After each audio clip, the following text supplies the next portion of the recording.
All right. Yes, I am eating right now. What is going on? We decided to stream a little bit early today. Gotta resize some of these windows. Hit the buttons. All right. Well, we've been getting some links from some people that have subscribed, and I was gonna watch them anyways. So I figured, why sit here, being super tired, watching this by myself, when I could just get on here and watch it with you, fine people. So, let's take a look. So apparently, there's a lot of like Sinclair media stuff apparently going on nowadays. What up, woke? How you like that visual of Trump versus George Santos, naked, oiled up, wrestling each other? How you like that? This is what I'm here for. To put these images in your guys' heads. All right. So yeah, apparently there's some stuff going around right now about Sinclair Media. God, imagine if George Santos started a media company. You couldn't trust a goddamn thing that came out of it. Sinclair Media companies, and one of our subscribers, John, has been sending me some links on this stuff to do with news, pre-prepared stories, and, you know, how they're being used in today's media, specifically around, Joe Biden's age and whether or not he's fit for office. And I find this, like, really interesting. Obviously, it's something that I am aware of in our media, that this is not unheard of, right? But seeing as this is something that seems to be really kind of crossing boundaries, it's not just the right that talks about this, but also the left that talked about it for a very long time. In fact, I think I heard Kyle Kalinske at the beginning of the election cycle kind of, chastise himself for talking too much about Joe Biden's age and how the left helped to set up this type of thing, the age question. And I'm wondering how deeply stuff like this has gone, and whether or not we're starting to not just have it influencing one side, but, obviously in some ways influencing the other side as well, to start to make these types of news articles, media broadcasts, where they think that they're doing something in the name of, like, just kind of like calling out something, and it's actually having an extremely negative impact on things like, the question of Joe Biden's age. As those of us that watch Joe Biden's actual speeches pay attention to Joe Biden, yes, is old, but Joe Biden is capable of standing up there and talking. He's capable of giving, hour and a half long speeches. When he does, then it's all of a sudden he's on drugs. There's some real questions about how far that's getting into not just the right and obviously the far right, which, you could tell them that the fucking sky is black, and, they'd be like, yeah, for sure. Or sky is green. I guess it is black at one point. Jesus Christ. So anyways, what up, Jess? Good to see you. What up, Spikin'? How's it going, guys? So yeah. Rowdy Piper? Is it Rowdy Piper, or is that a different Rowdy Piper? This poll needs to be on R, suddenly Alabama. That's funny, Jess. And I wanted to say thank you to John. John, I think his last name is Donoff. I can't remember it right off the bat, but he's the one that's been sending me. Obviously, Woke sends me stuff. Bucket sends me stuff. I appreciate all you guys that have joined Discord and shared videos and all that stuff. But, this is something, there's so much information out there that sometimes it's hard to keep up with family life and professional life and news stories. And this was, something that I wasn't 100% aware of. So I just want to say thank you for bringing that to my attention. And I appreciate you. I appreciate all you guys. Same guy! Rowdy Piper was the man. I was a big fan of the Rowdy one. All right, we are going to look at the architecture, the framework, the anatomy of a propaganda operation. We've done this before. Before Tucker Carlson got fired from Fox News, I would sometimes go through how what was They Live? Is that no? That's Alive, right? Alive is the one where they crash the plane and they all eat each other. What is They Live? I remember, that sounds familiar. Completely harebrained conspiratorial opinion. Happy Pride Month. Becomes, quote, the news on Fox News. And the way it would often happen is Tucker would go on TV at 8 or 9 p.m. or 10 p.m. I don't remember what time he was on. And he's an opinion show. Remember, there's the Fox News people and the Fox opinion people. And Tucker would say something like, it's very clear at this point that the FBI set up the January 6th riots, for example. Yeah, and this is, what was it, in 1984 when the Media Accountability Act was no longer a thing. This is kind of a weird parallel to be drawn, and WWE people don't get fucking offended, okay? have to be ready for this. As the WWE crowd is very loyal. But when I was a kid, it was a WWF, and then they got sued by the Wildlife Federation. They weren't allowed to use that anymore. They're deemed to not be a sport, so they were told that they had to use entertainment as a descriptive. And even after all of that, now I was a young kid through the WWF, but I was older when it became WWE. So when it became WWE, I was like, well, yeah, that makes sense. I never really thought it was like completely real, you know. When I was a kid, I was probably one of those people that was like, well, yeah, like, but, you know, they're like really hitting each other. Or like, you know, you'd make little like, you know, caveated statements as to like, yeah, but also this happened. And it kind of, you know, in some way it lessened the blow of it not being real. But then, you know, eventually you kind of move on as you get older and you're more mature and you're starting to go like, nah, like it's 99% fake. Yeah, there's stuff that literally happens to them. They're being slammed. They land on tacks. There's stuff that really does happen to them, but it's scripted. It's fake. It's not a real fight, and anybody that's ever been in a real fight would be able to tell you that. And there is a certain group of people that were WWE, WWF fans that even after they were told that it is entertainment and it is not real, that it is scripted, that wouldn't even make the argument that, oh, well, some of it's real, but yeah, some of it's scripted. No, they would just straight up still be like, it's real. You can't tell me it's not. It's 100%. This is all real. And this seems to be the same thing that you have going on in a similar way with people like Tucker Carlson, where it's like literally he has to tell people that it's entertainment, that most of the shit he says isn't real or isn't verified or factual. And you have a certain group of people that will be willing to say things like, well, yeah, maybe not everything he says is right, but a lot of what he says is right, bro. It's the Joe Rogan effect. Yeah, I know he says he's an idiot, but he's right a lot of the time. And then you have the people that kind of grew out of it that were like, yeah, it's a lot of like conspiracy theory and shit like that, and they don't watch them anymore. And then you have your straight up people that are like 100% the things he's saying are true, and you say, well, they said that he had to say it was entertainment for a reason, and they go, well, that's, you know, deep state, you know, he's fighting against the control, like, you know, they come up with all these weird reasons. And it's one of these really strange things that only exist in like a very cult-like state, and that is not questioning the things that come from the top because those things are the truth. So, you know, I think that when you have stuff like this where it's scripted and it's given to multiple different news media outlets, somebody like myself sees something like that and goes, that something seems very sus about that, or something seems very weird. I should look further into that, or, you know, it doesn't seem right. And, you know, I have that little bit of an inkling that things are not correct.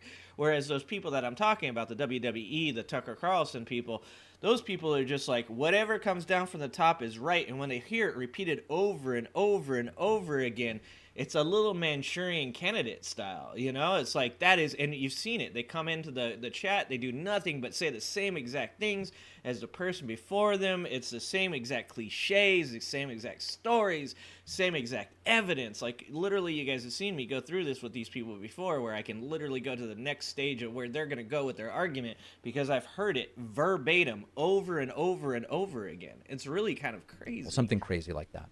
And then the next morning on Fox and Friends, the Fox and Friends people, who are sort of like halfway between news and opinion, I would argue they're basically opinion, but I think Fox considers them kind of more on the news side. They would say, Tucker Carlson last night argued that the FBI obviously planned the riots. Here's a clip from Tucker from last night. So now you take Tucker's unhinged opinion, you inject it into something that is like pseudo news. And then you get to the noon news hour on Fox News. And at this point, it's been 12 hours of Tucker suggesting the FBI planned January 6th and Fox and Friends referring to the fact that Tucker did. And then now it's completely indistinguishable from just some harebrained conspiracy that Tucker floated the night before. And that's how they turn the propaganda and conspiracies into something that tricks people into plausibly being news. Something very similar happened with Sinclair. So in some way, he's saying that Tucker's the bait, right? Like, Tucker's the bait and they're the hook.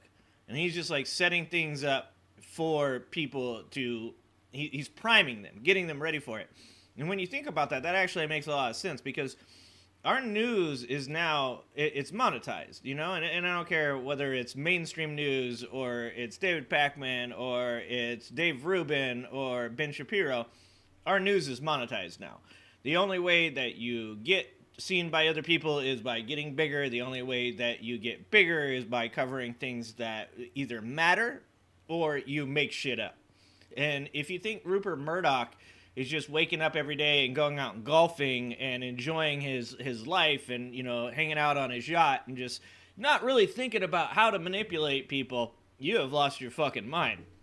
Because I guarantee that dude's entire life is spent thinking of ways to manipulate people to get more money from them, to get more power from them, to get more status from them.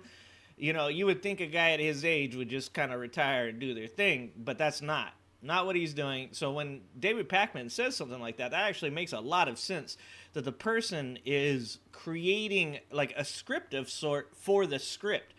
First you need the hook, then you get the middle, then you get the climax, and just run it through that rotation over and over again so people are consistently, like binging Netflix, getting those dopamine responders going, and they're getting those hits from it. I didn't, you know, even I could say I didn't really think about it in that manner, but that seems to be a very good argument for that being true. Sinclair broadcast stations, which are all over the country, owned by Sinclair, local news stations, and the Wall Street Journal piece on Joe Biden's brain, which has now been widely debunked. Now, as I told you guys, because you didn't say it, but I don't want anybody in my chat talking about children being harmed, so don't talk about that or I'll have to ban you. Okay, buddy? Or dude or dog, whichever you accept. I don't want to have to ban you, but I will. Guys, when the story came out, I believed that it was worthy of reporting on the fact that the story was written. Most of you agreed with me. Some people were angry that I even told you about the story. The reason being that the allegations were at least plausibly better sourced than some of the Trump just saying Biden doesn't know what day it is stuff. Annie Linsky, despite working for the right-wing Wall Street Journal, is a reporter with a relatively trustworthy track record. I mentioned in the reporting some of the sourcing seems a little suspect, but I want you to know the story is out there. There's a bunch of holes in it. We're going to continue to cover it. The next day, the story was debunked, and I came to you and we discussed that. However, on Sinclair stations, they used the Wall Street Journal piece, which was extraordinarily widely debunked by the time that a lot of these stories went to air. They gave the same damn script to every station, and it led to the exact same monologues. Different anchors all across the country making the exact same point. And so, like, okay, I'm not going to do this shit today. Bye, bitch. I'm not gonna do that. I fucking try to give you a chance, but you're a fucking moron. Bye. You're a fucking moron. Jesus Christ. These people, did I just not say too that these people always say the same shit? Like they're literally fucking brainwashed. It's like, I heard this thing and I've never looked it up and I actually don't know what it means, but I'm just gonna say this shit that everybody else said. We're literally watching a video about how people can be brainwashed, and then a brainwashed person came in. It's like a fucking brainwashing bat signal. You know, brainwashing. They're like they could smell the brainwashing in the air, and he was like, "Dude, I can't help myself. I'm just attracted to it." And then he spent 5 minutes subscribed to my channel just to say that dumb shit and get banned. Isn't that amazing? I love that these people are that fucking weird. They're that hyper concentrated on this shit. It is so strange. And I think what Pac-Man's saying right here, and I don't know if he's getting to it, but I'm actually going to go with, I don't know that they accidentally gave the same script to every person. They are probably looking at these simple-minded ass people like Jungle, and they're just like, this guy right here, if you just repeat the same shit over and over again, he'll do your job for you. He will go into random chats on YouTube and spew and regurgitate the same diarrhea of the mouth that all of these people have been doing, because he don't have half a brain left. All of his brain cells have already jumped off the Empire State Building and took their own life. Okay, they're done with it. They don't want to do this anymore. It's too hard to work in that type of environment. It's very stressful. They cannot be responsible for this man's actions anymore. And so they just put out the same script. I think they did that shit on purpose, because that's how fucking easy it is to brainwash these fucking morons. This is how these organizations spread these propaganda stories. Aaron Rupar and Judd Legum have a great piece about this, which we're linking to. Take a look at this. Hi, Mark Barden at Sandy Hook Promise here. Oh, no. When the gunman... Alex Jones's ass is having to sell a bunch of shit now. Fuck you, Alex Jones. What up, Liz? How's it going? What's going on, Liz? I wonder if I've been demonetized. I don't think I've been demonetized. I still have money. Right? I think so. I don't know. If my wife would do her goddamn job, she would link the Progressive Matters here. I'll show you guys. This one. Okay, sorry. 1 second. I'm gonna link my my website. And if anybody wants to donate, donating is better anyways, because you can ask for me to do certain things. Nothing sexual.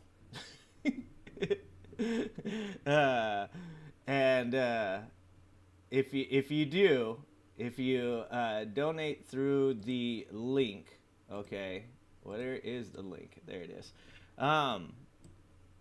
Through the PayPal, YouTube takes 45% of everything that you guys donate to me. So you can donate at... Yeah, I will striptease for money. I'm not gonna lie. I will start an OnlyFans. Don't make me, guys. do not tip me. I will start a hairy ginger old man OnlyFans, because I know that there are people out there. There's something for everybody. I'm just saying, there's at least 1 or 2 people willing to pay $9.99 to see my hairy ass. All right, there we go. That's the, if you guys ever want to, sorry, Dark. I've already made you guys think about George Santos and Donald Trump oil wrestling. Now I'm making you guys think about me on OnlyFans. It's a tough way to start your Saturday. I'm sorry for that. I apologize. So anyways, if you guys oldly farts, don't steal my idea. I might start that, actually. It's just old ass hairy dudes that aren't really attractive, and they just talk a lot and never actually get naked. Don't steal my idea. If you guys want to donate, you can donate to the PayPal in there. You can also join the army, which is only $3 a month, or you can buy yourself a sweet ass T-shirt as well. I'm going to reduce the pricing on the T-shirts and stuff soon, though, so don't buy one now. If out there's a bunch of holes in it. We're going to continue to cover. What up, he hurts? The next day, the story was debunked, and I came to you and we discussed that. I might have to However, make a video on tonight. Sinclair stations, The bear they community? used Oh, hell yeah. the Wall Street I love Journal bears. piece, which was extraordinarily widely My wife can debunked by clip the time that a too. lot of these stories went to air. They gave the same damn script to every station, and it led to the exact same monologues. Different anchors all across the country, making the exact same point. This is how these organizations spread these propaganda stories. Aaron Rupar and Judd Legum have a great piece about this, which we're linking to. Take a look at this. The Wall Street Journal calling into question the mental fitness of President Joe Biden. As national correspondent Matt Gelka tells us, the issue could decide the election. Wall Street Journal has published a story which calls the mental fitness of President Biden into question. As national correspondent Matt Gelka. What's up with this budget-ass Tucker Carlson? What the hell, man? Who the fuck this man? This man does not have a significant other. You know why I can tell you this man doesn't have a significant other? Because if you woke up in the morning and you put on that suit with that tie, that bow tie, and you had a significant other, they would put a sack over your head, hit you in the head with a billy club, knock you unconscious, redress your ass, and when you woke up, they'd be like, never do that shit again, okay? And this dude looks like he is a Commanders fan, okay? Like, that's the only reason you could possibly want to put those colors together, is if you were a Washington Commanders fan. Other than that, you have no excuse, sir.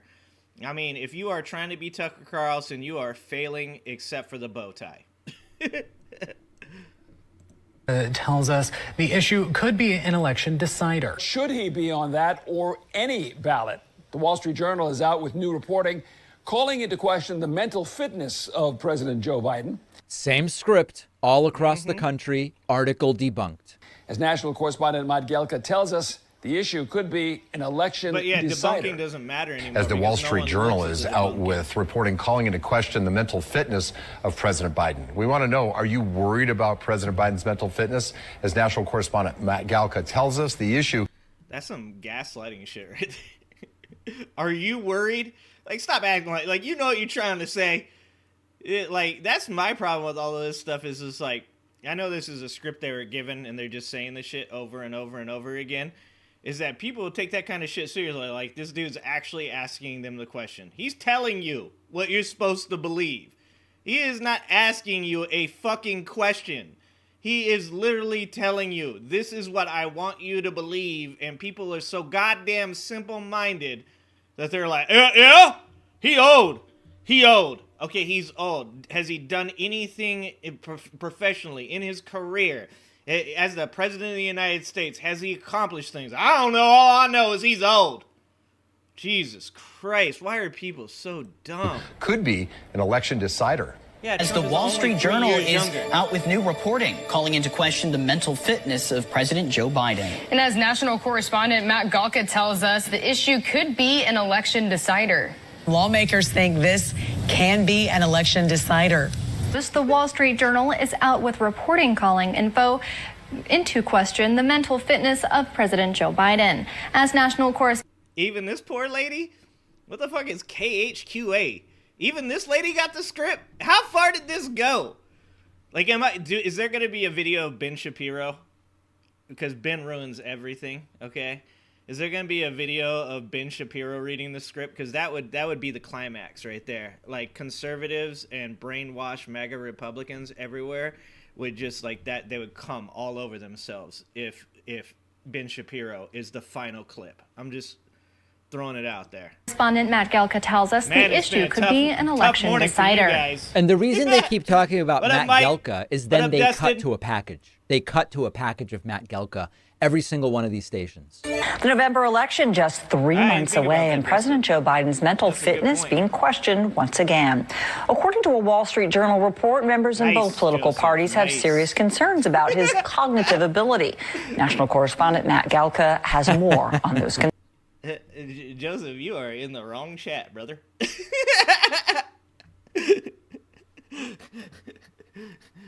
Joseph, you are either trolling or you have wandered into the wrong neighborhood.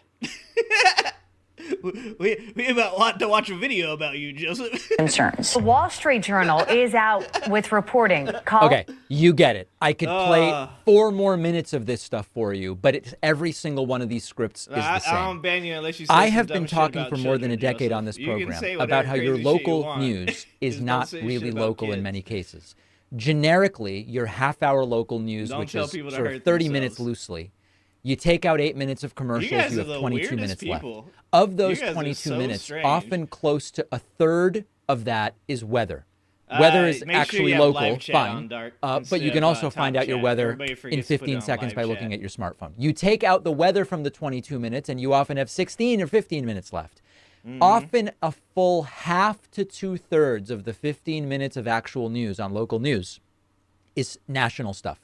Either a package, if it's an ABC affiliate station from ABC or whatever, or in the case of Sinclair stations, it is a regurgitation of some script written for every single one of these stations to read.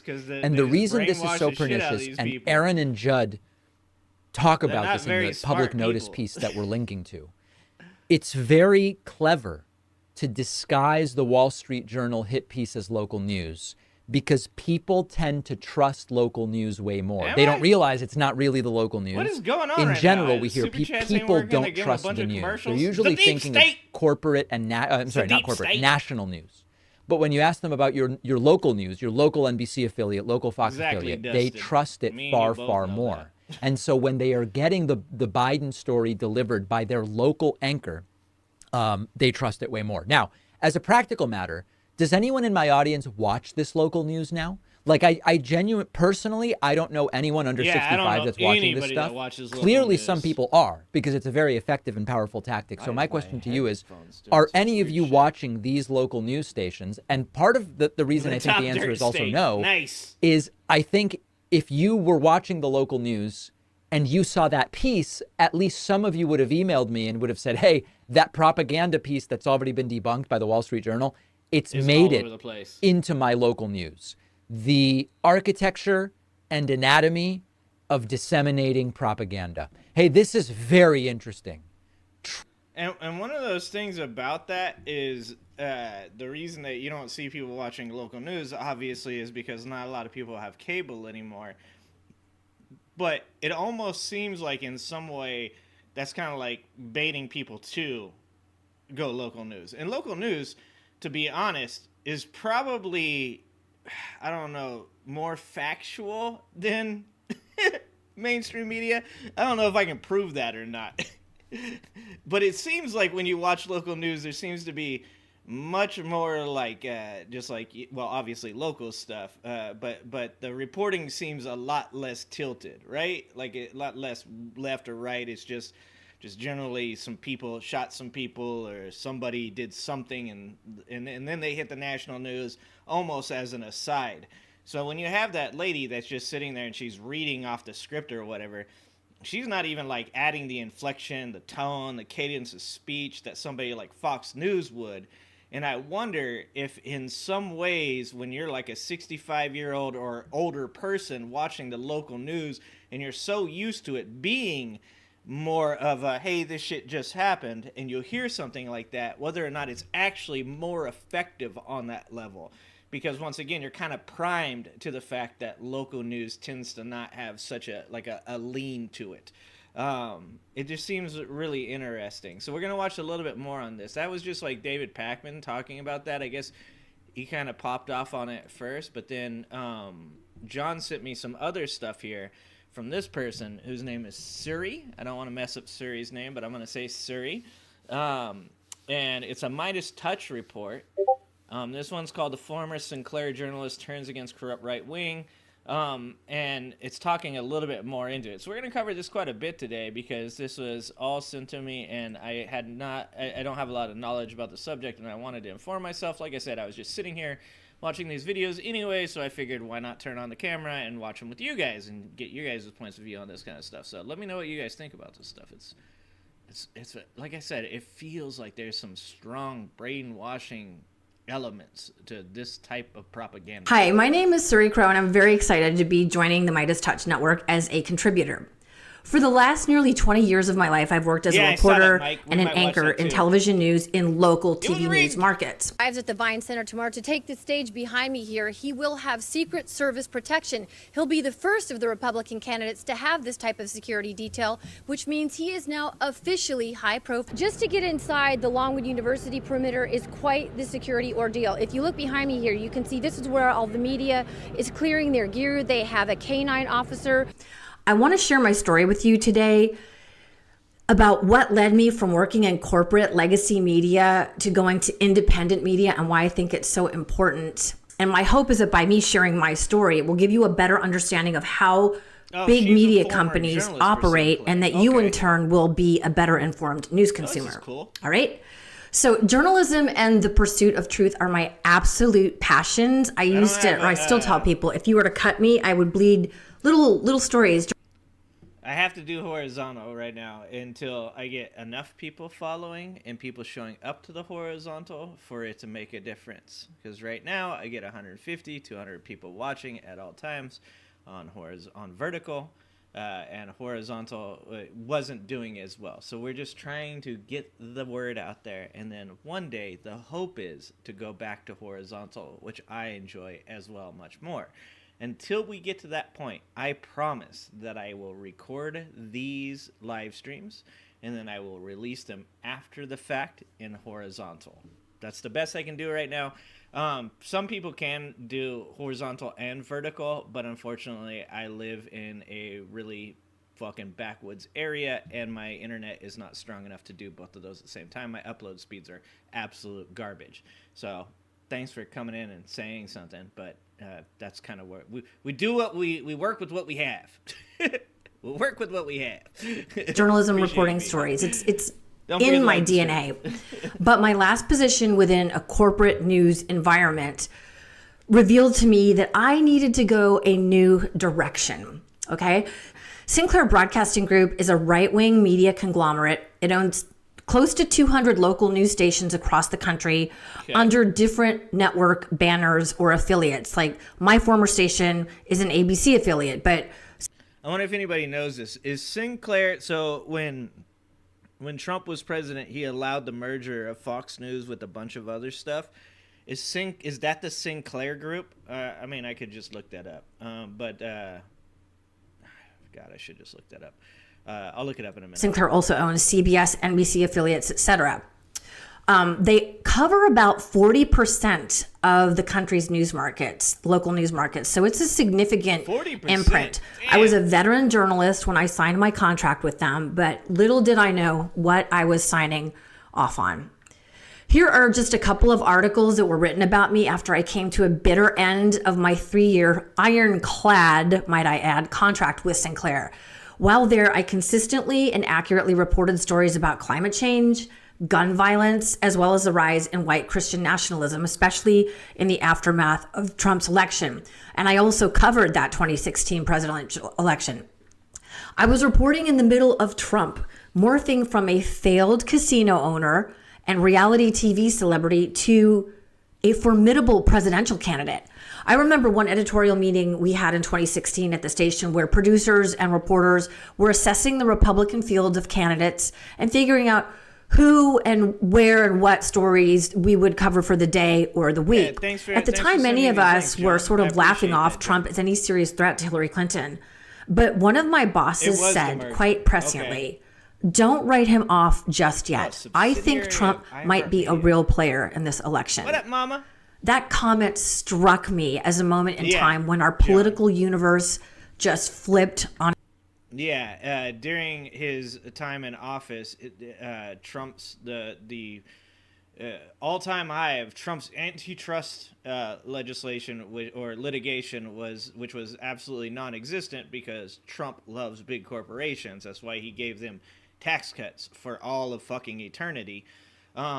He stopped CNN from merging and allowed Fox News to merge, which I've said before enriched Rupert Murdoch by multiple billions of dollars. And that's why, like, once again, I hear people when they say they want somebody different. I hear people when they say that they want to shake things up. You know, like, I understand, like, the mentality behind all that stuff, but the idea that Donald Trump is different, the idea that Donald Trump is not in the pocket of these people is mind-blowingly insane. And if I hadn't already watched so much of this, we're just talking about all this stuff potentially being like a brainwashing type of thing where they're just hearing the same script over and over again. If I hadn't already like seen all of that and known all of that, I would actually be pretty confused as to why people think Donald Trump is something that he isn't. But having watched all this stuff, it actually makes all the sense in the world that people believe that, because these are people that you could literally come outside, you could point at the sky, and you could say, that is blue. But if the news told them all day long, and Donald Trump told them all day long that the sky is green, they go, no, it isn't. They wouldn't even, what's that movie? Don't Look Up. They wouldn't even look up. And if you guys don't remember Don't Look Up, at the end of Don't Look Up, the idea behind Don't Look Up is this, like, you know, people living their lives believing that they don't need to look up, they don't need to see the problem. As long as they don't look up, then they don't have to worry about it. But in the end, and I'm gonna spoil this shit for you guys, nothing comes through. You know, even the left has this problem. Me and David Lipsky talked about it, that certain politicians on the left, when it comes to climate change, are waiting for a gadget or a solution to come through to fix climate change, instead of, you know, holding corporations accountable, instead of, you know, stopping flying all over the country in private jets, like, you know, like, and that's not just politician, that's, you know, down all the way down. People tend to wait for something to solve the problem for them, and Donald Trump, for most of these people, it's the same thing. They think he's the gadget. He's what's going to solve it. And if we aren't doing something, if we're not being the muckrakers, if we're not standing up and being activists and pointing out where this stuff is incorrect, then we're part of that problem. So I really appreciate John and everything he's doing. Thank you, John. I really appreciate it. On its accessed. So as the election year went on, I watched Trump get hours of live TV coverage on cable news and make appearances on mainstream morning programs, which is huge ratings. And his presence grew bigger. That's one of the key takeaways for me as a journalist that I got from that experience. Be careful what you amplify, because Trump was given millions of dollars of free political advertising on both network and cable TV, and that only helped him build his audience. I was at that Trump rally in Lynchburg, Virginia, when evangelical and at the time Liberty University president Jerry Falwell Jr. anointed Donald Trump as the candidate for the white evangelical voter bloc. And once again, that's a straight... See, this is what I'm talking about. Donald Trump has nothing to do with Christianity. He's never been religious. I guarantee Donald Trump has never seen the inside of a church that he wasn't forced into going into. I would put $1,000 right now on Donald Trump has never gone to church when he had to. Let's see, what is Mama saying here? Let's see. If you want to shake things up, that doesn't happen at the presidential level. It happens at the state and legislatures and Congress. Exactly, Mama. Exactly. Ending Citizens United will remove corporate interests in our government. Exactly. Yes. Yes. Okay, that's a good call. That's a good call, actually, Mama. Falwell is a swinger, so much for the Bible. Is that true? Is that real? Does Jerry Falwell be swinging on the weekends? I wouldn't doubt it. Falwell Jr. anointed Donald Trump as the candidate for the white evangelical voter bloc. This was a massive turning point in Trump's campaign. Secret Service agents roped us off into these reporter corrals, taking away our ability to freely cover the event, which I thought was really weird because I'd never experienced it before. I also witnessed the growing hostility toward the press that Trump continues to foment to this day.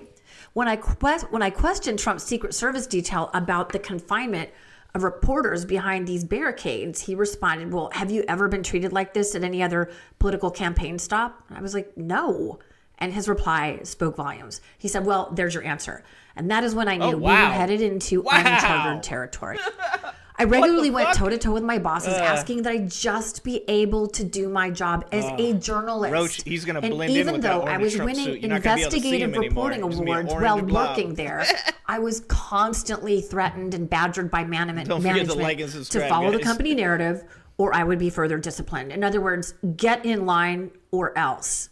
It all began with a story I covered on climate change, where news management insisted on including the unscientific perspective of Donald Trump. And this was before he had assumed the presidency.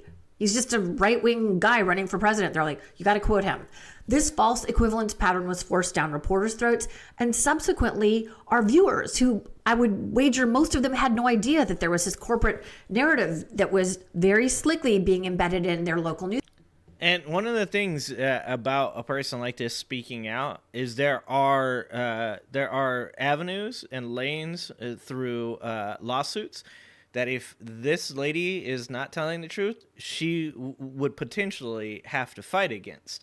So a person coming out and speaking like this upon these subjects against something as big as the Sinclair Media Group, I mean, I'm going to lean towards the belief that what she's saying is correct, true, at least in her context, her, you know, her objectivity, what she saw, because like I said, you're really actually taking a pretty big chance by going against something as large as the Sinclair Media Group and coming out and saying these things.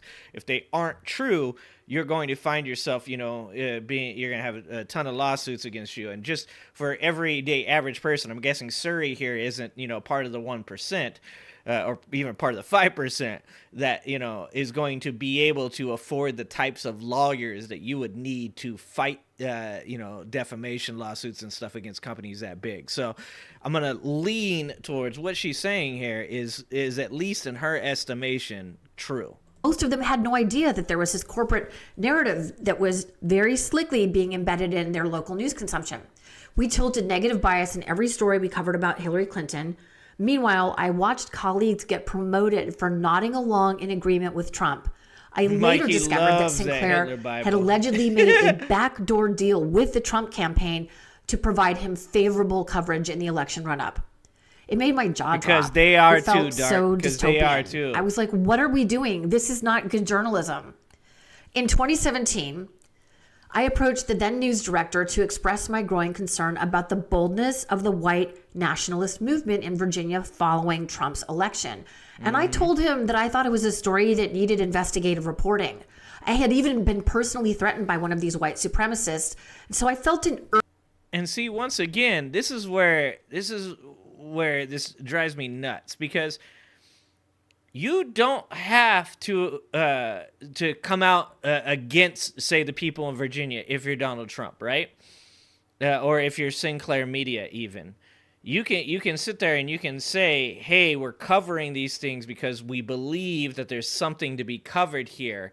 And I obviously believe you should be against the things that they believe.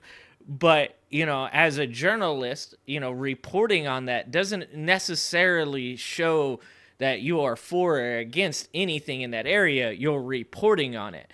So I don't, you know, I really dislike the way our media has become in this way. I was just reading the story the other day that Biden is mean to the media. He also dislikes the media because apparently journalists will try to ask him about Israel-Hamas. Journalists will try and ask him about his son's trial when he's speaking on the Ukraine-Russia.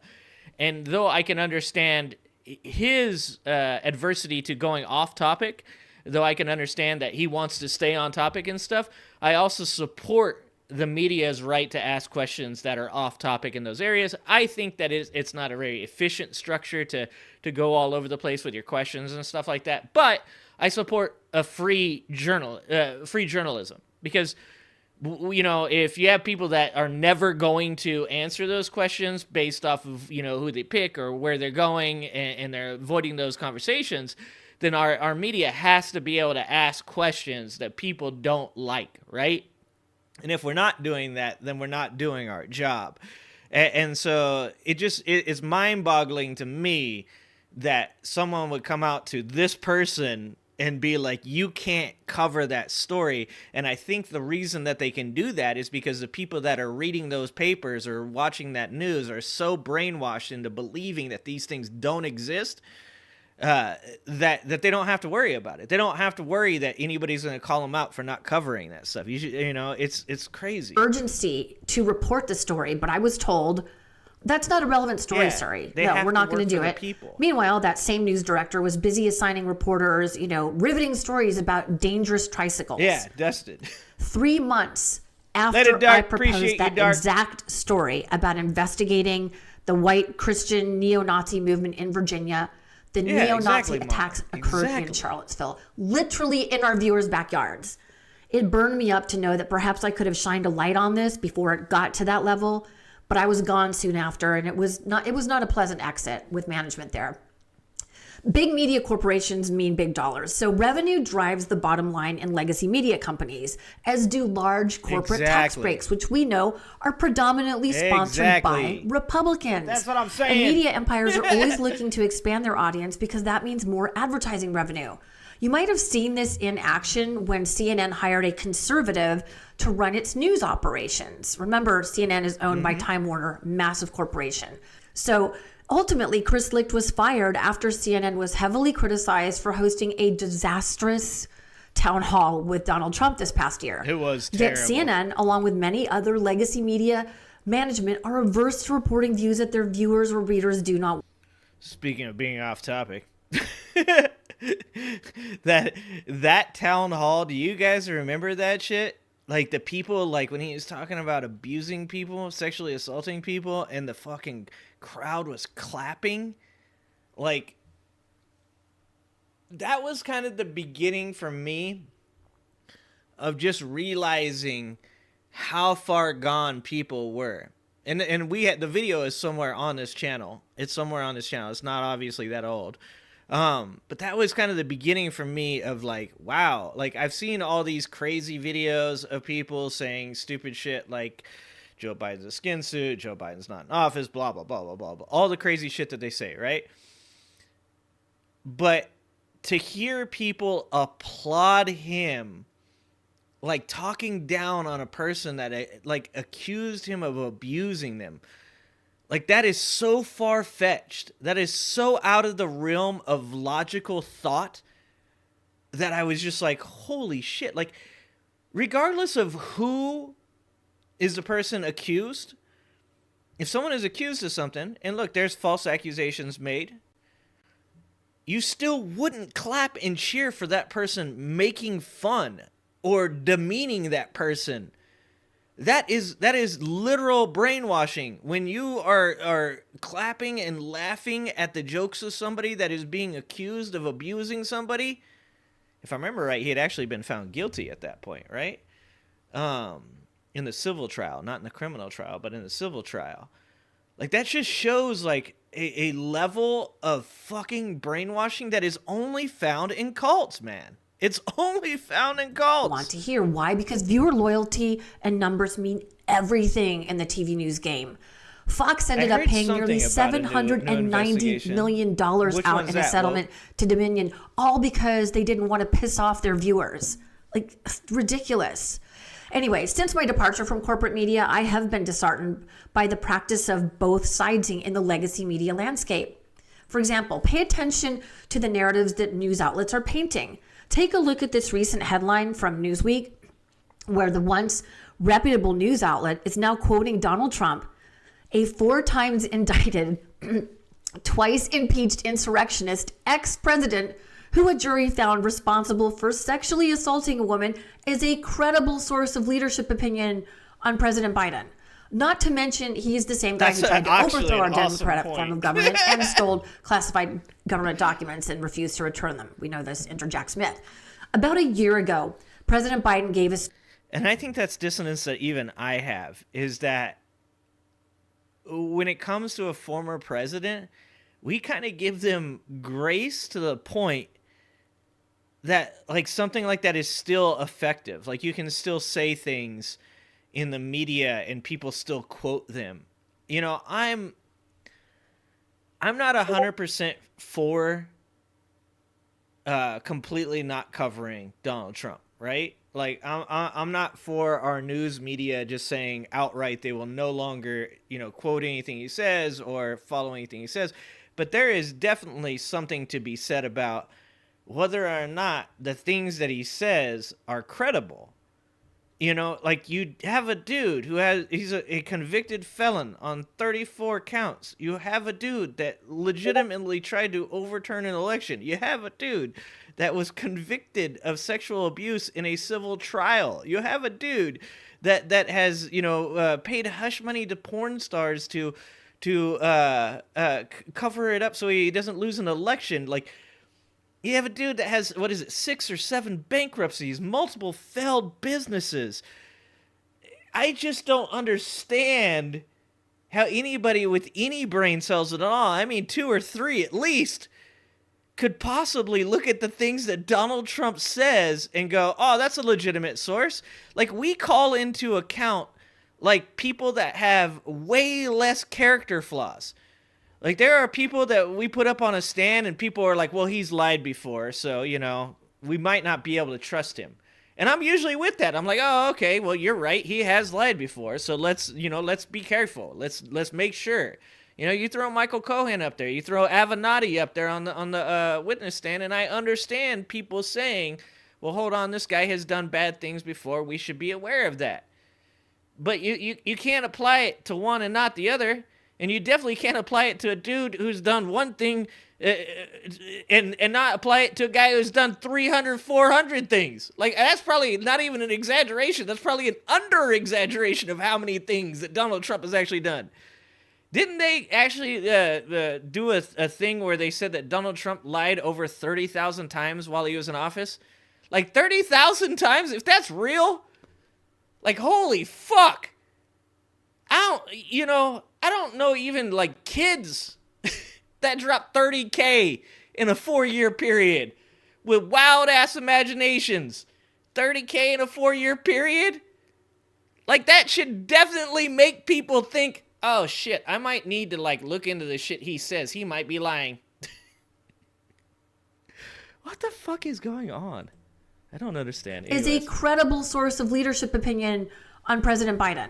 Not to mention, he's the same guy who tried to overthrow our Democratic form of government and stole classified government documents and refused to return this interjection. About a year ago, President Biden gave a speech about the importance of preserving our democracy. And veteran reporter John Harwood said this in his last live shot for CNN before they fired him. Of course, it was a political speech. We're in a midterm re-election year. The issues that he's talking about are inherently political. But I think it's also important to say that the core point he made in that political speech about a threat to democracy is true. Now, that's something that's not easy for us as journalists to say. We're brought up to believe there's 2 different political parties with different points of view, and we don't take sides in honest disagreements between them.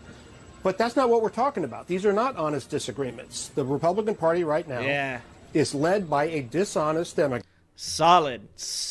Because this is something I've been saying recently when people get mad at me because the whole point of the channel is to point out the extreme, right? The craziness. It's not meant to specifically be against conservatives. It's not specifically against Republican values. It's to point out the craziness. And people will come on here and they'll say, well, it's not okay that you're mocking these people. They're mentally ill or whatever. And I go, yeah, normally in any given situation, that you would be correct. You would be right. And I would agree with you. Like, people doing crazy shit. Sometimes you can have a little laugh at it, but you shouldn't be focusing on that. But in this situation, this is a outlier. This is a situation where these people are under what is considered, in my opinion, mass psychosis. They have gone through the ups and downs of calms and extremes to the point that now anything that they get fed, they consume and regurgitate. And I do believe that the appropriate thing to do is to mock it, because there is really only a couple ways that you can deal with extremism of this sort. And that is to reason with the people that are still reasonable and to mock the ones that aren't. Because people should look at somebody that is attempting that says crazy shit like, it's okay if Trump was a dictator for a day. Say crazy shit like, yeah, I don't know, Trump being a king wouldn't be the worst thing ever. People saying things like Trump should be allowed a 3rd term if he wanted it. Like, those are things that should trigger a response of mockery from you, because they do not reside within the realm of sanity. You cannot sit here and tell me that I am not allowed to point at that person and go, that's fucking crazy, and make fun of it. And if you were coming on my channel and saying that, let's say a right-wing Republican is debating taxes and wants to talk about the use of our money and whether or not it's correct to go to Ukraine, I believe that's a good, let's have an argument. Let's have a debate. Let's talk about it. But if a person comes on my channel and says that, Hunter Biden's laptop has all this information, and then I clearly point out, no, it doesn't. It's never been proven. Republicans would have put him on trial and impeached him, Biden, if there were any connections. And it just go from gish gallop to gish gallop about crazy-ass conspiracy theories. That person isn't reasonable and should not be defined as, and I should be in the right to mock that person and say they legitimately do not get to have discourse in this area. And we should not take, we should take the threat seriously, but we shouldn't have to take their ideals seriously. And that's what this guy is saying is, generally, you're fucking right. When there is a disagreement between the left and the right, the media's job is to stand up there and report the facts. And that he is correct about. But he's also correct that when the right becomes so goddamn extreme and so goddamn manipulative, that it is not his job to play into that and be okay with it. It's not his job to tell people, well, who knows? They could be right. No, he should point at it and say, that's fucking crazy. Many, many Republicans are rallying behind his lies about the 2020 Good election job, right, and other Flay? things I as love well. that. I love and that. We are doing something portion right. or a sufficient portion I hit that of the 30,000, didn't I? constituency that they're Damn good. leading What up, attacked the Spitfire? Capitol on January 6th Sorry if I violently miss anybody by up here ranting. offering pardons or suggesting pardons for those people who violently attacked the Capitol, which you've been pointing out numerous times this morning. Donald Trump made Joe Biden's point for him. Those comments are as true today as they were. Yeah, and 100% what he's saying there about the January 6th thing, that's like one of the biggest pieces of evidence of the cognitive dissonance of current Trump supporters. And that is the idea that they go, well, there's footage of these other people that were peacefully protesting and stuff. Okay, did those people go to prison? No. But did the prison people that broke into the Capitol building, the people that broke windows, that assaulted police officers, that threatened to hang Mike Pence, whatever, did those people go to prison? Yes, or at least some of them did. The ones they caught. Is it logical to believe that there were people there that were peacefully protesting that went, oh shit, this has gone too far and I'm leaving, and those people not being prosecuted is right? Yes. Is it also logical to think that the people that went into the Capitol building, that broke into the Capitol building, I'd like to remind people, they were trespassing. They broke windows. They assaulted police officers. Does it make sense that those people went to jail and deserve to be in jail? Yes. And then when a presidential candidate stands up there and tells you those people don't deserve to be in prison, that should trigger a effect in your brain that goes, hold on, that doesn't make sense. Because once again, all you have to do is put Biden supporters in the place of Trump supporters. If you are a Trump supporter, put Biden supporters there at January 6th, and they assault police officers, they break windows, they go into Nancy Pelosi, I guess it would be Marjorie Taylor Greene's office and smoke joints and shit on her desk or whatever, they steal her laptop. And you can't tell me that you wouldn't say those people belong in prison, and that if Joe Biden stood up there and said, hey, you know what, I'm going to pardon those people because they're not rioters, they're patriots, that you wouldn't be upset. This is what I'm fucking saying. All you have to do is do that one mental exercise, and it proves that you have a logical fallacy, that what you believe is, it doesn't make any goddamn sense.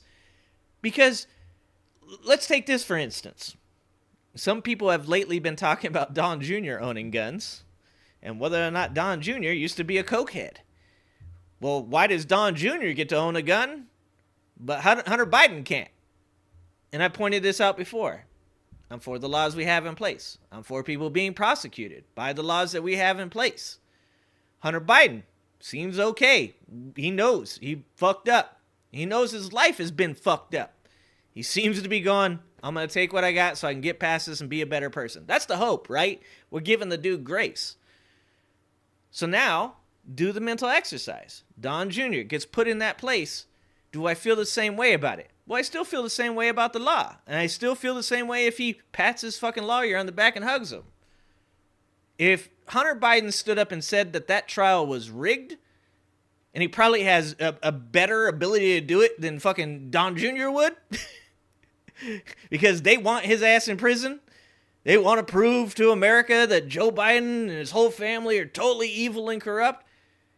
If he stood up and said it was rigged, I'd be like, bro, come on. We're not those people. That was a jury of your peers. Do I agree with the law? Nah, I don't really agree with the law. I think the law is kind of shit, and that's coming from a person that believes in common sense gun laws. I don't know that that's a common sense gun law, because nobody in America can own guns if the bar is you can't smoke weed, you can't do any drug, you can't be addicted to anything. That is all of America. You are either smoking weed, doing pharmaceuticals, drinking alcohol, and I've said this before, I'd rather a motherfucker smoking weed have a gun than a motherfucker drinking alcohol have a gun, because all somebody with a gun smoking weed is going to do is shoot themselves in the foot. A year ago.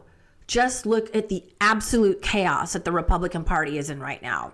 I love this Dan Rather quote. I actually love all Dan Rather quotes. Yeah, imagine what happened in Congress. A general note that false equivalence is very different from fairness. He's correct. None of those motherfuckers would have anything. Fair, but we should not elevate falsehoods in an attempt to appear balanced. That's just no. So what do you do to ensure that you're getting accurate information? First of all, expand you your waited news 5 menu. minutes to post that dumb just don't shit. eat one food all the time. Expand, look around, and make sure that you're going to reputable sources with reporters who have proven track records, that they are showing you how they got the information. Here's the source of information, and you can track it down to credibility. I know you're all fucked up in the head, brother. Hear different and varying takes on the news of the day. If all you are reading or listening to is stuff that you totally agree with, take stock and look for because they're the biggest victims in the fucking world. This is so important right now with what's happening in the Middle East, where misinformation is flying all over social media. In fact, don't take social media posts from your cousin or your best friend's mom as fact until it's been. They're the biggest self-tattlers in the world.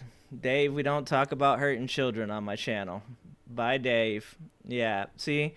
How many times, guys? How many times have we seen it? How many times have we watched a conservative come in here and they can't not talk about hurting children, dude? It's everything that they're centered around. They think about this supposed thing that's happening.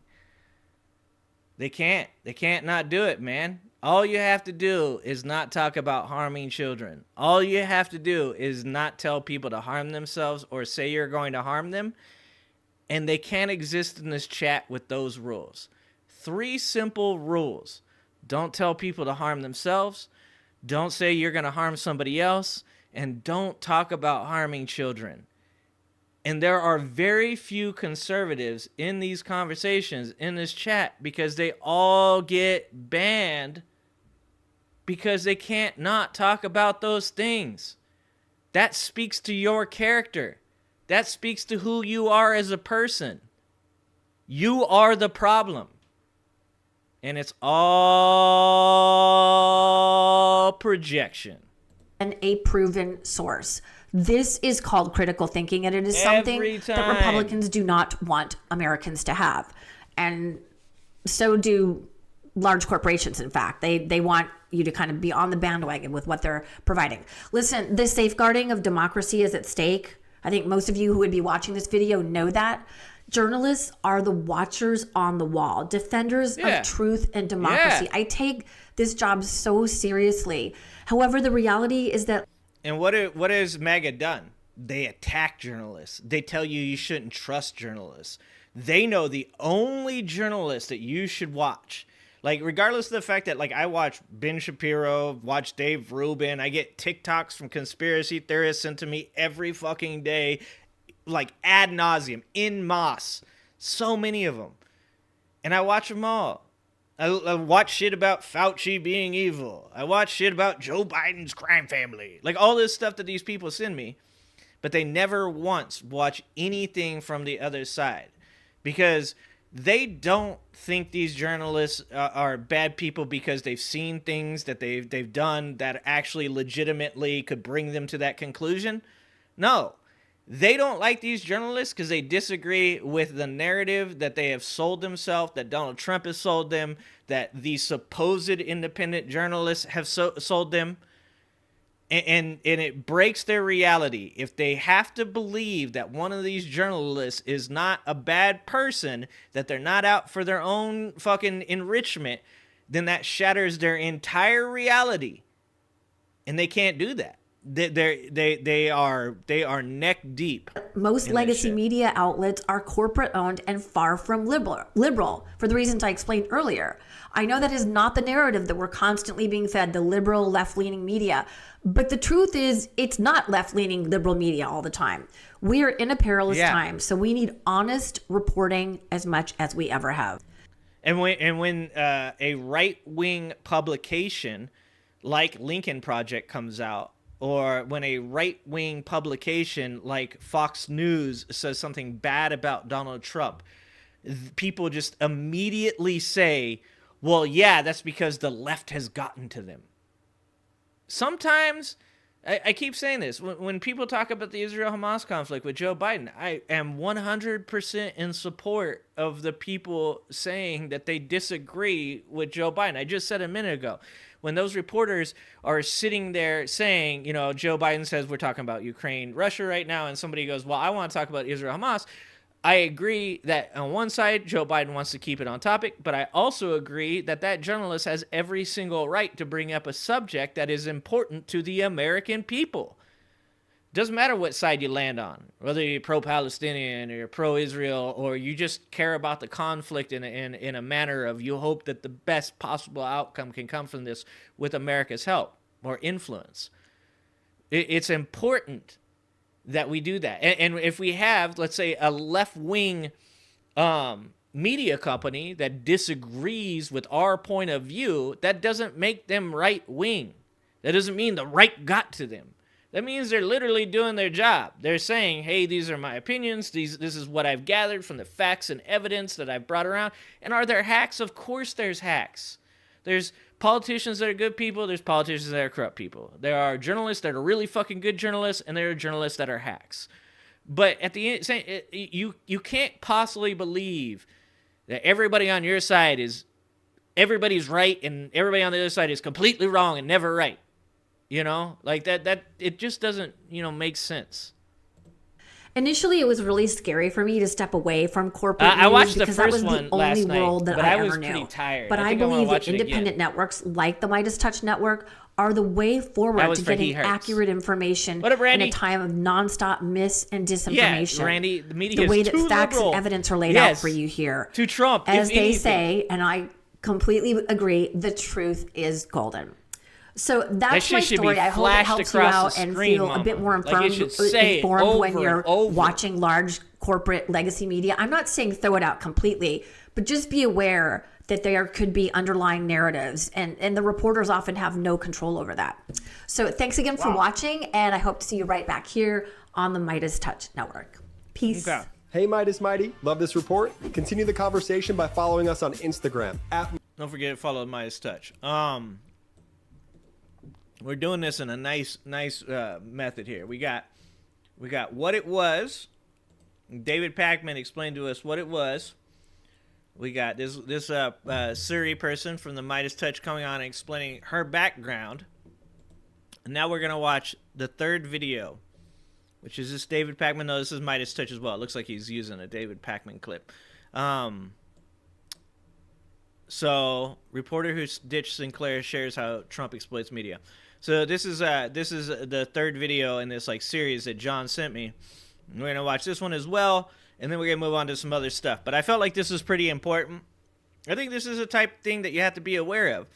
Like, the best way to stop a crime is to be aware of the crime, right? Like, be aware of, like, what could lead to it happening. And this is what kind of drives, I think, the wedge between the right and the left, is the right wants the crime to happen, and then maybe they'll do something about it.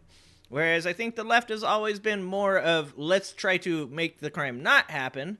Let's be aware of the things. Let's put boundaries and rules on society to say these are inappropriate things that can lead to these crimes. And I think oftentimes we find balance between those two things.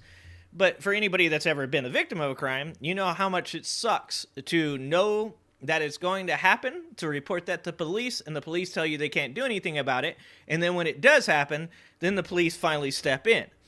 It's not a great feeling, and you can understand why the left feels so strongly about putting rules and legislation on the books to prevent things from happening before they happen.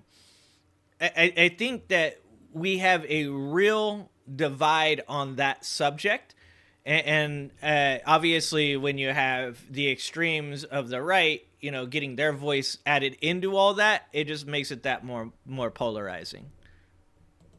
Charlie, let's pick up a conversation you and I started a week ago Friday about the role of the media. Trump is re-upping some of his dirtiest smears against the media, calling the networks of NBC and MSNBC, owned by our parent company Comcast, enemies of the people, again accusing them of being against the country. Your thoughts? Oh, yeah, no, Titus is after this, Mike. Well, you know, watch Titus. What I suggested, I think it was a week ago, is that the news media has not yet figured out how to handle Donald Trump. He's not a normal candidate. This is totally abnormal. And yet there is that impulse that, okay, if, he's the front runner, we have to cover. And this is where this is where media deserves grace.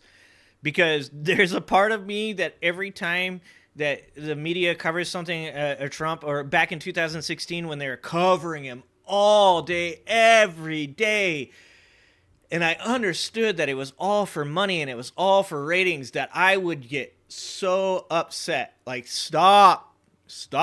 Like, and back then he hadn't obviously even done all the things that he did in the next 4 years, and specifically in the COVID era. And I was still like, please, I understand that you guys are making money off this shit, but this is disgusting. But in this case, I think we do need to give journalism some grace, because I don't think they ever covered somebody like Donald Trump. They definitely never covered anybody like Donald Trump in the era that we live in, where the 24-hour news cycle, internet, 15-second TikToks, all that stuff took over, and people's brains are ADHD where they can't stay on topic. I think we have to give them a little bit of grace, but we also have to hold them accountable and say enough is enough. Like, you've had enough time to figure this shit out. I get that this is difficult, but you guys, by now, you are either for helping America heal, or you are pro making money off of its division. Cover him. Yeah, you have to cover him, but you have to give him free airtime. You have to platform his fire hose of disinformation and malice. What you should see in How do you deal with someone who lies but you won't, because they'll buy that story. Or this volubly, or who poses such a threat to democratic norms? Do you treat him like every other candidate? The answer is no, you don't cover Donald Trump like you would any other candidate. Hi, my name is Suri Crow. I'm a journalist and contributor here on the Midas Touch Network. And the clip you just listened to is from conservative commentator and publisher Charlie Sykes, who is talking about the fact that the mainstream media has yet to really figure this conundrum of how to cover someone like Trump. But like I said, this is the conundrum for media right now. How do we continue to benefit financially from Trump's existence, but at the same time convince people that we're still for the people and we're not just going to sell them down the river for ratings and financial gain? And the answer to that is probably fucking, I don't know, be better people. You've got enough fucking money. Do you need that much money? How about you do something altruistically? I think that would, how about you cover it honestly? How about instead of turning it into a National Enquirer story, how about you cover it with facts and check the things that he says and talk about where he's incorrect or where he is correct? I think that is, I mean, we are literally going to just sell our future. And none of us are getting any of the money for that. They are selling the future of America because, just like I said about Republicans with crime, they just want now. They want their money now. And they want to have their money later and in the past. They want all the money, and they don't care what they have to do to get it.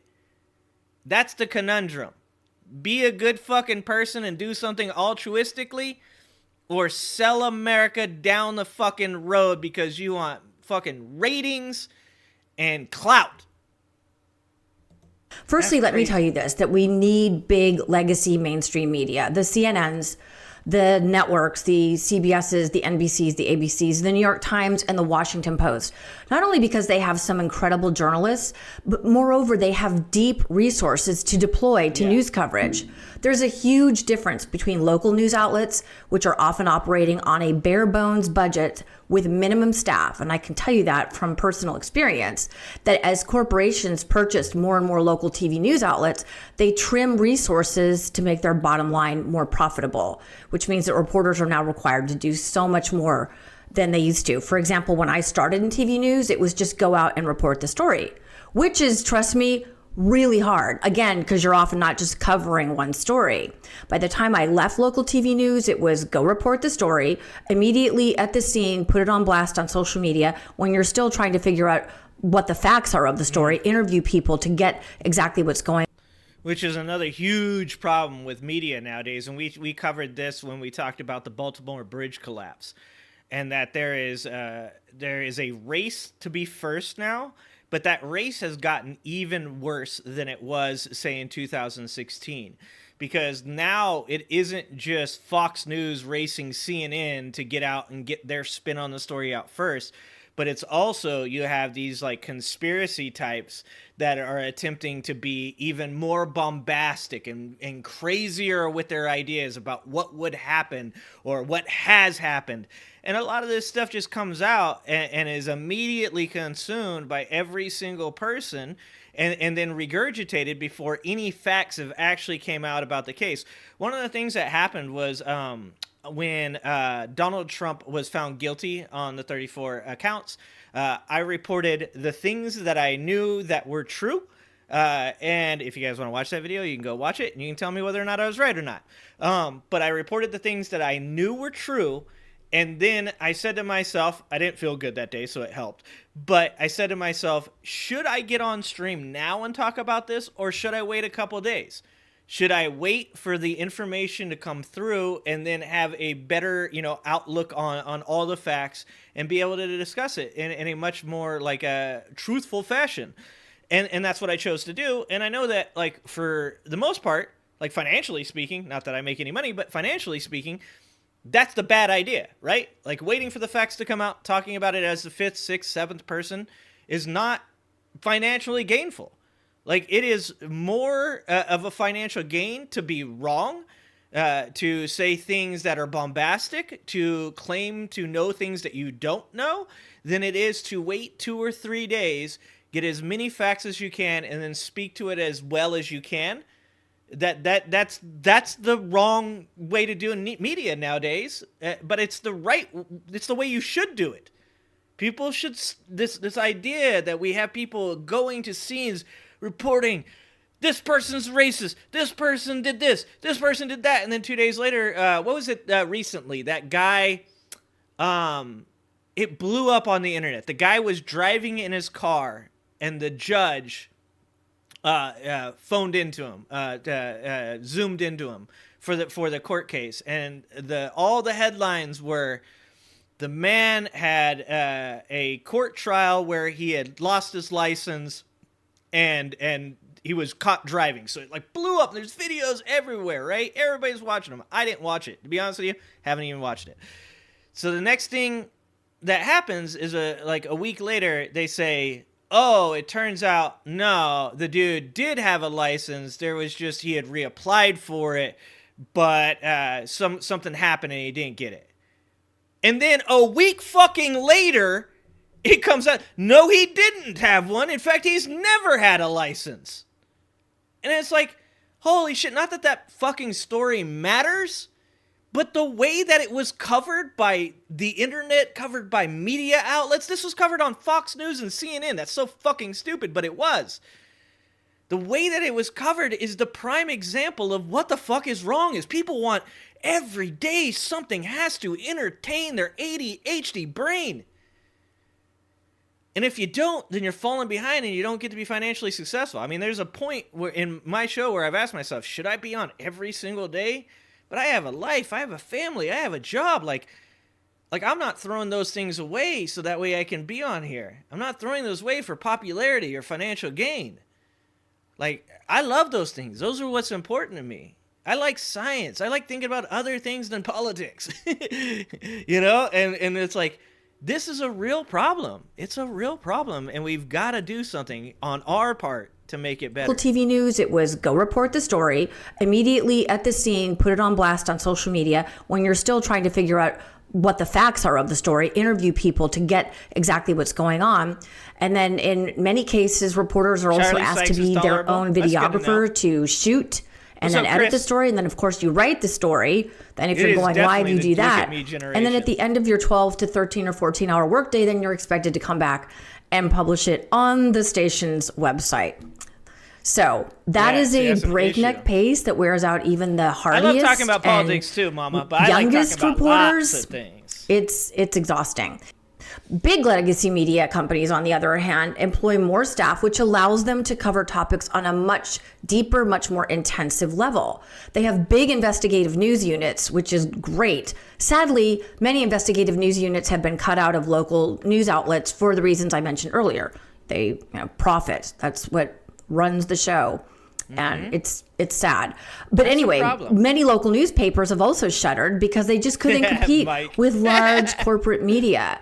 All of this to say is that a local news reporter trying to turn anywhere from 1 to 3 or 4 stories a day is not going to be able to keep up with the fire hose of lies and disinformation coming from someone like Trump. And that is intentional. Trump. Exactly, Mama. Somebody earlier asked me why I don't post these horizontally, and that's because of exactly what you said. Nobody can watch a 5-minute video anymore. It's like too long for them. And so generally the way people look at the horizontal videos are as being longer form videos, and so it gets less clicks. It gets less people coming through. If I post it on the vertical, which is made for people that have shorter attention spans, that want to see quicker, less than 1 minute clips of stuff, I'm not shitting you, I get 30,000, 20,000 times the views that I normally get, or 2,000, 10,000 times more than normal views that I normally get, because I'll get 100 to 200 views on a horizontal, where I'll get 20,000, 25,000 on a vertical. And that speaks to that. And I think this is something we need to be aware of in our own personal life. He Hertz has talked to me a little bit about cognitive behavioral therapy and other things. But cognitive behavioral therapy is something that every person should practice. And that is, when you notice yourself doing those things, you should stop yourself and do something different. Like with my kids, I'm like, don't sit there and scroll, man. Like, do something that you love. My daughter loves art. I'm like, do art. Don't, give yourself an hour or whatever. Fucking scroll. Have a good time. But if you notice that you are constantly on your phone scrolling, there needs to come to a point where you stop yourself and say, this is not healthy for me, and it's not healthy for the people around me, and I should do something different. Lies and disinformation coming from someone like Trump, and that is intentional. Trump lieutenant and complete toady Steve Bannon once admitted that the strategy behind getting Trump elected was flood the zone with shit. Yeah. This is how propaganda works. They can just tell overwhelm you. They can tell you with a fire hose. I don't like going to Truth Social at all because it is exactly that, a flood zone of shit and lies. But it is in those nonstop disinformation posts in Trump's feed that I discovered that he is threatening to dismantle Obamacare, or the Affordable Care Act, which provides health care to 40 million Americans. He's, of course, saying that he'll find a replacement for it, but that's a lie. The Republican Party as a whole has never come up with an alternative to the now very popular Affordable Care Act. He's also, remember when he was in office, he said he was going to improve America's infrastructure, rebuild all the airports and roads and bridges. Of course, he never did. It was another one of his lies. And it is now thanks to the Biden administration that America's roads, railway systems, airports are being rebuilt. Thank you, President Biden, not Trump. Also on his feed, I discovered that he has been, before the gag order was reinstated, he was doxing New York Civil Court Judge Arthur Engoron's family, including naming posts where it wasn't even Judge Engoron's wife, as well as his chief law clerk, inciting his mob followers to harass them. Or worse. It makes my head spin to go on there. And that is exactly the way he and the MAGA mob want. And this is where they've reached. So years ago, if you told somebody that a political figure was doxing, which is putting out the personal information of somebody that you dislike.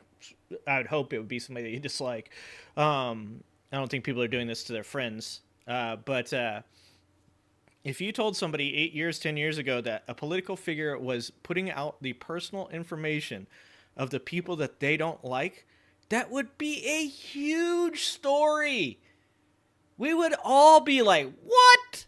No way, that can't be true. But nowadays, the type of people that are following Donald Trump are the type of people that go, yeah, that's good, actually. He should do that. Those people deserve what they get. That's an insane mentality. I try to remind people that in America, it's like living with roommates, right?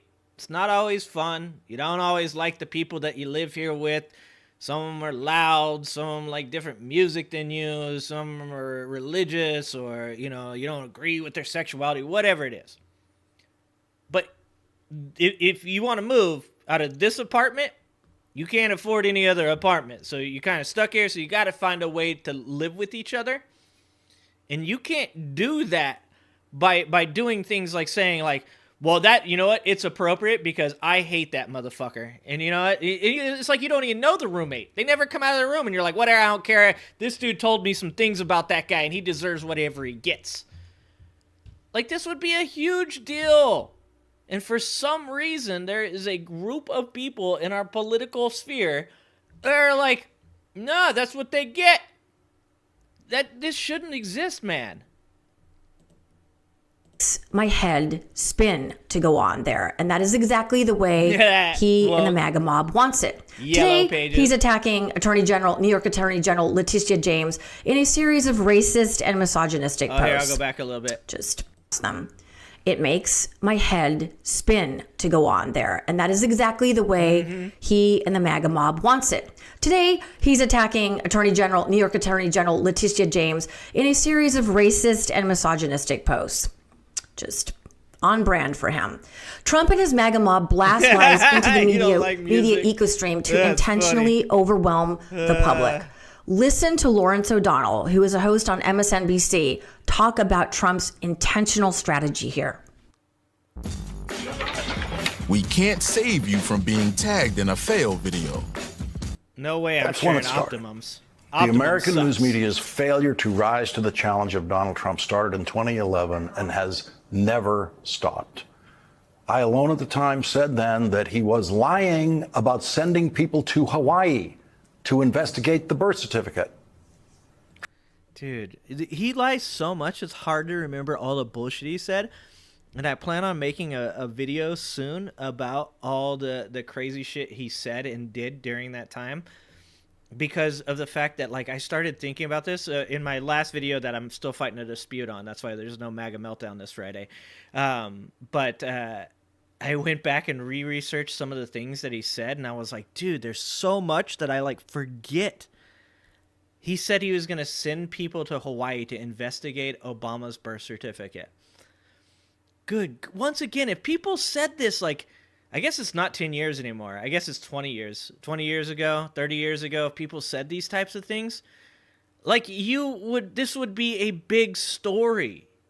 And now it's just everyday news. He just says it so much that everybody is just, at this point, they're just used to it. They're so used to Donald Trump saying hyperbolic and bombastic shit that they're just like, well, yeah, it's, he doesn't really mean it. Or they're like, yeah, he did mean it, but like it worked out the way I wanted it to. They did find out that he was. And it's like, no, they didn't. No, they didn't.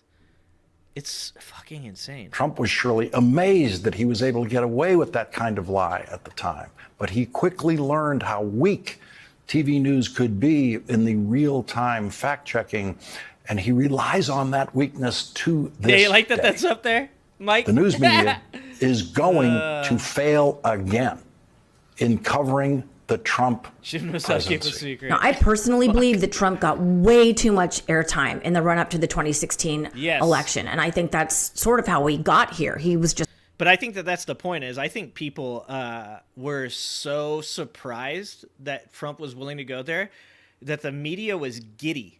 I think that they were like, holy shit, whoa, can you believe he's saying these things? And they let the National Enquirer type of story infest news media. They were so giddy, so excited by these things. It's like hearing gossip in the office. Did you hear that Ryan had an affair with Pam? And you're like, oh my God, really? And like, I'm like a kind of an anti-gossip person. Like things will happen in my store where I have to like remove something because they do something crazy. The other day I had a guy who literally jumped off his bike in my parking lot and flung it, and it ghost rode all the way out into a couple lanes of traffic.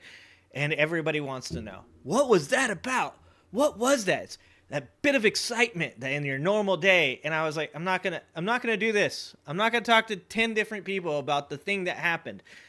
But most people aren't like that. Most people want to go from person to person, retelling the story and telling them how crazy it was. Oh, and then each time it's getting bigger and badder. And that's because you're getting the attention. You're feeling that look at me status of I've got something that everybody wants. And even if it's just for 5 minutes, you feel so good about it. And that just like really doesn't appeal to me. I get annoyed actually by the second or third person that's like, hey, what happened? I saw it going on out there. And I literally will just cut the story into, yeah, just some crazy dude. I had to kick him out. Because I don't want to fucking talk about it. But that's what the media did, is the media was like, he's lying. Wow, that's crazy. He's saying these crazy things about Obama. Man, that's crazy. We got to tell everybody about this. And they knew that it generated financial means and status. Now, I personally believe that Trump got way too much airtime in the run-up to the 2016 election, and I think that's sort of how we got here. He was just platformed by legacy media. Because but even then, the mainstream media did not come down hard enough in terms of reporting on, for example, Trump's lies about President Barack Obama's birth certificate. And that's acceptable, Mama. It was never, in my opinion, reported accurately as the full-blown racist and xenophobic attack that it was. And now he's threatening to take away health care from 40 million Americans. And that was not a big story when he said it. So this is my point. No, because they don't take it seriously. We need the mainstream media to pick up the pace, but we also need as many legitimate, accurate journalists out there covering all this. Yes. And one of those journalists is Brian Klaas, who is a writer for The Atlantic, which, in my opinion, is doing some of the best journalism out there right now. Klaas recently wrote this in a Substack regarding Trump coverage in 2024. Here's what Klaas says. I hope others in the press listen. Bombarded by a constant stream of deranged authoritarian extremism from a man who might soon return to the presidency. This is what I'm saying. We've lost all sense of scale and perspective. But neither the American press nor the public can afford to be lulled. The man who, as president, incited a violent attack on the U.S. Capitol in order to overturn an election is again openly fomenting political violence while explicitly endorsing authoritarian strategies should he return to power. That is the story of the 2024 election. Everything else is window dressing. And that's what I'm saying is, at the end of the day, it's like abuse. It's like the more you take, the more you get used to it, the less that you see it for what it is, right? And when you have entered this society that is already being constantly bombarded with the extreme, with the fantastic, even, on a technological side, we're constantly making these huge leaps in technology that are surprising, and you almost get to a point where you're desensitized. You don't think that anything is really that crazy anymore. And now we're being made aware of, it used to be you would know the one crazy person in your neighborhood, or the dude that stood on the street corner and yelled at cars, or the crazy guy in the wheelchair rolling down the middle of the street yelling at people. But now it's like over and over and over and over again. And that's why I think it needs to be mocked, not be created to be this like normal thing that you see all the time. It shouldn't be normalized. It should be mocked. It should be shown to be what it is. It should be shown to be crazy. It should be shown to be fantastical, these ideas that people have of Biden being somebody else and all that stuff.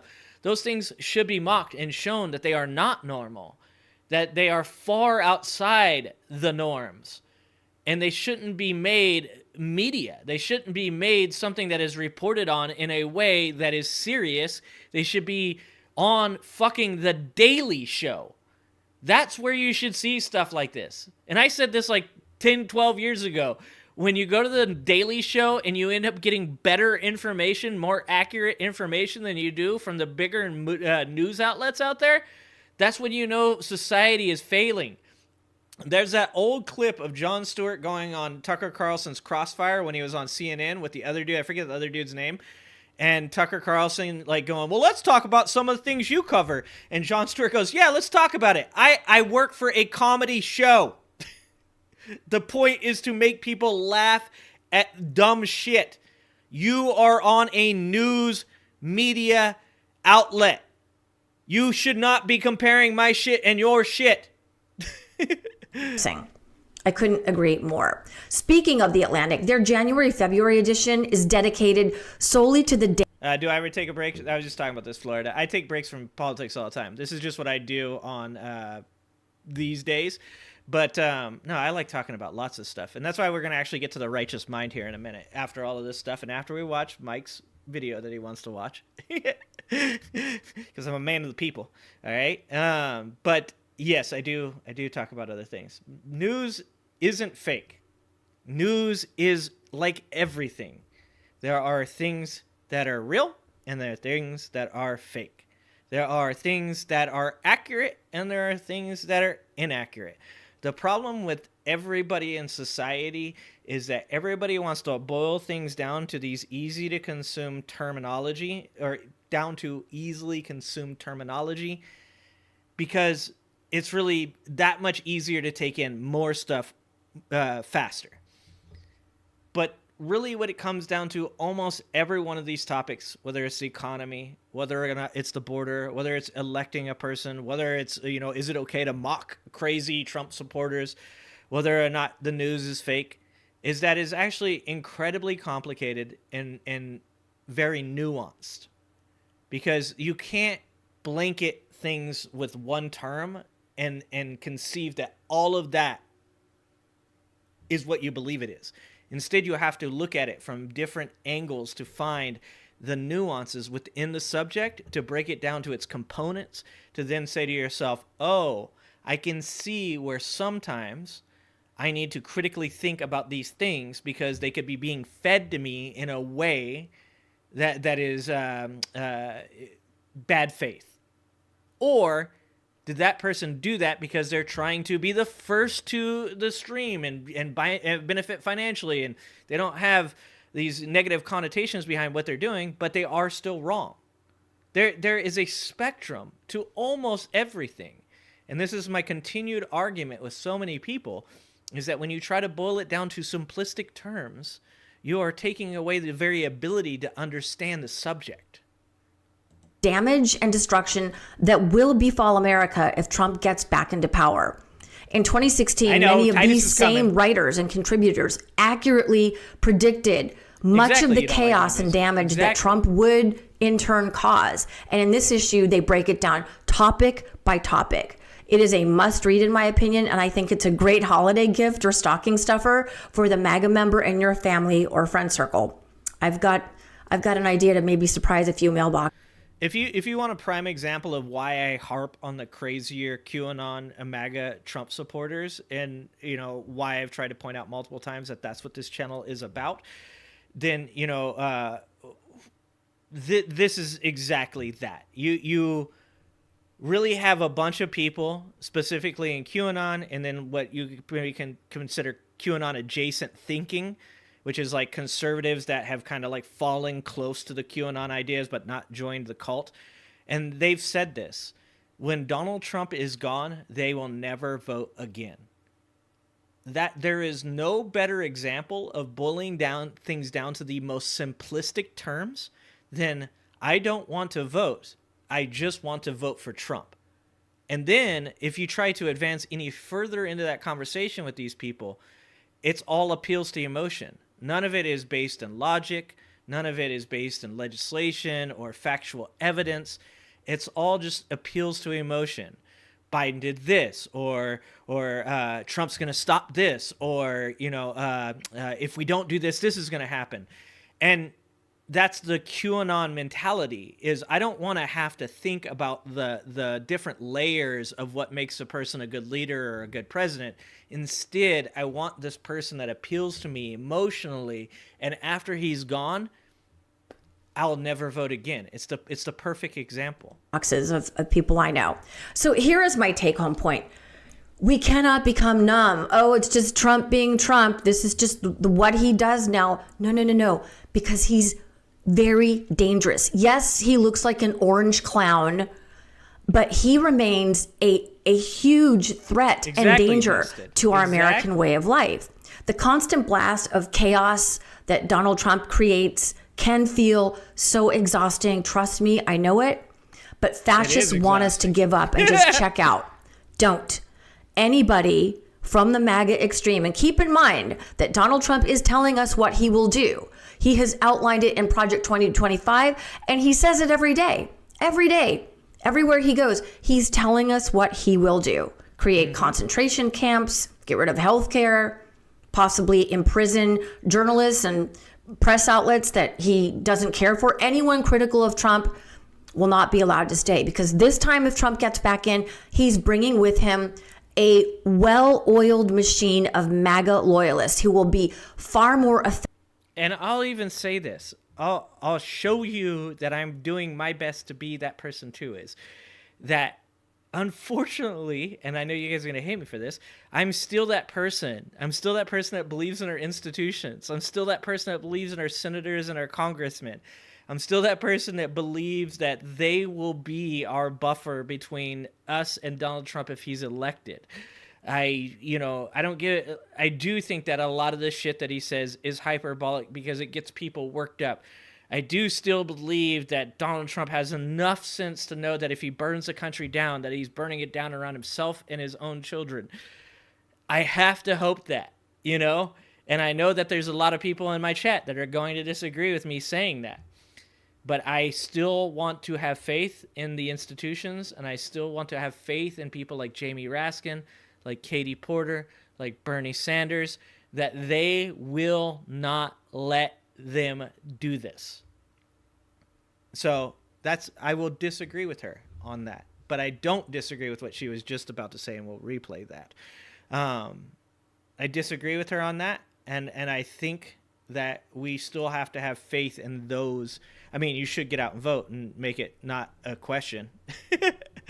Also, at the same time, I was wrong about a lot of shit that Trump said that he was going to do going into 2016, and I said he wasn't going to try it, and he did it. So I also could be completely fucking wrong about what I just said. Trump will not be allowed to stay, because this time if Trump gets back in, he's bringing with him a well-oiled machine of MAGA loyalists who will be far more effective in getting his agenda done. The last time we had people in the Trump administration who still, thank God, adhered to the Constitution and the rule of law. Yeah, so actually that's what she's getting to right now, Dusted, right? So that's what I was trying to say, is that I do agree. So this is where I do agree. So if Trump, and he's very narcissistic, he has incredibly narcissistic traits. If Trump gets into office and is allowed the ability to, remove whoever he wants, put whoever he wants in, then yeah, no, that's where I could be wrong. I can be wrong about this. And I know probably you guys are probably closer to being correct about this than I am, because I have been wrong before about his ability to do certain things. And you're probably sitting there going, then why the fuck wouldn't you just say that you're wrong and that you should believe these things? And that's because, like I said, I still want to have, I am holding on to the optimism like it's a fucking lifesaver. Like it's that fucking door in Titanic. But I kind of feel like Trump's the girl on the door and I'm the one fucking hanging off about to die. So, yeah, if he gets in office and he's able to handpick the people that are coming in with him and he's able to put toadies around him that will just do whatever he says. My one caveat to that, the one thing I will say, is that most often in scenarios where you put people that are not capable of doing their jobs, they're actually more of a bane than a boon, because when you have a bunch of people that are mostly interested only in the self, which would be the people that Donald Trump most likely surrounds himself with, they're the people that probably say yes to him in person, but then do the Tim Scott move of taking donations in his name that they're taking 95% of, is that generally in those types of businesses, those types of groups, you're going to end up with them eating themselves. And I don't think that that's good for America. I'm not saying that at all. But I do think that that may also be a boundary that is placed upon his ability to do the things that maybe he would want to do. The question is, you know, like when we vote come November, do you just vote for president or do you vote for senators and Congress people and everybody that's up for election? Because the people that are stopping at just voting for somebody that isn't Trump and not voting down ballot on people that would stop Trump if he got in office, those, you're fucking up. You can't just vote for the president. I know it's the main event and the undercard is boring, but this year the undercard is fire, and you should be watching all of it, and you should be voting appropriate to your policy values and your interests. Of law, we won't have that next time what around. Up, Jeannie? Like, I cannot say what this up, blue and green? strongly enough. Trump remains a clear and present danger to America's democracy and freedoms. And I know there are many things we need to do better in this country. We need to get women's rights back up and so many other things. But it is going to be a disaster if he gets in. So please join me in the effort, the pro-democracy effort, right here on the Midas Touch Network. My name is Suri Crow. Thank you so much for watching, and I hope to see you. Thanks for sharing these videos, John. I didn't know about Suri. I did not know about the Sinclair media group and what was going on with it. I knew about the merger between Fox News and all that stuff, but I didn't know about those things, so I really appreciate that. And for anybody that wants to share, you can click so that the button up top that says donate in the chat, the pinned comment, is not just for donations. It's my website. You can go there. It has my email address. You can send me videos. You can send me conservative shit if you're a conservative. I don't care. I look at everything. You can send me whatever you want. I like to look at all the things and get all the viewpoints that I can on things. Obviously, I'm a left-leaning person that's choosing to vote for Biden this year up to this point. You know, I know people keep saying Biden's going to drop out and somebody else is going to join. I don't know how that's an own. Can somebody explain that to me? I feel like what conservatives are doing by trying to create that theory that Biden's going to drop out last second is they're trying to be like, you know, like the left is a bunch of bitches for doing this or something like that. But I don't think that's quite as much of an own as they think it is. Because as it stands now, there's a lot of left-wing people that are unhappy with Joe Biden's policies in Israel. And there's a lot of progressives that are unhappy with a lot of his policies overall, not feeling like he had done enough for progressive values, which he's not a progressive. He's an establishment Democrat. I feel like if he dropped out, it would actually probably destroy Trump. Because I don't see Trump beating anybody else. Even, I'm going to be honest with you, I know that they've done a good job of hating on Kamala, but I think Kamala beats Trump. I think that I think Newsom beats Trump. And if Michelle Obama, if they keep saying Michelle Obama is going to come out, if Michelle Obama came out, it wouldn't even be a question in my opinion. moderate conservatives would vote for Michelle Obama over Donald Trump. Because Obama, during his administration, did not enforce the antitrust laws he would have enforced. He fought in wars that Republicans were okay with. He did a lot of things that, just like during the Clinton administration, reached across the aisle and actually encouraged Republicans. I really don't understand this idea that it's an own to say Joe Biden will drop out and Michelle Obama will come in and, oh, this is a big conspiracy. If that shit happened, Trump supporters might as well pack their bags and move to Russia. This shit's over for them if Michelle Obama comes out of the back, like fucking WWE style. Let's see. I don't know how you guys don't have recreational pot yet. That's insane. John Oliver hasn't been on Sinclair. We can't watch John Oliver on stream because I'll get a copyright for that, but I'll check that out. Voting this year to prevent a fascist takeover of my country. Good job, Dustin. And is I suggest you accept anything on face value. Don't know if that is liberal. Yeah, I don't. Like I said, I don't tend to choose political parties. Like I think people should get away from that. I know that right now it's a really big thing. And it feels really important, and maybe this is the wrong time to say this to people, but I think people need to get away from establishing themselves as, left or right, and instead just have values that declare who you are as a person, you know? Like, if you're a person that believes they're on the left and you're for equality for all people regardless of gender or sex or age or ethnicity or religion, if those are your values, if you believe that, the minimum wage should be increased or UBI should be a thing or the 4-day work week, I feel like by choosing parties, you guys are tending to place yourselves into these lanes that make it difficult to get out of without offending people within your party. And that's why I don't like I don't like when people say, well, you're a progressive because, or you're a liberal because.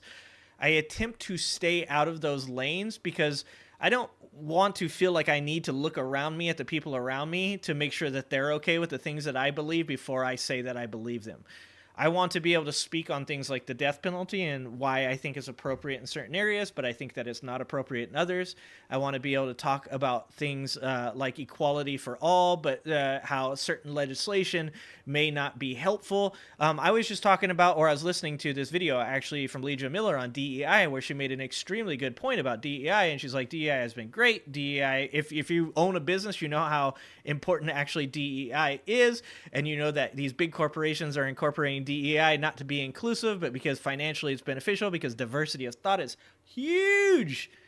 But she goes, DEI sometimes is actually not beneficial for the people that it was made to help, because now you have these conservative elements within the workforce that looks at somebody that's African American or Latino or trans or whatever and goes, you only got this job because you are a certain ethnicity or culture.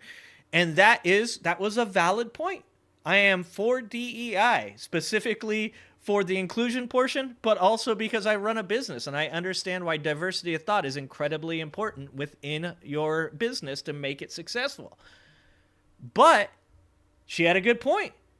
If it is now making those people feel as though they're being targeted, because that's not right for them to be targeted, but if that's why they feel, then that's a problem, and that legislation needs to be looked at and manipulated, and I shouldn't have to feel like saying that might get me kicked out of my lane, and you shouldn't have to either. You should be able to have the policy values that you and your life experience has created within you, and you should be able to express them without concern of being kicked out of a group. And you should also be willing to hear from others why you might be incorrect about those things. And I think when we place ourselves within parties and groups, and we're going to listen to the Righteous Mind, hope you guys stick around for that, you'll find out why that can be a good thing and why that can be a bad thing. But anyways, we're going to watch something funny. Let's see. I'm the fucking bird standing. I am the fucking bird. Exactly. Yeah. I'll be honest, this SCOTUS decision about it was a gut punch yesterday. It's crazy to me. The bump stocks thing is crazy to me. I mean, I understand judicially, like if you're just, once again, we live in a semantic age of our judicial system where they're going to go by the words that make the laws what they are, and they're going to stick to those. Bump stocks to me are crazy. Once again, like I don't understand the argument for owning the weapons being you're going to fight the government. I don't think people, I don't know if they understand how advanced our military is. The bump stock ain't doing shit, dude. Let's see. Yeah, so my argument with the death penalty would be a long one. You don't, and I don't want to spend more time just waxing poetically up here, but please remind me of that at one point, and I'll try to get into my opinion on why it should still exist for certain crimes. Let's see. And see, that's a good point. Look at a list of the countries that still use capital punishment. It's not like a list. It's not a list of democracies. That's a great point. And that's something He Hurts brought up a couple studies that I have been doing my best to look into when I have time. And all of those things matter to me. All those things do influence how I think about things like that. And I'm attempting to continue to form my policy values in that area. And this is why I'm saying I don't want to be pushed into a party that says you have to think this because we do. I want to get to those places on my own. That's where I stand with that. All right. So, this is the one that Mike wants to watch, and I'll shut the fuck up. I actually thought my husband lost 10 pounds until Okay. I discovered his little secret. No matter how much my husband works out, he just struggles to lose his dad bod. Then he got these shirts from... Okay. I feel targeted. All right, let's watch Titus talk about Hunter Biden and then compare it. Christopher Titus, and this is the Armageddon update. Guilty. No, this is not a replay of a couple weeks ago. We have a new guilty verdict. Hunter Biden, addict, crackhead, and hooker sommelier, who is currently in recovery. And honestly, he's really got his shit together. Stop with those fucking drugs. They're making your mind into mush. However, he did go through that whole, crackhead thing. And during that time, by the way, people, he bought a gun because it turns out crack doesn't really take the edge off. Yeah.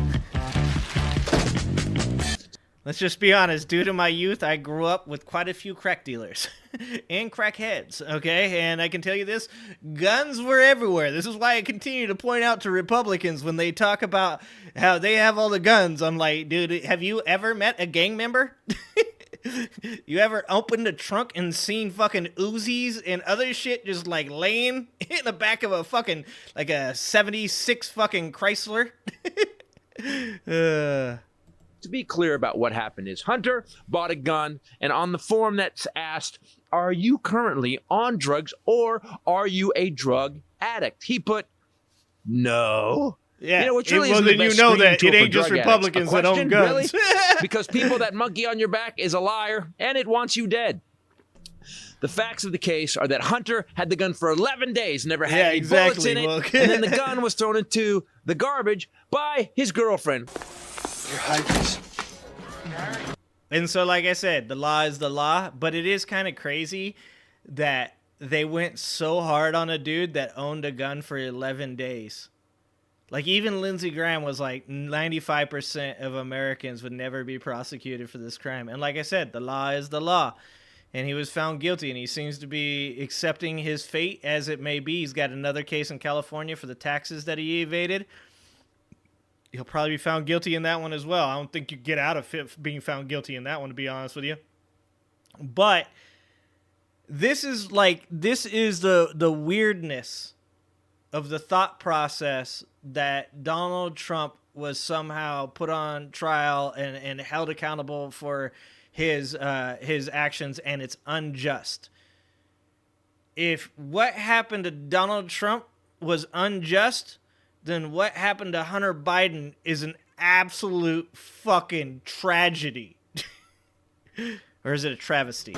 Maybe it's a travesty.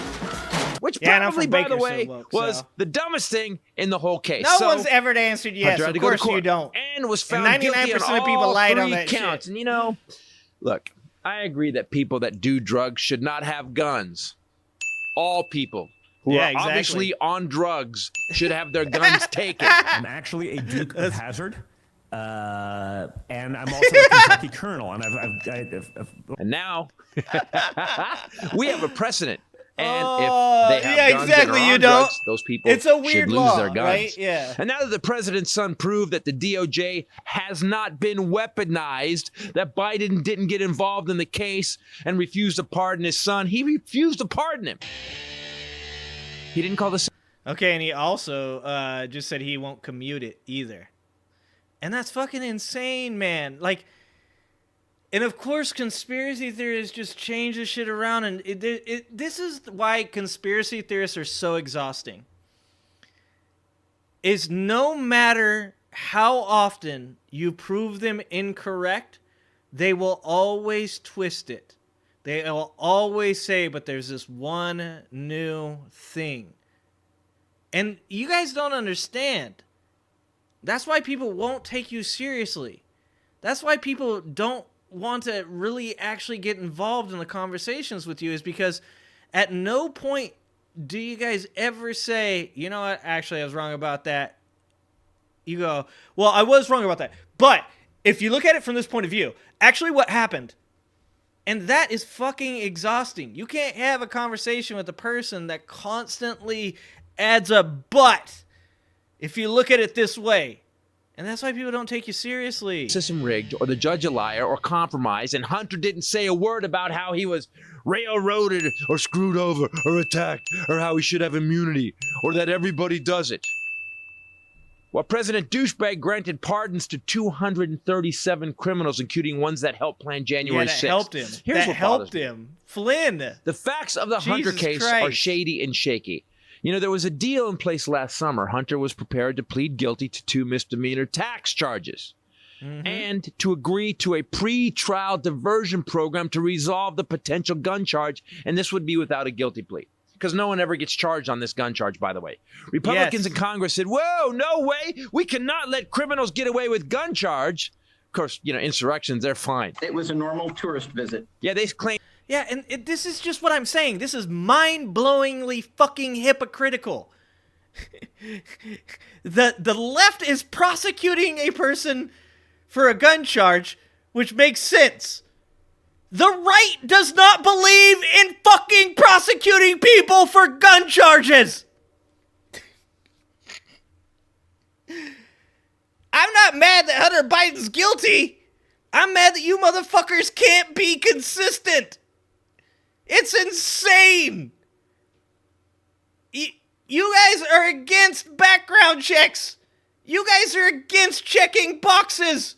You guys are against people taking people's guns away. And then you're like, but not that guy. That Hunter had a sweetheart deal. Yet the deal was overseen by a Trump-appointed U.S. Attorney, David Weiss, a registered Republican and confirmed in the Senate by voice vote. A Trump lawyer had approved the deal. Do you get that? Yes. And it's probably because the gun was never used, and it was only in Hunter's possession for 11 days. 11 days! Never even had ammunition in it. You know, you Second Amendment guys never had really ammunition. Selective, Holy ain't you? Give me a break. That's a bunch of malarkey. But neither Hunter or the president are screaming about the shady-ass things that were done to them. You know why?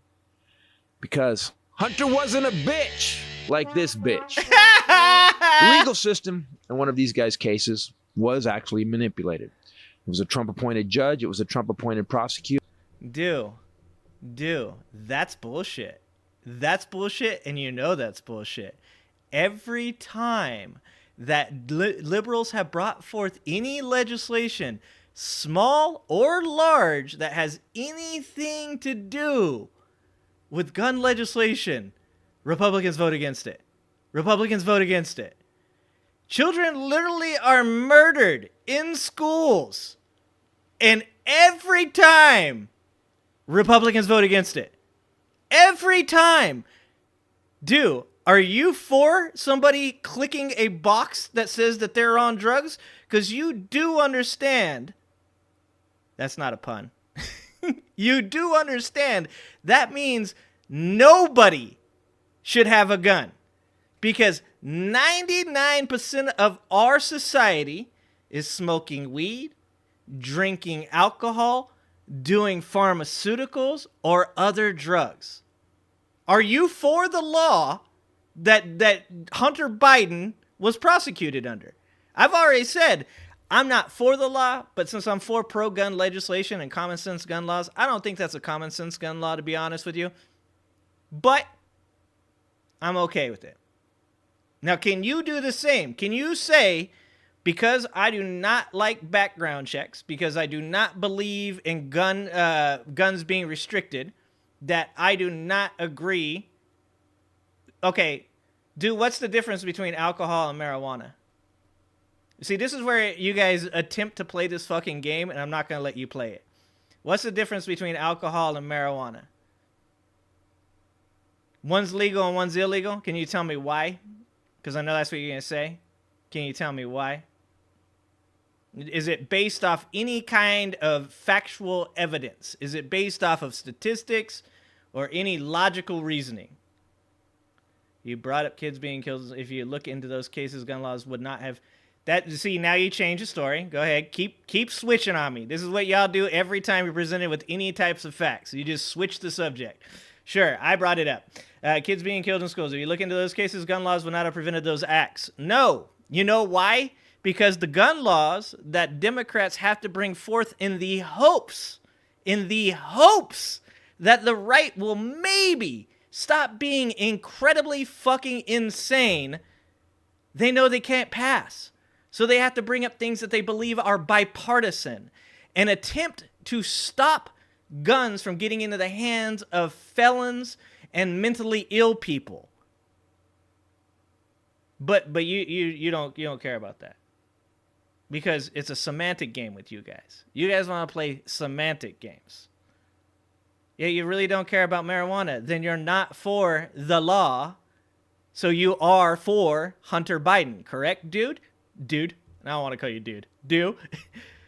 This is what I'm saying. You just still need to you have to get to the final portion of the argument, and you're falling short. The final portion of this argument is you stand in defense of Hunter Biden's right to own that firearm. Nope. Answer the goddamn question, dude. Answer the question. Do you stand with Hunter Biden's right to own that firearm? Florida, at what point had he committed a crime? Florida, at what point did Hunter Biden commit a crime? What was he what was he at the time he purchased that weapon criminally charged with? And the deal was pulled off the table because of political pressure. And the Bidens just took it. And they shut up about it. That's what good Americans do. They follow the rules. And when anybody does something illegal, the Bidens took the consequences. I do. But you don't believe that. If you are pro Second Amendment and you are, what is it? It shall not be infringed, which I guarantee you, if that's a right-leaning person, you're 100% for. If we put Donald Jr., or fuck it, Donald Trump on trial today because he had pharmaceuticals he wasn't supposed to have. If I put him on trial for the same thing that Hunter Biden was found guilty of, you be losing your goddamn mind right now. You're like, this is politically motivated. This is all bullshit. This is my problem with having these discussions with you guys. I will sit up here and I will agree that at times I am wrong. I will agree that in a case like Hunter Biden's where I think it's bullshit, that I'm in support of those laws and he was found guilty. But you can't even say one fucking time in a chat where you're not even surrounded by the people in your party that you might be incorrect and you might be a hypocrite. You can't do it. Because you have cognitive dissonance. Because the thing you claim everybody else has, you have. Like, I'm going to continue to tell you guys this. Cognitive behavioral therapy is incredibly important for every single person. And when you find yourself at a conundrum where you say to yourself, hold on, I support everyone's right to own a firearm. Now, there's a person that I disagree politically with that wants to own a firearm that is being put on trial for something that I don't agree with. I support that person in that trial. If you can't get to that point, then you're not figuring out that you're being a hypocrite. That's cognitive dissonance. But you're not doing it right now, dude. But you're not doing it right now. I'm giving you a chance to do it, and you won't. Take responsibility. No, I don't take Say responsibility. Say, I support Hunter Biden. And the He Bidens should also not have don't been believe in charged. zombies. I'm Christopher Titus, and this is the Armageddon Update. Yeah, people. JFK is not coming back from the dead. God damn it. I don't understand the craziness we're living right now. That's what I'm fucking saying! So, the judge system is, the DOJ totally weaponized. You're all over the place, though. You're all over the place, dude. Do the one thing I said. Say, I support Hunter Biden. Type that shit out. Type, I support Hunter Biden because I do not believe that people's guns should be taken away from them. Because if you're on the right, that's what you believe.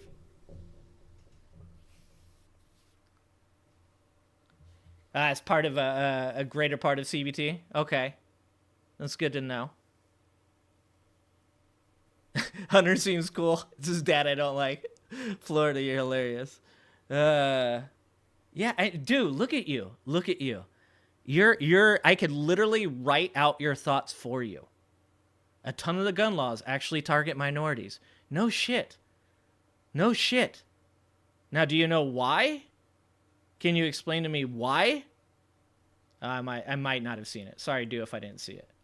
I apologize if I didn't see it. I would not. Everyone that you would not support Hunter Biden. Everyone knows that I am things being just fair. If someone breaks the law, politics should not enter the equation. But then you can't say that the government. You can't say the government has no rights to take people's guns from them if you are in support of Hunter Biden having his guns taken away from him. Those two thoughts cannot exist. Those are directly conflicting thoughts. Because you can't say because one person that you dislike personally or politically doesn't get to own guns, but everybody else does regardless of their behaviors. It doesn't make any sense. It just doesn't make any sense.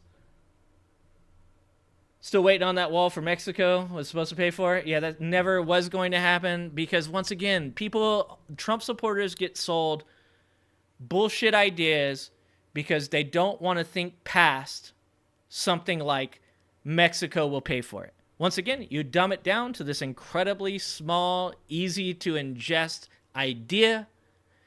Mexico will pay for it. Walls stop people. And then that's as far as they need to go. Going any further than that to figure out why Mexico would pay that, why would they decide to do that, how would we make them do that, what's in it for them, all of those things, the nuances of these incredibly complicated subjects fall on deaf ears because they're not interested in going any further than the appeal to emotion. And that's it.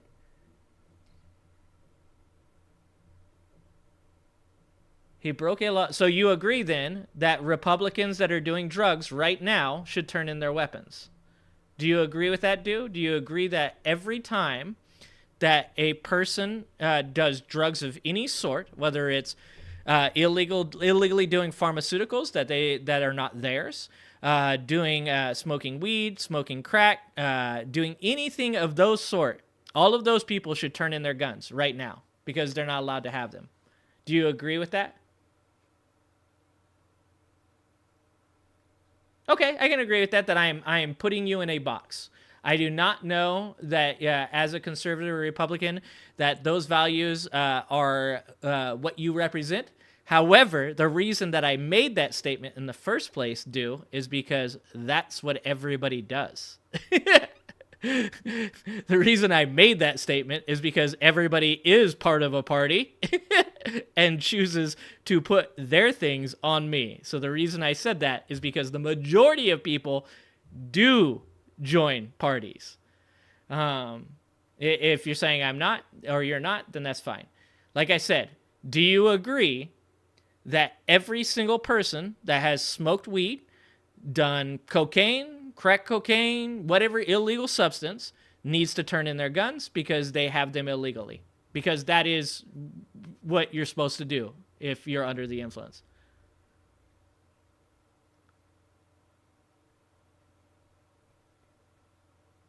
But the idea of the law, no, I hear what you're saying. I hear what you're saying. When it comes to gun ownership, I understand how to purchase a gun. I understand the checking off the box and the signing to say and presenting your ID and your birth certificate and all that business to show, which is all things that people on the right claim are not.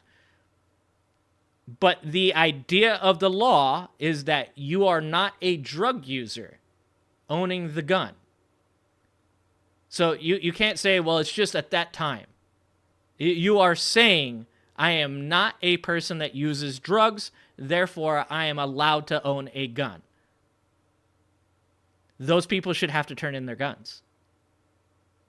That is the logical ending of where that goes. Anyways, let's watch this. I like you being here. I like you talking to me. Thank you for talking to me, Do. Thank you for talking to me too, Florida. Can I help you? Do I agree with Biden selling the wall for the pennies on the dollar? You do know that he's continued to build the wall, right, Do? You know that he's trying to push through legislation or whatever, through executive orders, that he's actually continued to build the wall, right? Yes. Yeah. This woman harassing random people on the beach saying all liberals are the same while driving a scooter, flying a Trump flag, has to be one of the most ironic images of... This is one of the things that I was just talking about the other day, because there was a gentleman riding my ass the other day, which is the stupidest fucking thing you could do on a motorcycle, being that I grew up with people that drive or that were in motorcycle clubs. The stupidest fucking thing you can do is be on somebody's bumper on a motorcycle. Anyways, I look up in my mirror, and what does he have on his motorcycle, guys? Of course, dude's rocking a Trump flag. And this is what I'm saying. Y'all are weird as fuck. Trump supporters, you're weird, okay? You own a scooter that you went on like probably Amazon.com or Walmart.com because supposedly you hate China, but you buy all the Chinese stuff. And you bought a flagpole. Then you created a contraption to then attach said flagpole to your scooter. And then you went and bought a flag for Trump. And then you put that shit on the flagpole. Okay? This isn't like fucking, you just hung a Trump flag outside your house or some shit like that. This is, you guys literally, like, find ways to attach this shit to your vehicle. And then you get up every morning and you walk out there and you look at that bad boy and you're like, yeah, I'm riding that shit to work today. I'm going to go to McDonald's on that motherfucker. It's weird. It's fucking weird. No party policies, new name, no party. Is that what I should name my channel from this point on? I don't know if people can go through another name change. People are already mad at me that I changed it from the Angry Ginger. You do know he sold a ton of it off, correct? You act like the left does nothing stupid. Why would I ever say that, dude? Why would I say the left never does anything stupid? Would you like to play the game, dude, where I list things that the left do that's bad and you name things that the right does that's bad? We can play that game. I thought I already played it with you, but I do it all the fucking time. A Democrat politician scrapped up somebody's car on Florida because of a Trump sticker? Yeah, that's stupid. You shouldn't do that. See how I did that, dude? See how you said a Democrat politician scratched up someone's car in Florida because of a Trump sticker. And then I said, yeah, that's stupid. You shouldn't do that. See how I did that? Now, can you do that is the question. No, you can't. Because I've given you the chance over and over again, and instead You use language to avoid saying it. You can sit here and you can claim that I'm the one that's got some kind of dissonance going on all you want, and you can keep saying the words, but facts are facts. I understand that the left does all kinds of shit that I disagree with, and I can list them fucking all day long. It's not the same on your side. It's not the same. People on the left are constantly criticizing Joe Biden. It's one of the reasons that the left might lose this year. The left might not lose because fucking the conservatives have such a strong presidential candidate. If the left loses this year, it's going to be because the left has criticized the shit out of Joe Biden's policies. That's why they would lose. Hey, what's up, James? The year. Disgusting. That's a sign for hate. Go yourself. Go yourself. Off. What's up? What I do with my stimulus check? I pay my bills. And like I said, now let me ask you a question.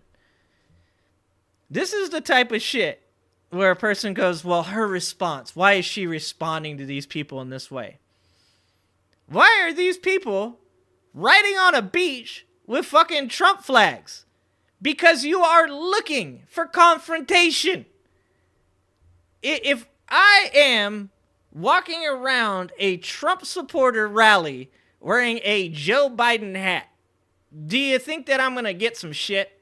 Do you think people are going to fucking yell at me and call me names? They are, right? They are. Why the fuck would you do this? It's because you're constantly looking for confrontation. The people that continue to tell everybody else that they're divisive and polarizing are the people doing it. This is a theme.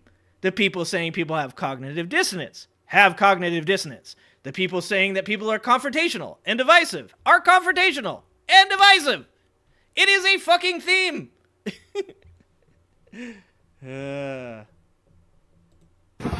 Trump, he's a just like you. Oh no, you're not wasting time, dude. I appreciate you. I'm thankful for you being in the chat and providing a different point of view. I'm really glad that lady clapped back against those Trump supporters who are just trying to be big old bullies, because it shows you don't always have to be the bigger person. Sometimes you need to fight fire with. And this is the point of my channel. And I've told you guys this from the beginning. Obama was the guy who said it. When they go low, we go high. And the problem with that is that when you are only going high all the time and you never get down on these people's level, then they feel like they're constantly condescended to. They feel like you're not approachable. There's been so many times on this channel where people have came into my chat, they've insulted me, called me names, I talk shit back to them, they've stuck around, and we've had good conversations. You can't always go high. And also, you shouldn't accept people being bullies. At the end of the day, when I was a real little kid, when I was growing up in a fucked up neighborhood that was infested with gangs and skinheads and pimps and prostitutes, and I had to walk through a gang-infested area to go to the elementary that I used to go to. And every day, those motherfuckers, people would chase me home. By the way, it wasn't the gangs. It was the skinheads and the peckerwoods. The kid that was a pecker would chase me home from school every day. And my friend, one of my best friends, he was a pretty gnarly dude, probably one of the gnarliest dudes I ever grew up with. He said, "Why you let people fuck with you like that?" I said, "Well, man, I can't do anything about it. I'm small. I'm skinny. I can't fight." So it doesn't matter. He goes, "If you let people bully you all the time, every time, and you never do anything about it, they'll always bully you." He said, "Sometimes you got to punch them in the face." And I was like, no way. No fucking way. I'm not hitting anybody in the face. I'm too small for that shit. And I learned over time by boxing with this Mexican dude next door. Actually, you'll see him in the chat every once in a while. Name's Tommy. Beautiful man. But I learned to get out of that discomfort with fighting. I learned, most of the time it's against my own sister, to be honest with you. My sisters are badasses. And so I started fighting back, man. People would get in my face, and I fight back. You know what that kid, that Peckerwood kid, He was the first like real fight I got into when I was about 10 or 11 years old. I think I was about 10 maybe. And I had a black friend from another neighborhood. My dumbass didn't recognize that where I wasn't a safe place for a black kid to be. And I invited him over to my trailer park. And we were racing through the trailer park, and these other white pride kids got involved. And I turned around, look, and that kid's there. And I went back over there. I'm like, hey, leave him the fuck alone. This kid's name was Larry. Larry and his brother fucking, what was his brother's name? Nathan, I think? Can't remember the other kid's name. Ray. Of course it was Ray. Larry and Ray. And so I kind of got in that kid's face. This other kid is Peckerwood, who'd been trying to chase me home, beat me up all the time. He got in my face, and we ended up fighting. And at one point or another, my hurricane swinging windmill arm having ass, they could not fight, clipped him in the side of his fucking head, and he went home screaming for his grandmother. I shit you not, this is like shit that's out of a movie. Like, I'm blacked out, can't tell what the fuck's going on, and somehow I clipped him in the temple. And the next thing I know is he's running home screaming for his grandmother. And I think since that day, I'll tell you this, guys. Since that day, I ain't getting bullied by fucking nobody.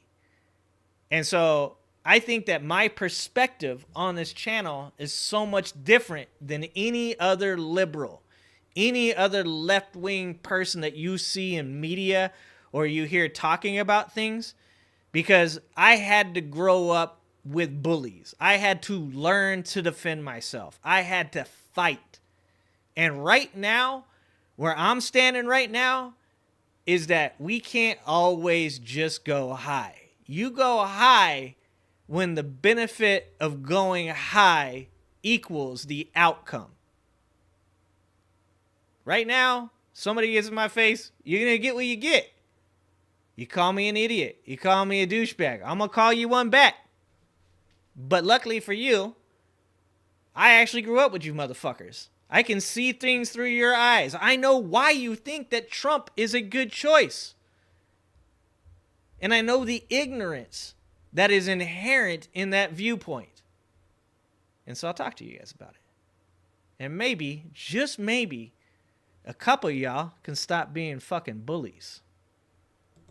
Fire and let people know I hear and see your BS, and I'm gonna call you out. I'm gonna confront you, and I'm gonna do it I'm gonna do so in an assertive way. And maybe it makes Trump supporters think twice about broadcasting their appalling and disgusting views. This has gone far enough and gone on long enough, and there are countless of millions of people that have come in here illegally.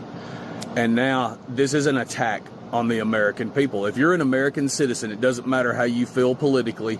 This is an attack on you. This is an attack on our sovereignty. You can't just walk in here at your own leisure. And this is what I'm saying. It's the right idea and the wrong argument. This dude 100% does not understand the statistics based around encounters on the border. 100%. It's either that or he's being disingenuous. And most likely, he's selling fear for status. He's selling fear for recognition. Or maybe he's just a moron that has heard shit regurgitated so many times that he's brainwashed enough to believe this. There are things on the border that 100% need to be talked about, because not because Dems, not because Repubs, but because Dems Repubs.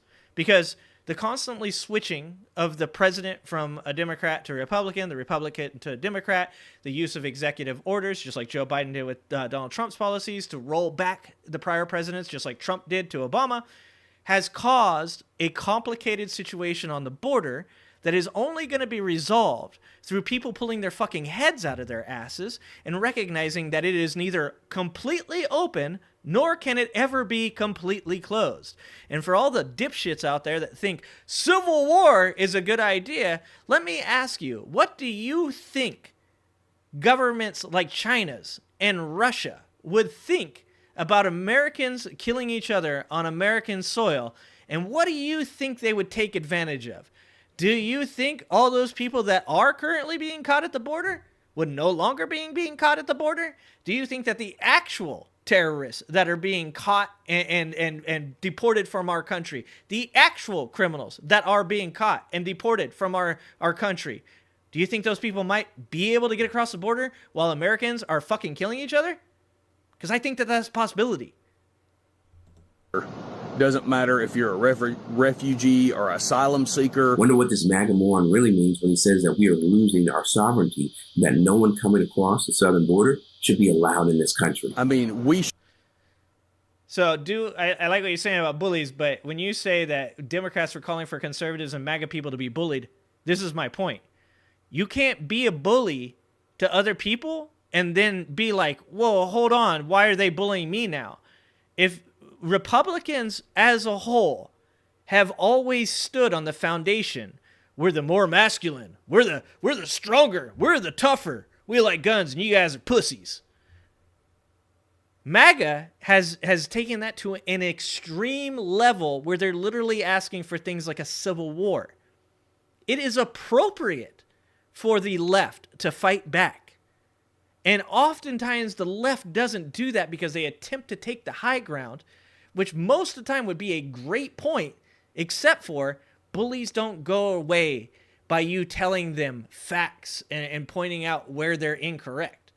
So though I disagree in this area with you on this subject, I can agree with the beginning of your statement. Should have 50 cals and landmines lining the border and using them. No, you can't do that. See, this is why I'm saying this guy's stupid. We're going to let him say this again.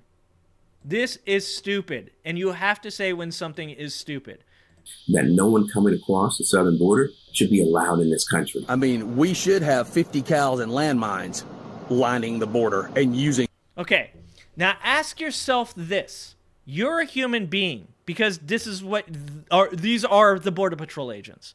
You're a human being, and your president gives you a 50 caliber sniper rifle, puts you in a turret, and says, from this point on, every time that somebody tries to cross that border, you shoot one.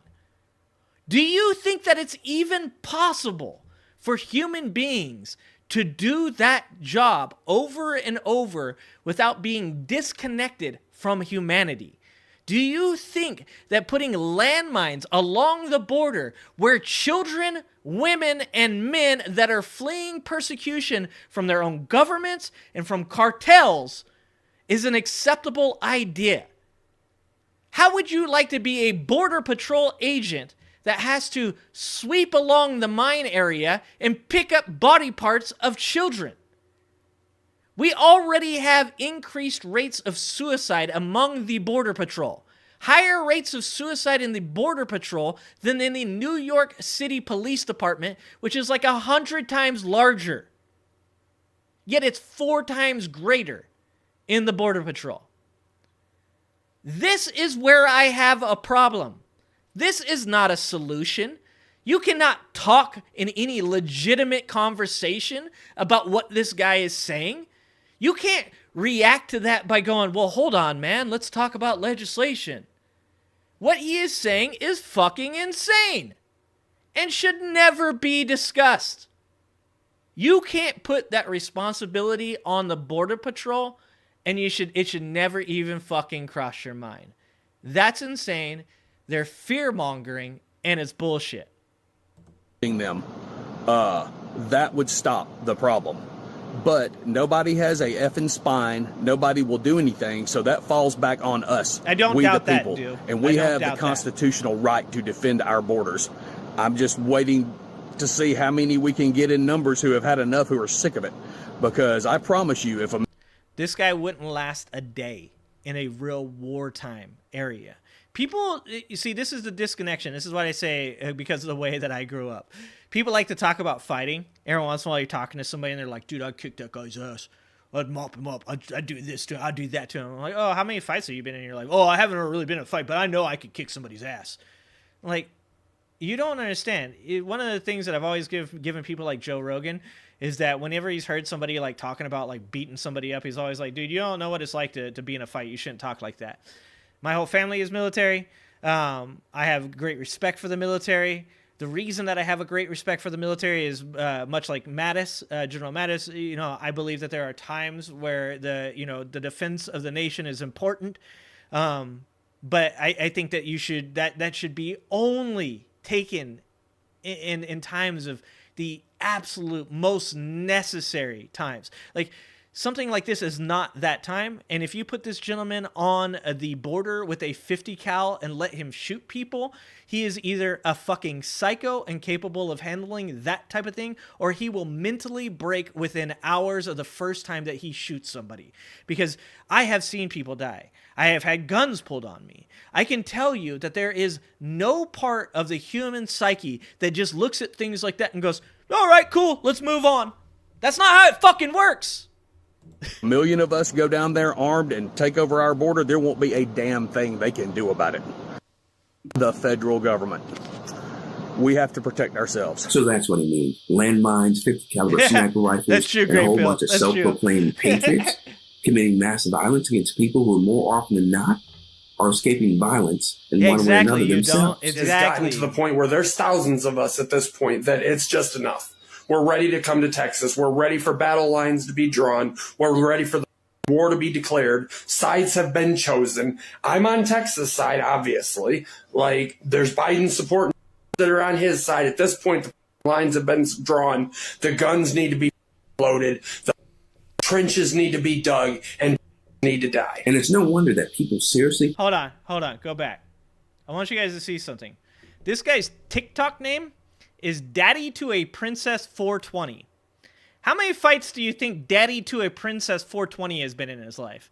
How many engagements that involved life or death do you think Daddy to a Princess 420 has been in? This man does not understand the words that are coming out of his mouth. At no point in this man's life, I guarantee, has he ever experienced something that even comes close to a fucking fist fight, much less an actual engagement with somebody else? What do you think's going to happen? Let me ask you this. So you line up people along the border with weapons and landmines, and you have cartels that are forcing people across the border with drugs in their backpack, which we all agree is a bad thing, right? But what do you think the cartels are going to start doing? How do you think they're going to react to that? They're probably just going to send more innocent people across the border with drugs in their backpack while they hold their families hostage to make them do that. Do you think the cartels are going to go, oh, you know what? This isn't really working. They're just shooting them at the border. Or do you think they'll just increase the number of people that they're sending across the border to be shot because, statistically speaking, one of them is going to make it through? What are you going to do when these people claim that 20,000 immigrants crossed the Rio Grande all at once? What are they going to do? Are you going to give them automatic weapons? Are you going to allow them to mow down indiscriminately an entire group of people? Is Daddy to a Princess 420 going to be given an AR or an AK or potentially a fucking Gatling gun on a turret to do this job? Does any of that make any fucking sense at all? That's insane. And this guy's a moron. And he deserves to be called a moron because it's not bullying. It's telling you the fucking truth. He's an idiot. Lines have been drawn. The guns need to be loaded. The trenches need to be dug and need to die. And it's no wonder that people seriously think they're justified in thinking this way because their political leaders are saying the same thing just in a more digestible and a polite way for the average American. We got a lot of work to do. Florida.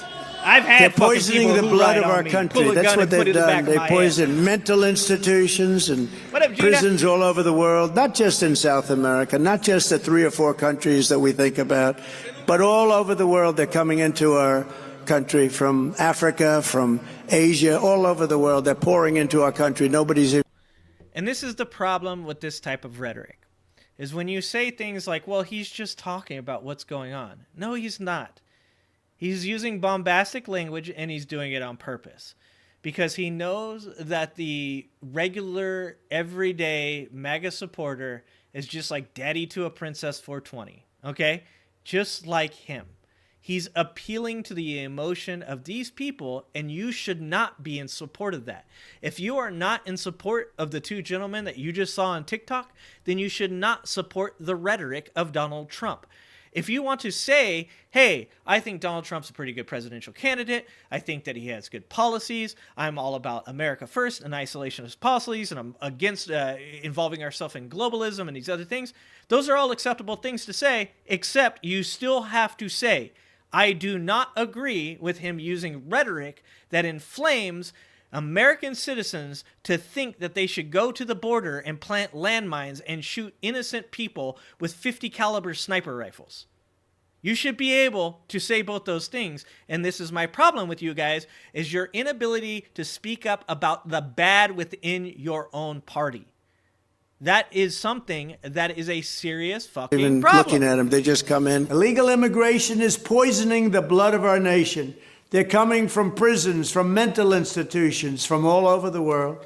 Without borders and fair elections, you don't have a country. They got them. That's the point. America It's working. Great again. We must win in 2024, or we will not have a nation. Our country is being invaded. It's an invasion by millions of illegal aliens from all over. Tell me right now that the things that you're saying are not bombastic. Tell me that the things that he's saying right now are not to be meant to be appeals to emotion to get you so worked up about something that maybe in his mind just makes you vote. Maybe Donald Trump is that stupid. Let's say that. Let's critically think about this. We're going to say Donald Trump is that stupid that he cannot believe that people would do violence based off of his rhetoric. But on the other hand, people obviously are creating fucking TikTok saying, let's get thousands of us together and go down to Texas's border and shoot people. And that is bad. And it is what is happening from the rhetoric that he believes should not do that. What do you think the answer to this critical thinking problem would be? Do you think it would be Donald Trump should recognize that what he's doing is lending to a problem that should not at all be happening? Or do you think maybe, the TikTok guys shouldn't be listening to Donald Trump and not getting worked up over this shit? Do you think it's maybe even a combination of both? Because I think it's a combination of both. Donald Trump shouldn't be saying it, and these people shouldn't be taking the shit that he's saying and being like, we should go do stupid shit that makes no fucking sense at all. Like, do you guys hear what I'm saying? This is why this is exhausting. This is why this is painful. This is why this blows my fucking mind that this is even a conversation.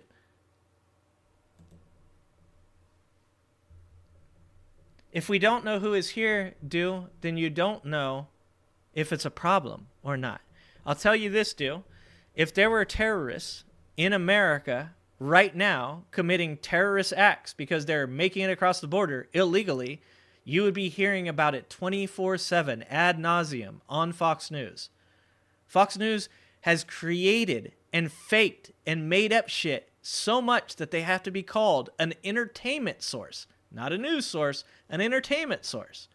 Do you think that Fox News, if they had the ability to broadcast 24/7 terrorist acts from immigrants crossing the border, that's not what they would do? The proof is in the pudding. You have to be able to look at things as they are, the 30,000 foot down view, and say to yourself, it doesn't make sense that if there are so many illegal immigrants that are causing crimes, that there's so many people crossing the border illegally that are terrorists, that are doing all this bad stuff, then why aren't we seeing the results of that? And if you're going to say to me, well, it's just going to happen anytime now, well, then you're literally living that life of fear that I talked about earlier. You can't live in this constant state of fear. You have to give grace to certain people, and you have to react with legislation where it's appropriate. And that's why this should be bipartisan, to work on the problems on the border. It's why we should increase the number of justices that follow up on things like immigrants that have been paroled in America and given a chance. We should be recognizing statistics like immigrants that are legally here work harder and commit less crimes than American citizens. Oh, thanks, fatty. $25. Tainting the blood invasion. Heard these words preached at the Church of Jesus Christ Christian in Nor, Idaho in the 80s and 90s. You know, the skinhead church. Sub up, bitches! Angry G feeds on MAGA. Thank you, Fatty. I appreciate that. Man. But do you guys hear what I'm fucking saying? Like, I'm with you, dude. I'm with you. I get it. The left does not deny that there are problems with the border. The left denies that the hateful, angry, fearful rhetoric of the right is true.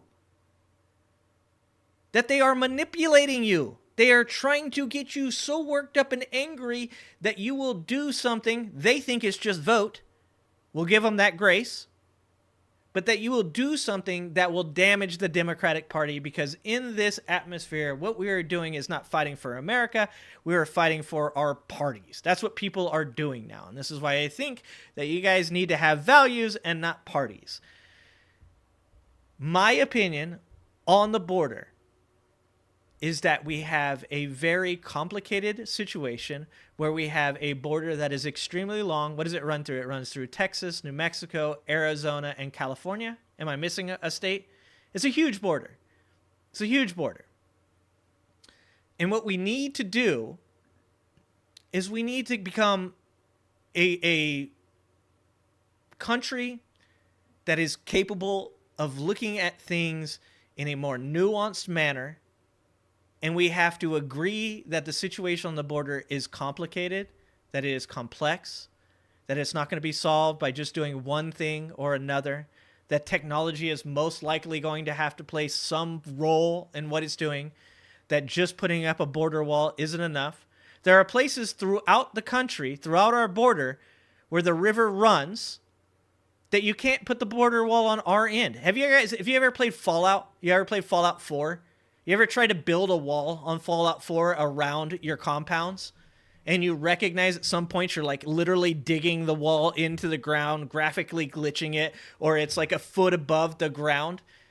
Think of that in real life. You're trying to build a wall across a gigantic border that has ecological factors, or sorry, not ecological, that's the wrong word, geographical factors that stop you from being able to do that. So you're still going to have other parts to your plan than just building a wall. That's not enough. You can't just say, we're going to stop everybody at the border. That's not going to happen. We also need immigrants within our country because we have a declining population issue. And I'm not for telling women that they have to have children. That's not appropriate. It's not your right to tell them they have to do it. It's not my right either. It's their decision. But what we can do is allow the best, the brightest, the hardest working to come across our borders and enrich our societies and make things better economically for us, and also bring diversity of thought. Because as somebody, I forgot who it was in Belfast, was talking about the Civil Wars. Was it, They Don't Like My Music? That diversity of saying, I've seen Civil War. I have experiences that I can tell you these things are not good things. That diversity is incredibly important, and it's what makes America special. So you can't just say we're going to stop people coming into the country. First of all, it's just not logical. Second, it's actually a negative for Americans, citizens, to believe that that's an option. We should be encouraging people to come through our systems.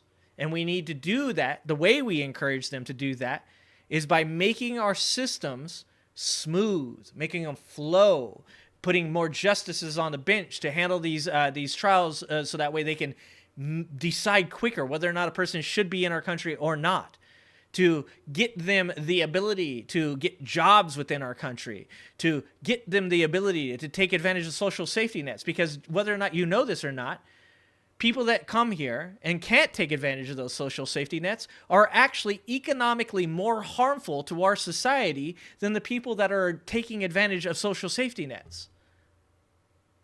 So you can't just say, there's this crazy shit going on the border, let's pick up guns and go murder them. That's not an option. And the fact that anybody thinks that's an option just proves how far our society has fallen. Y'all have lost your goddamn minds. TikTok Princess 420, whatever the fuck your name is.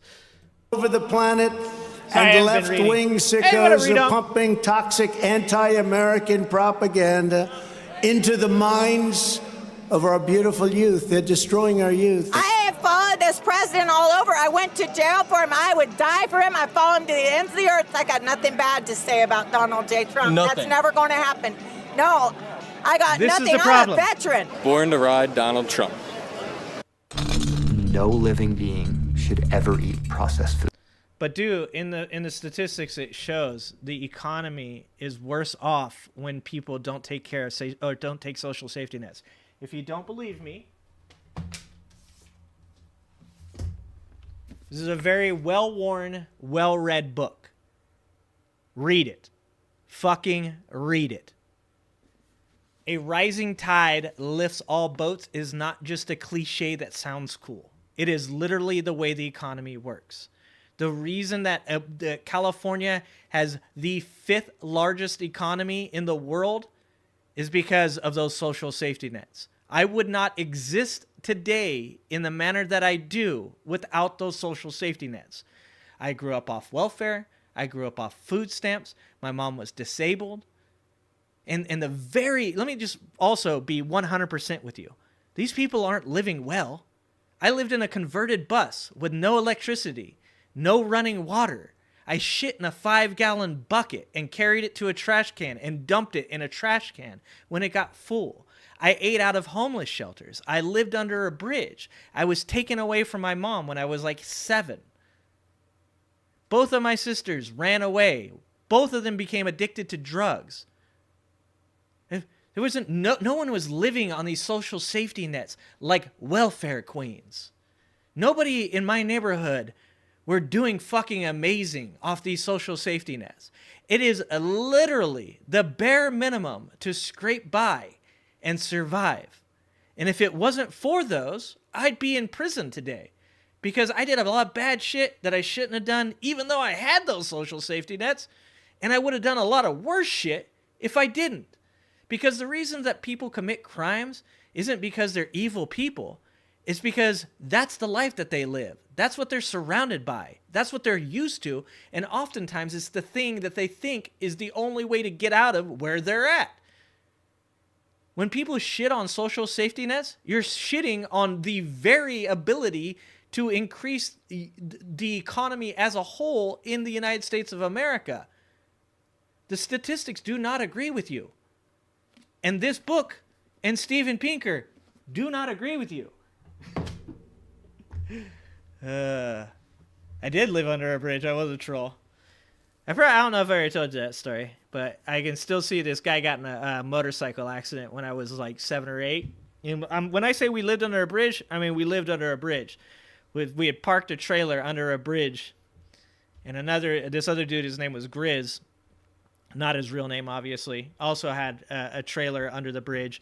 And this guy got in a motorcycle accident. And to this day, I can still remember looking up and seeing his bandana float down as like all the sparks kind of flew off the motorcycle as it grated along the railing. Fucking one of those crazy memories that like you'll never forget in your life. Yeah, I'm just saying, like when people say things like that, it just doesn't, yeah, of course I saw it coming. Marysville, California.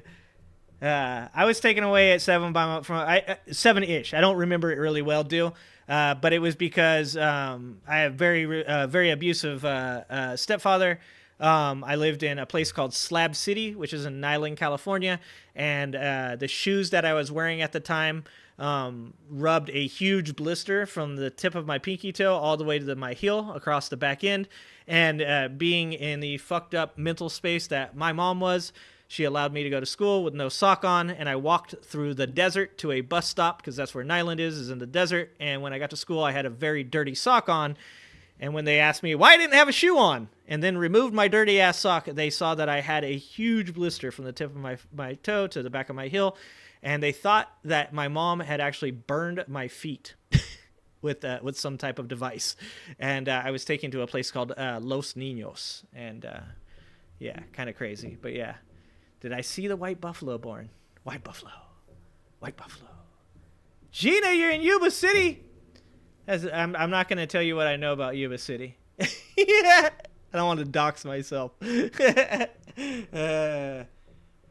I think the U.S. military should be used to obliterate the cartel? First of all, hi, Ty. Thanks for being in the chat. Do I think that they should be used? Whew, God. There's the part of me, the hee-haw fucking American in me, that wants to believe that that's an option.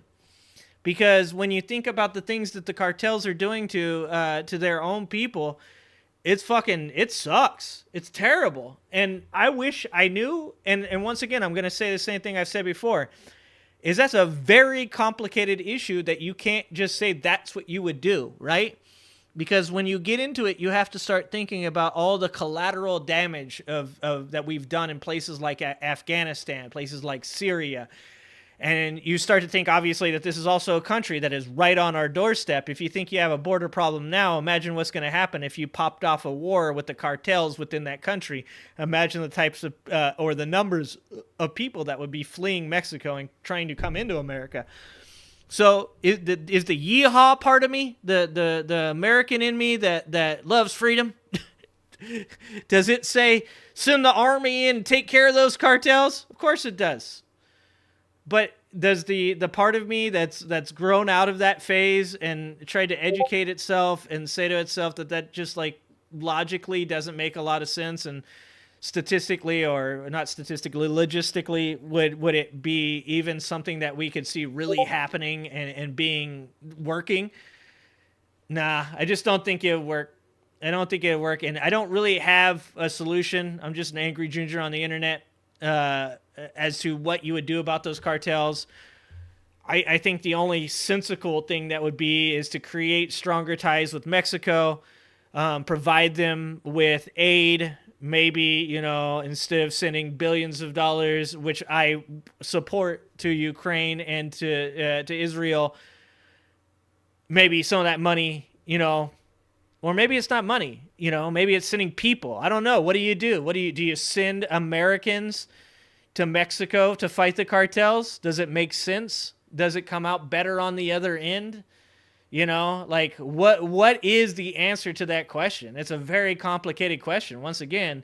And once again, this is what I keep saying, guys. This is what irritates me about this time right now, is Donald Trump sucks all the air out of the room, and he wants to get people stuck on bombastic language that literally does not help any one of these topics, and that's why Donald Trump has to go. Donald Trump needs to go away, because we should be talking about real shit and not about Donald Trump. We should be influencing and pressuring our politicians to do things about the things that we care about, instead of listening to somebody get us worked up and get us to impulsively react to complicated subjects with really basic ideas. The cartel is a bully right now. How do you handle bullies? Well, I talked about how you handle bullies earlier today, but once again, that's really simplistic, though, Ty. That's really, really simplistic to say, we'll just punch them in the face. I talked about how you handle bullies, and that is to fight back. And I agree that we should fight back.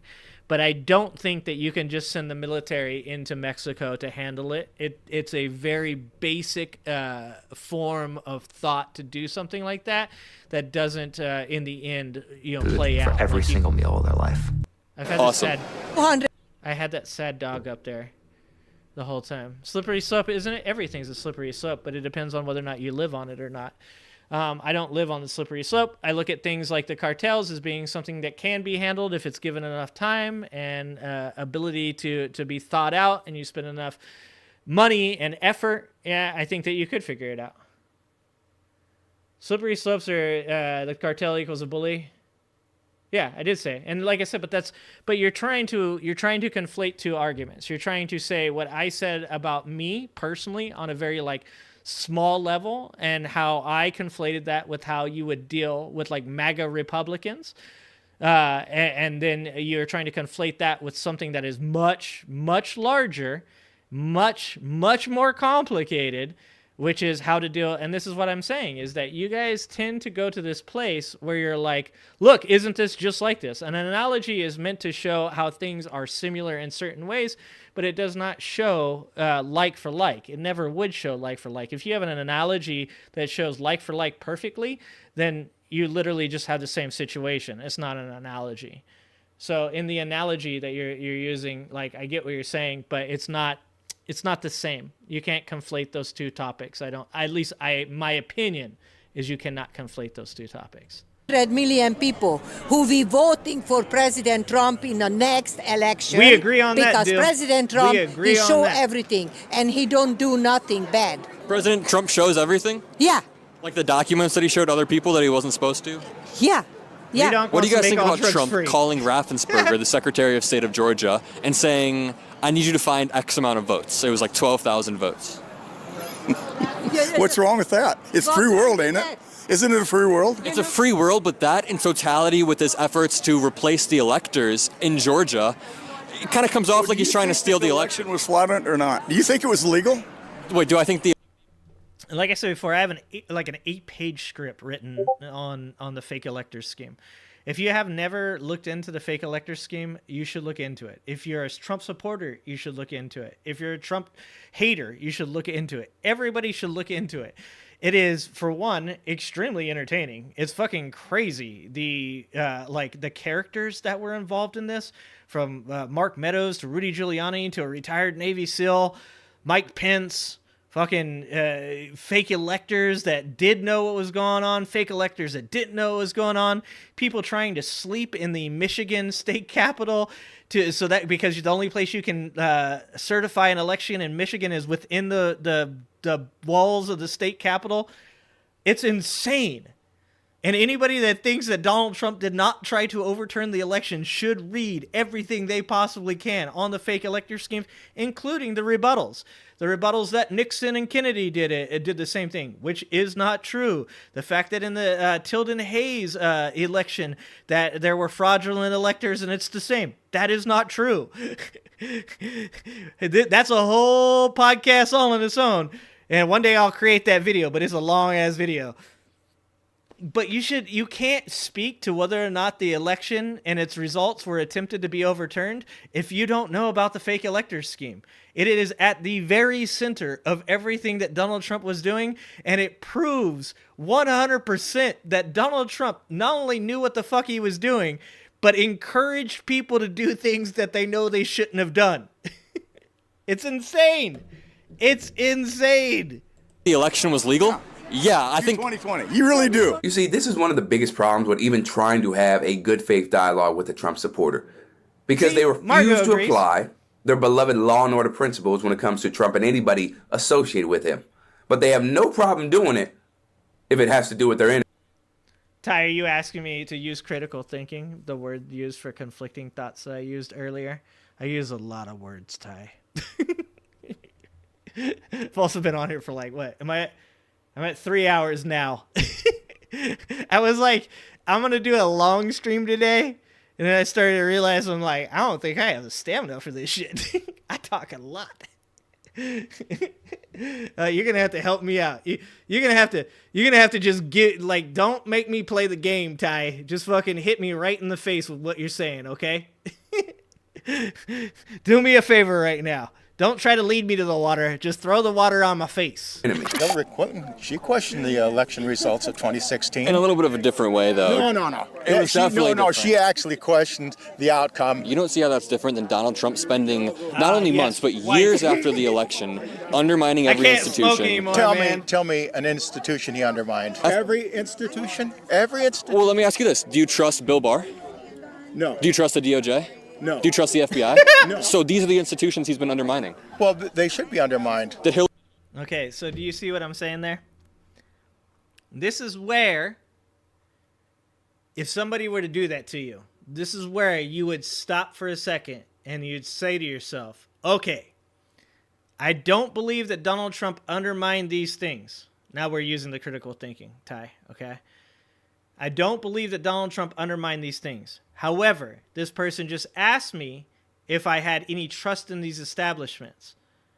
And then I said no to all of those questions. Do these two thoughts conflict? In this area, the answer would be yes. And you'd want to ask why. And then you would say to yourself, because if the reasoning behind why I do not have trust and this information coming from these places is because Donald Trump has undermined, through his rhetoric, these institutions, then that means that Donald Trump has undermined these institutions. Now, if you wanted to continue along the line of thought that you still think that you are right, then you should attempt to recognize why you believe those things about those. Now, the next thing he says is because they deserve to be. But the next thing he's going to say is that the evidence is being proved by or provided by Donald Trump, which creates a conflict within that argument.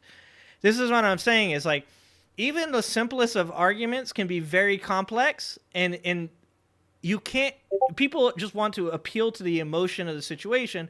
I think, I feel, and if you constantly make I think and I feel statements without any logic backing them up, then you're just having circular conversations because you're never going to admit when you're wrong. There are going to be times where I am going to be incorrect about the things that I speak to.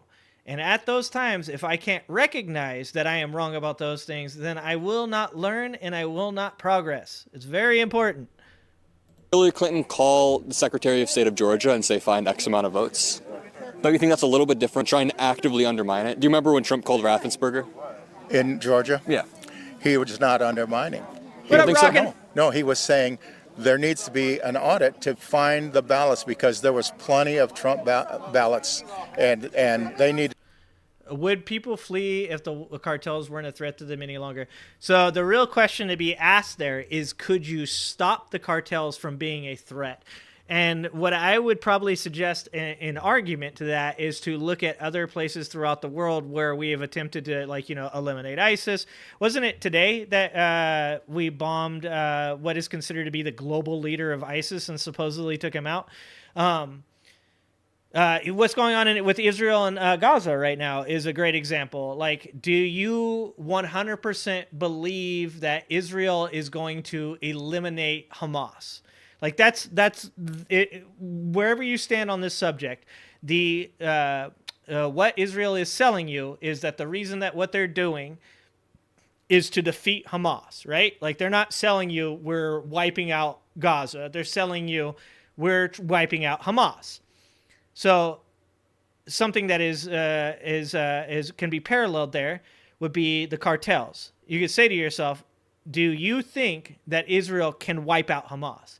And my argument would be that you cannot. And that is, by treating people in that way, you're creating more terrorists.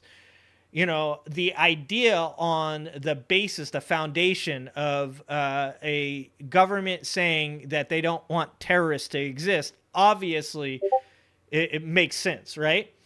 But to say that you can, you know, destroy them out of existence, I think has been proven over and over and over again to not be true.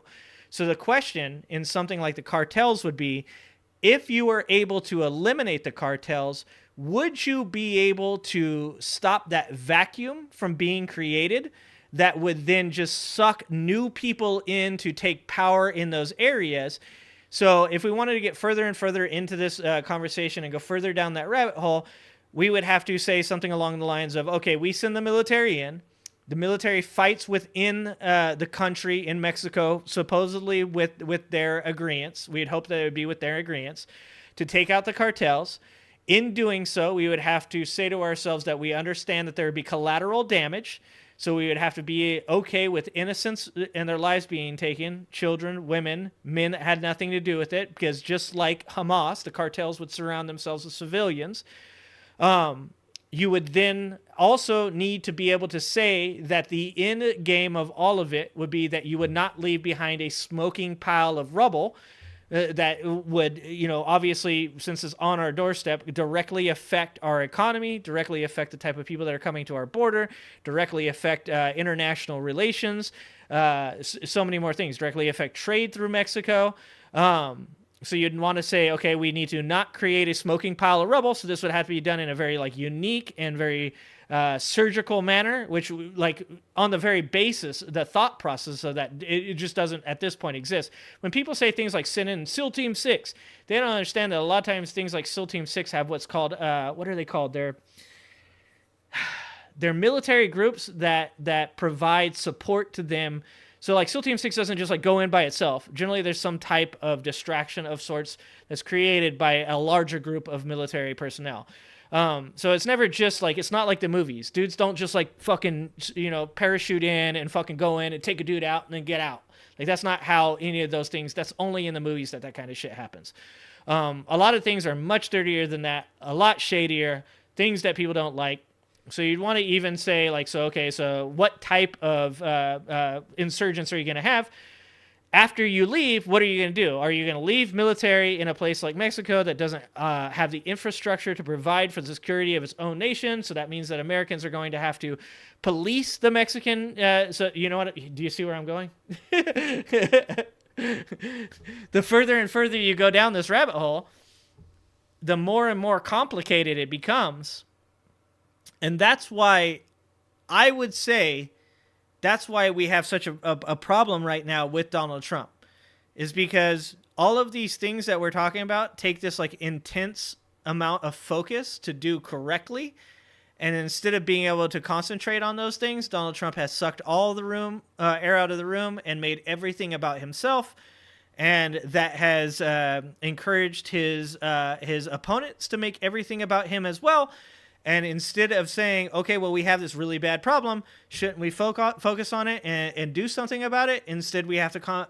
Instead, we're over here divided and talking about this person that literally has very little value, if any, to the future of America. Like, we're fighting over something that really I just think should not exist in our culture, and I believe it's because people want simple solutions to extremely complicated subjects. What is Redonk saying? Because I know he's saying some stuff. Okay, you're talking about other stuff. We got to hook up with Mexico. Yeah, I believe that. I think that we should be spending more resources to encourage relationships between Mexico and America. I think that so this will get into one of my one of the logics of my values, right? One of the reasons that I'm so optimistic about things, and the reason that I try to constantly provide positive outcomes for things and feedback for things, is because I believe that you can incentivize people towards rewards incentivize people with rewards better than you can punish people out of bad behaviors. I think that we've seen this in our prison systems, where we've tried to rehabilitate criminals through putting them through the prison system, where they just become even worse criminals with better connections and less opportunities when they leave the prison system. And I think that we need to incentivize people towards the goals that we want. This is why, on occasion, people will throw the COVID thing at me. Well, why were they providing money to people to give COVID vaccinations? Well, I would prefer that they were incentivizing the COVID vaccination through rewards rather than punishing people through punishing them into doing the things. I think that that's actually a really good thing. I think that's what they should be doing. So in this case, I think if you're asking me my personal opinion of what we should do, I think we should encourage relationships with Mexico on a scale that we have never done before. I think that we should provide assistance, including American soldiers that are willing to go into Mexico and be used either at Mexico's discretion with America's oversight, or strictly at America's discretion with American oversight and Mexico's help and opinions upon those subjects. And I think that, here it is, guys. You guys are going to fucking hate this, but I think you have to say this. We are a globe. We are a world. We need to stop thinking about ourselves as being this solitary nation and start thinking of ourselves as being a human race that very much depends on each and every individual. People that think that America can be boiled down to this isolationist country that can throw walls up around its entire border to keep everybody else out do not understand that there are so many things that we need from outside of our country that if we shut everybody else off and said, you come to us, we're not coming to you, we would not survive. We would fall. We would fall. And that's one of my main disagreements with Donald Trump's rhetoric. Donald Trump's rhetoric is isolationist. His policies are isolationist. He thinks that you can force people to do things that you want. He thinks it's all take and no give. And you can't do that in business. You can't do that in your personal relationships. And you can't do that as a country in a globe that has other human beings that have interests as well. So here it is. Yeah, you have to incorporate Mexico. You have to say to Mexico, We are your best fucking friend. We love you. You are just like us. You are our people. We are your people. We are one people. And we want to see you do better. Please let us help.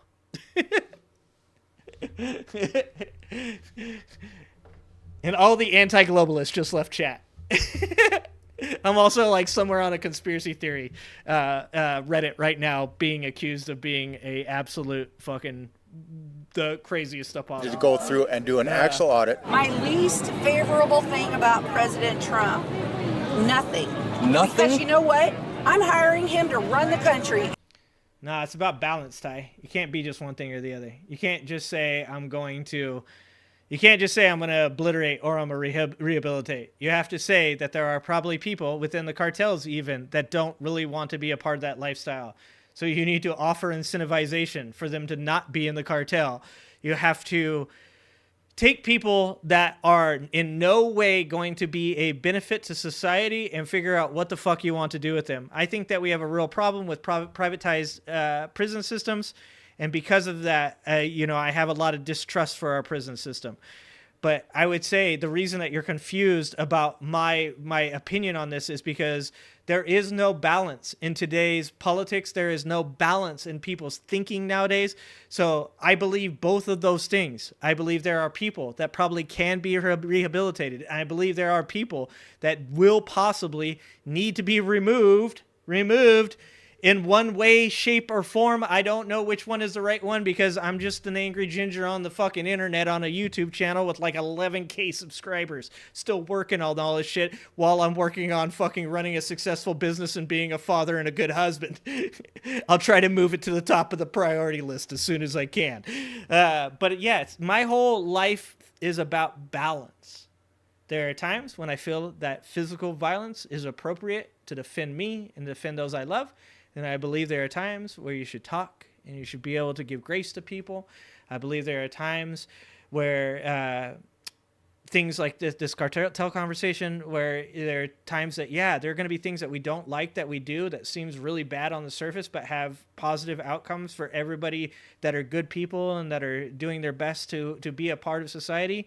And they're going to be bad for the people that we feel are in the wrong. I believe in balance. What up, Jeremy? So many people don't want to talk about balance. They think it's one way or the other. And when I say balance too, that doesn't mean it's not 70-30. Doesn't mean sometimes it's not 90-10. It doesn't mean that sometimes it's not 100 this way and 100 that way. Balance is literally it's a balancing act. Think of a tight wire person. If you lean one way too far, you fall. If you lean the other way too far, you fall. If you lean one way too far and then you overcorrect by going too far the other way, you fall.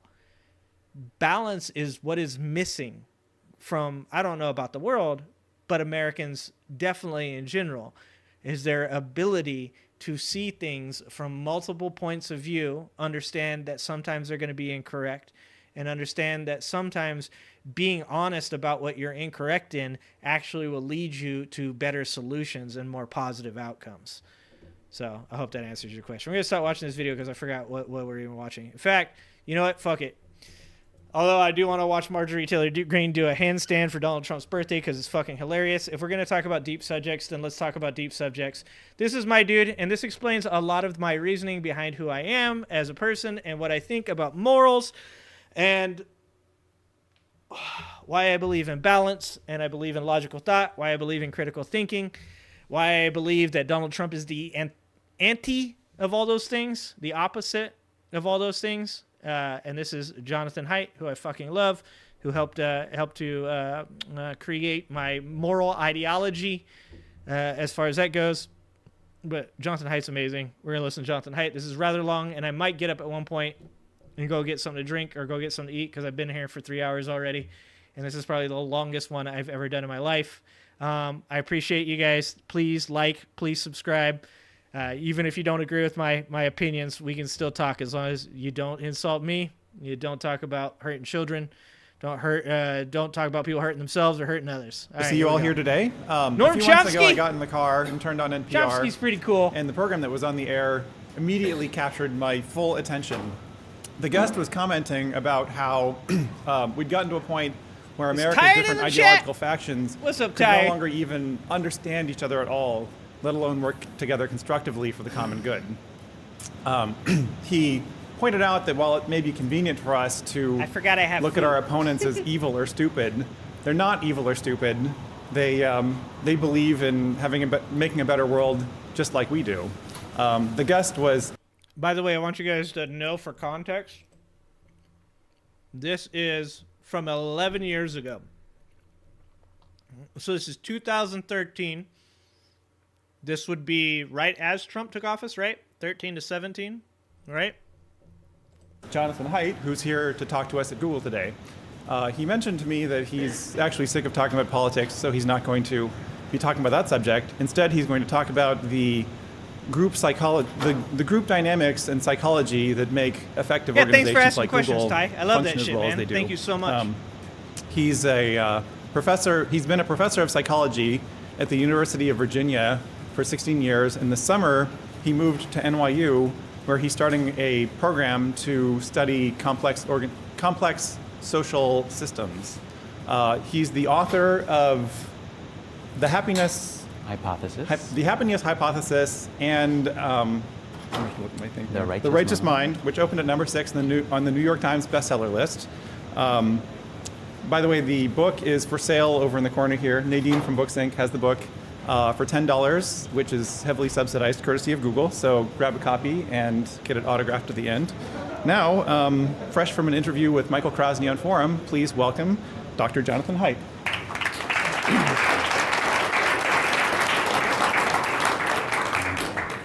Thanks so much, David. So hive psychology. Exactly, James. What James just that's said. That's kind of creepy and gross. Why would I come here and give you guys a lecture about hives and bees? It's much bigger than Trump. As David mentioned, my last book was The Happiness Hypothesis, Finding Modern Truth in Ancient Wisdom, and I reviewed great ideas from across. So this book, I've had this argument with people, and I don't want to get into it right now because I've already been talking forever.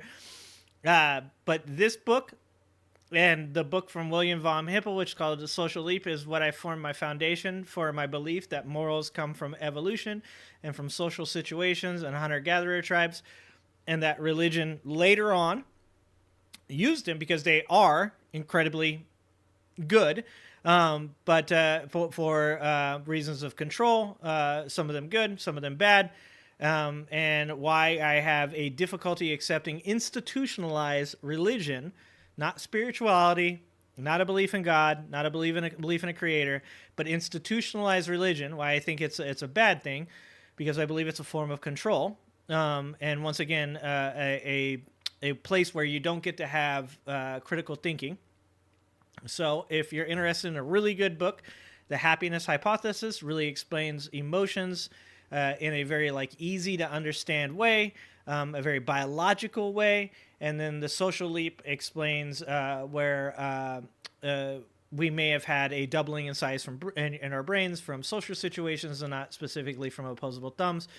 And those are two very good books. So Happiness Hypothesis, I tell everybody they should read. I've sent so many people. There's an audio book of The Happiness Hypothesis on YouTube, and it's an incredibly good book. It was very determinative in the way that I established my beliefs with morals. So you guys should check that out. Across cultures, across the eras, and evaluated them in terms of what we now know in modern psychology. And Chapter 10 reviewed ideas about happiness, where it comes from, and how really the deepest forms of happiness come from between. Straight facts, no chasers, the right my kinds dude, of connection and embeddedness. Yeah, I love him. And there wasn't much research to review, just a lot of claims from people long dead. But the way I summarized it was mystical experience is an off button for the self. When the self is turned off, people become just a cell in the larger body, a bee in the larger hive. And I reviewed religious experiences, all kinds of awe experiences. And I've long been an awe junkie myself. I will do almost anything to get experiences of awe. So I really was kind of proud of this sentence. And Jonathan Haidt he's a Jewish atheist. So obviously he's Jewish by heritage, but he's an atheist in his beliefs. And one of the things I really like about Jonathan Haidt is that he talks about spirituality in the same way like a Sam Harris talks about spirituality. And that's the observance that a belief in something bigger than yourself isn't bad. Like approaching situations and attempting to experience awe is actually like very like ingrained in us. And so things like gospel music, like I love gospel music, right? And I even feel what people feel that makes them think about a larger, something bigger than themselves when listening to gospel music. I get why. But for me, a person like me, I need that explained in terms that are understandable, and Jonathan Haidt and people like Jonathan Haidt do that very well. So I thought, oh, great, this is one of the things that I care most about. But there wasn't much more to say about it. Well, I went on to then write this new book, The Righteous Mind. We've moved on to science, Mike. There has been a little bit of research on this, and thinking about morality and where it comes from has helped me think through this hivishness, this groupishness, that is one of the most important facts and features of human nature. So this is the cover of my book in the United States, where the slash, I think, perfectly captures what it feels like to be an American these days. Something is torn, something is ripped, something is wrong. In the UK, they have a different cover, which I think works just as well in the United States. It looks like that. Now, the book is, in a sense, very simple in that it's really just about 3 ideas. If you get these 3 ideas, you get moral psychology. So the 3 ideas are, first, intuitions come first, strategic reasoning second. That's what my early research was on. And if you've read Malcolm Gladwell and Blink and know about all... And this is something I've said a million times. And a lot of the stuff that I have said, I did not get from Jonathan Haidt. I just agree with him on a level that is kind of insane. Intuitions come first. So here, let's go back a second. Now, the book is, in a sense, very simple in that it's really just about 3 ideas. If you get these 3 ideas, you get moral psychology. So the 3 ideas are, first... Okay, intuitions come first, strategic reasoning comes second. So this is why I keep saying that people have the right ideas but the wrong arguments, is because your intuition tells you that something is wrong. Intuitively, you know that if too many people were coming across the border, that would be really bad. Intuitively, you know that, restricting religious freedoms would be bad. Intuitively, you know, restricting free speech would be bad. But your strategic reasoning comes second.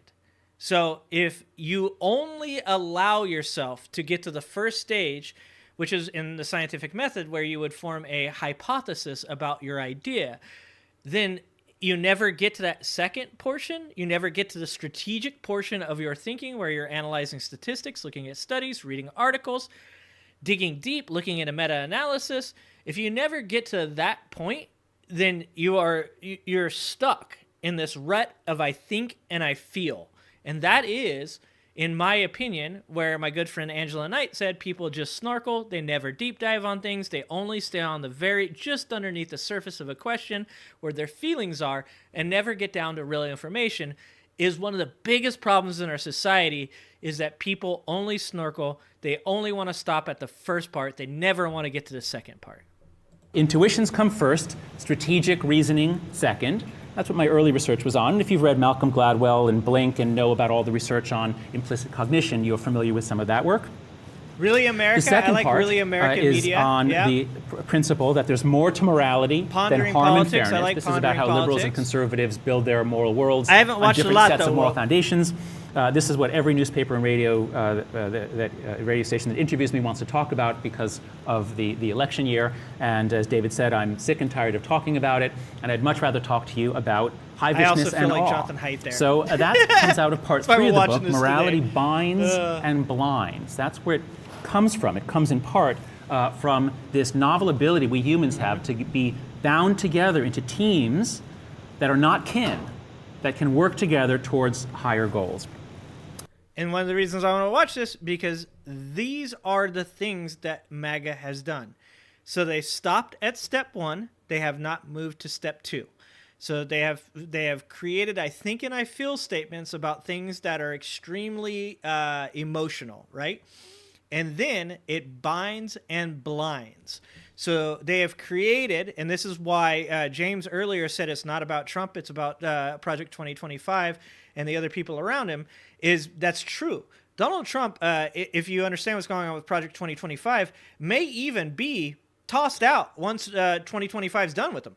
There's a belief within certain circles that Donald Trump is just a convenient way to get the ideology into office, and then that if they are capable of doing the things that they want to do with removing people from the FBI, removing people from different administration portions, cutting administration, that they'll no longer need Donald Trump, and that they might actually find a way to get somebody that's a little bit smarter into his position that could be more effective. Because Donald Trump doesn't really actually express the ideology that Project 2025 wants him to. Donald Trump is just pandering and doing whatever it takes to get people to love him and give him their vote, and he doesn't really give a fuck where it comes from. He just wants to say the things to the lowest common denominator that will make them vote for him. That's not what Project 2025 wants. Project 2025 one is actually made up of some pretty intelligent people with some very nefarious purposes, and if they can get somebody better into office than Donald Trump, they will do so. So when he says it binds and blinds, you have to recognize that the people that are under Donald Trump, he's the glue that has bound them together. But once they've been blinded and they no longer have to be controlled in the same manner, and they just have to continue to brainwash these people and keep them thinking along the same lines and keep them as a hive, no longer will somebody like Donald Trump be necessary to the running of the organization or to the plan, the 2025 plan. Instead, at that point, they can continue their rhetoric and stuff sans Donald Trump. And that's why this is really important for us to be able to not just watch videos on stuff like Trump supporters saying crazy shit, but also to hear a person like Jonathan Haidt explain it in terms of psychology, moral psychology, and logic. Oh, what did I do? Oh, I did it. And you're familiar with some of that work. The second part is on the principle that there's more to morality than harm and fairness. This is about how liberals and conservatives build their moral worlds on different sets of moral foundations. This is what every newspaper and radio radio station that interviews me wants to talk about because of the election year. And as David said, I'm sick and tired of talking about it, and I'd much rather talk to you about hivishness and awe. So that comes out of part 3 of the book, Morality Binds and Blinds. That's where it comes from. It comes in part from this novel ability we humans have to be bound together into teams that are not kin, that can work together towards higher goals. And one particular chapter is on hive psychology, and I thought it'd be fun, since I'm here talking to one of the most novel and interesting companies in the world, to talk about hive psychology, and let's see in our discussion afterwards how well these ideas apply to what you experience here at Google. So, perhaps the most overrated or overhyped idea in the social sciences in the last 70 years has been the idea that people are basically selfish, that our fundamental nature is selfish. Economists have told us that for decades. Political scientists have told us that people vote for their self-interest.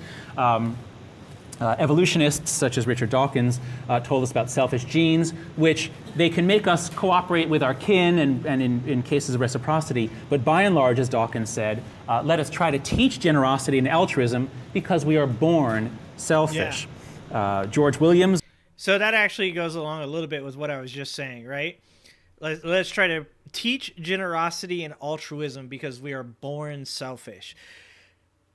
Altruism, I know I've had this circular argument with people, and I understand that altruism is a circular argument. Like, people will claim that no person is 100% altruistic, like everybody has a reward that they want. But I do believe that you can teach altruism. I do believe that one of the failings on the right is this necessity of the self. Like, that if you don't have 100% self, then you lose all your freedoms, because eventually that leads to communism. Eventually that leads to people taking your stuff. And to me, that's that forever living on the slippery slope that is, it's scary, and it's not a way to live. Instead, oftentimes where we find the most happiness in our lives is in encouraging others, helping others, supporting others. The reason I like doing this channel is not because I make a bunch of money off it, but because I enjoy coming on here and hearing people say, thank you, you make my brain work. Thank you, you make me think about things. Patron Saint Tamika, that was one of the things that she had said before she passed, was that, like, she said, you make my mind work. You make me think, and that makes me so much happier. And that's what we're here for, is to help others, to really put ourselves in places where we can encourage others to do well, because the better they do, the better we do. And it's a circle jerk of happiness, okay? So I really like this idea of that we should teach generosity and altruism, which is the left, because we are born selfish, which is the right. So it's like you can look at that in certain ways of, like, the right can provide a foundation of understanding of what the rules for freedom should be, but the left should be encouraging the legislation and the future of America and where we can be, because the left tends to be more outside of the person. But you can also see where the two should exist together. Is an accidental capability produced in its boundless stupidity by a biological process that is normally opposed to the expression of such a capability. So the view is human nature is selfish. We can transcend it. We can act in ways that go against our fundamental nature, but our fundamental nature is selfish. Now, this view has been widely embraced in business schools and in the business community, and it's been embraced even more strongly by people who hate business. Here's an essay that was published in the New York Times last week, Capitalists and Other Psychopaths. It reported, down at the bottom, you see it reported now when it came out in paper, it said a 2010 study found that 10% of a sample of corporate managers met a clinical threshold for being labeled psychopaths. I read that and I said, that's nonsense, that can't possibly. I actually received a message or an email from a conspirathizer that actually quoted that information, and that information is incorrect. And it just goes to show you once again that these people don't look into the things that they believe. They see the headline, they read the meme, they watch the TikTok, and then boom, they automatically believe that that's a thing. But that's actually, that information was incorrect. Be true, and I was right. The guy just made up that number. The actual study that he was quoting said 4%, which is even still probably too high. But the point is that there's a narrative out there about business. I actually agree with you. That you don't like it is my a bunch music, of psychopaths, so you know. and that explains why businesses act the way they act. It's because of that narrative, that long-standing narrative, which I suppose goes back to the 19th century. That Google, of course, came up with its identity, its brand, which is don't be evil. But then, of course, people being what they are, there are many cynics on the web who think that Google is evil. Which is really pertinent, because lots of people think Google is super evil now. My talk today is about how our nature is other than this. Our nature is not entirely selfish. There's been a kind of a little boomlet in the last 10 years or so on altruism. A lot of people reject this idea and want to prove, no, people are deeply altruistic. And there are cases like Mother Teresa, although from her biography, as I understand it, even Mother Teresa wasn't exactly like Mother Teresa. But there are cases of people who devote themselves to helping others. That's interesting, but I think actually that's not really where the action is. If you want to understand what's so amazing about human beings, don't go looking for all the cases where we do extreme acts of altruism for strangers. Rather, what's really remarkable about us is our extraordinary cooperation. We're just really cooperative. You guys have all cooperated more than 100 times. So this is something, and I swear to God, I didn't get this from Jonathan Haidt, and when he said this shit, I was like, God damn it, that's my thing. I've always said that human beings are somewhere between ants and cats, that we like the very selfish nature of a cat, but we're also very communal like ants, and I've always provided as evidence of that when people do things in lockstep. Like there's experiments that they've done on people that experience this like weird unity, this like almost humming of your being when you do things the same as others in concert to accomplish a goal. And like the psychology of that is really crazy.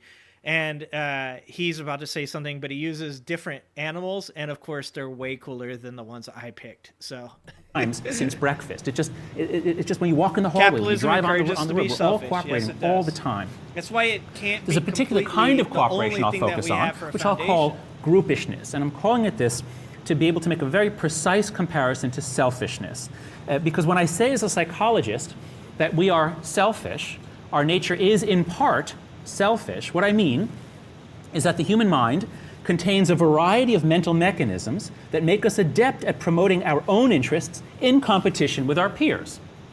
Of course, we're good at that. Of course, we evolved these complex minds that make us selfish very often. I'm not arguing that. What I'm arguing is that's not the whole story. We are also groupish, by which I mean our minds contain a variety of mental mechanisms that make us adept at promoting our group's interest in competition with other groups. I'm arguing that we focus too much in the social sciences on the competition of individual versus individual and not enough on the competition of group versus group, which I believe has also shaped our mind. And that's what we're looking at right now in this political sphere, right?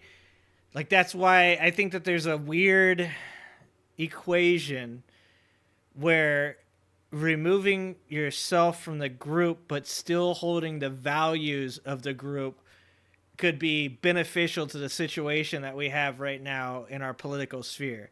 The ability to remove you from the group but continue to express the values that made you want to join the group in the first place without the boundaries, rules, regulations that confine you within the group. The fact that you can't speak out against the group, the fact that you can't, if you're in a pro-life group, if you say, well, I don't mind being pro-life, but they can be pro-choice, that may exclude you from the group, may stop you from doing those things. So when he gets into talking about group versus group competition, I think that like there could be something that's a little bit less structured as far as group versus group, and instead it should be more of like, what is it, a Venn diagram, where you have people that believe certain things on the right and people that believe certain things on the left, but then there's the middle ground where they do actually agree on a lot of things, but they never get to the point where they're allowed to say that, because if they do say that, then they will be removed from the group.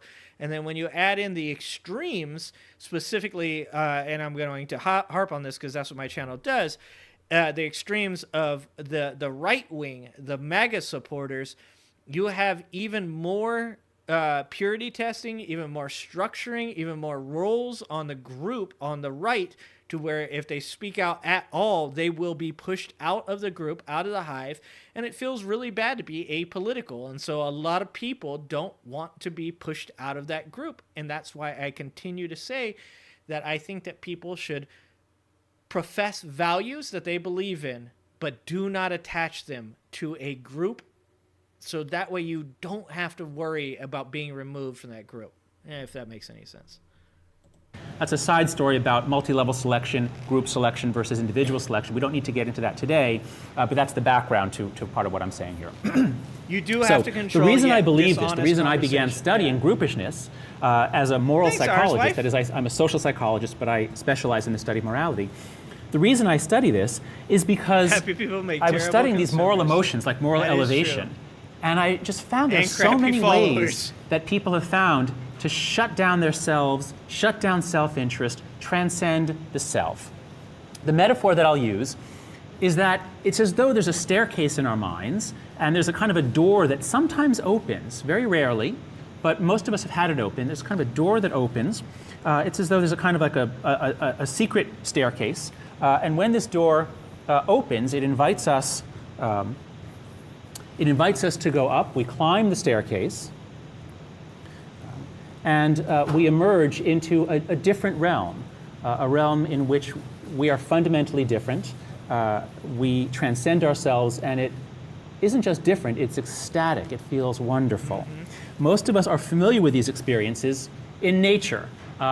Raise your hand if you have ever climbed a mountain or gone out in nature specifically to experience some sort of an altered state of consciousness, a state of self-transcendence. Please raise your hand. Okay, so right, especially here in Northern California, you kind of stumble out to get the milk and that seems to happen to you. But anyway, most of us are familiar with this kind of experience. Ralph Waldo Emerson described it, I think, in the most eloquent way that it has ever been described, just describing what it's like to go for a walk in the woods in New England. And I've had some animators animate his words. These are from an essay from, I think, 1839. Again, it's as though the staircase opens, the door opens, you go up the staircase, and here's what he said about it. In the woods, these plantations of God, a decorum and sanctity reign. standing on the bare ground, my head bathed by the blithe air, and uplifted into infinite space, all mean egotism vanishes. I become a transparent eyeball. I am nothing. I see all. The currents of the universal being circulate through me.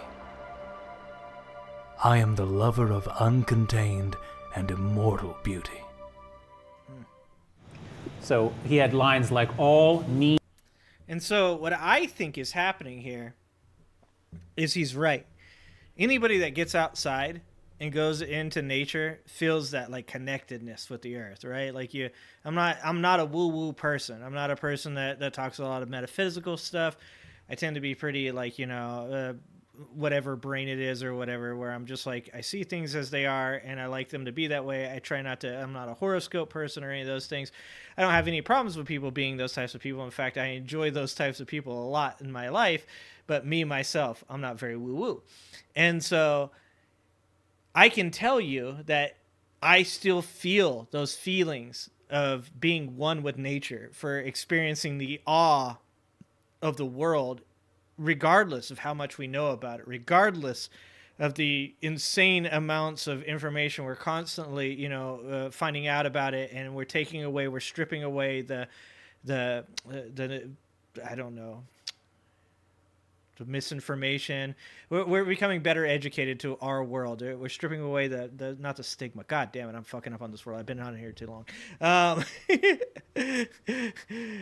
But at the end of the day, you feel a connection with it, even though there's nothing hiding anymore. We know what the trees are. We know what the birds are. We know what the water is.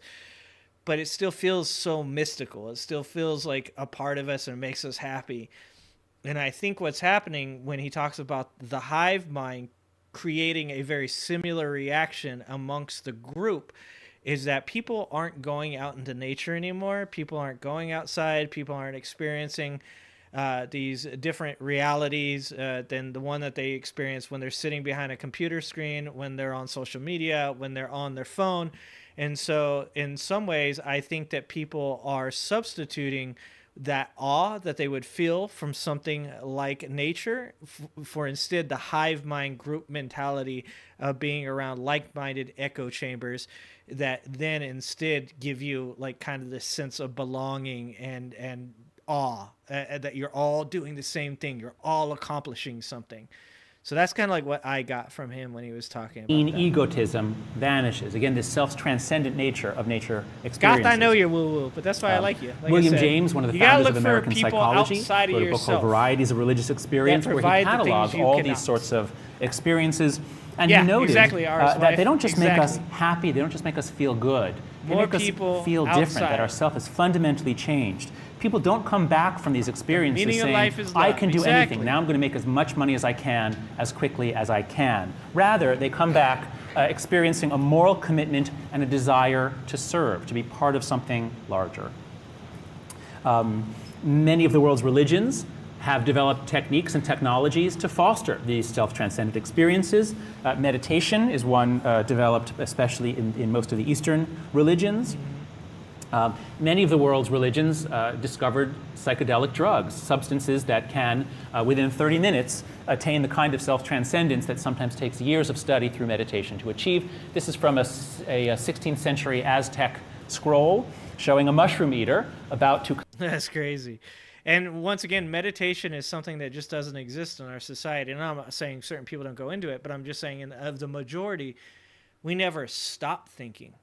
We never stop having things fed to us, and constantly we're overwhelmed with the amount of thinking we have to do. We're exhausted by it. We're never stopping. Like even for me, like, right? Like I have kids I have to take care of. I have a wife that needs me to be supportive. I have a full-time job. I have this, which I think is really important. And so there's really no time that I ever get to just sit and not think. And I love to think. So that's maybe a good thing for me, but I think for a lot of people, it can actually be a great deterrent. So as R's wife said, what I'm getting at is People need to go outside more often. People need to experience nature more often. People need to every once in a while say to themselves, though I think that these other things are very important and it's good that I think about them, that right now I'm just not going to. I'm going to take a minute, because it's balance. Once again, it's that you can't help others unless you yourself are in a good place. And if you are mentally exhausted from constantly doing these things, if you're mentally exhausted from fighting the fight, and you never take a time out between rounds for yourself and keep yourself happy, then I think you end up where MAGA has wound up. And that is that they never stop thinking about this. People come on here and they say, all you do is talk about Trump. They miss the fact that I don't talk about Trump. I'm talking about Trump supporters. But that's like the argument, right? And it's like, no, that's not what I do. I love sports. I enjoy watching sports. I still love the things that I love. My children, I love interacting with children. I love hanging out with my wife. I love watching TV shows and movies. I love reading books. I have all these other hobbies. I play disc golf. I like to go play disc golf to be out in nature. And I think that that's like something that's really missing from the MAGA world, is that everything that they do is surrounding, and it's exhausting them, and it's mentally breaking them. And I think that's why they talk about things like a civil war, is because they can't imagine what they would do if Donald Trump loses. So the only possible they can think about is that they would have to act out or fight physically against it. I think a lot of what he said, and like I said, this is 11 years ago. This is before MAGA. A lot of what he says in some way can be seen as something to do with what's going on with MAGA now. Consume a mushroom, and as soon as he eats it, this god is going to yank him up the staircase into the other world. Now, we don't know much about the Aztec religion and to what degree it was a moral transformation. But in the 60s, there was a great deal of interest in psychedelic drugs. There was research on it. A famous study by Walter Pahnke, in conjunction with Timothy Leary, gave psilocybin or niacin pills. It was a placebo-controlled study. They gave pills to divinity students in the basement of a chapel at Boston University.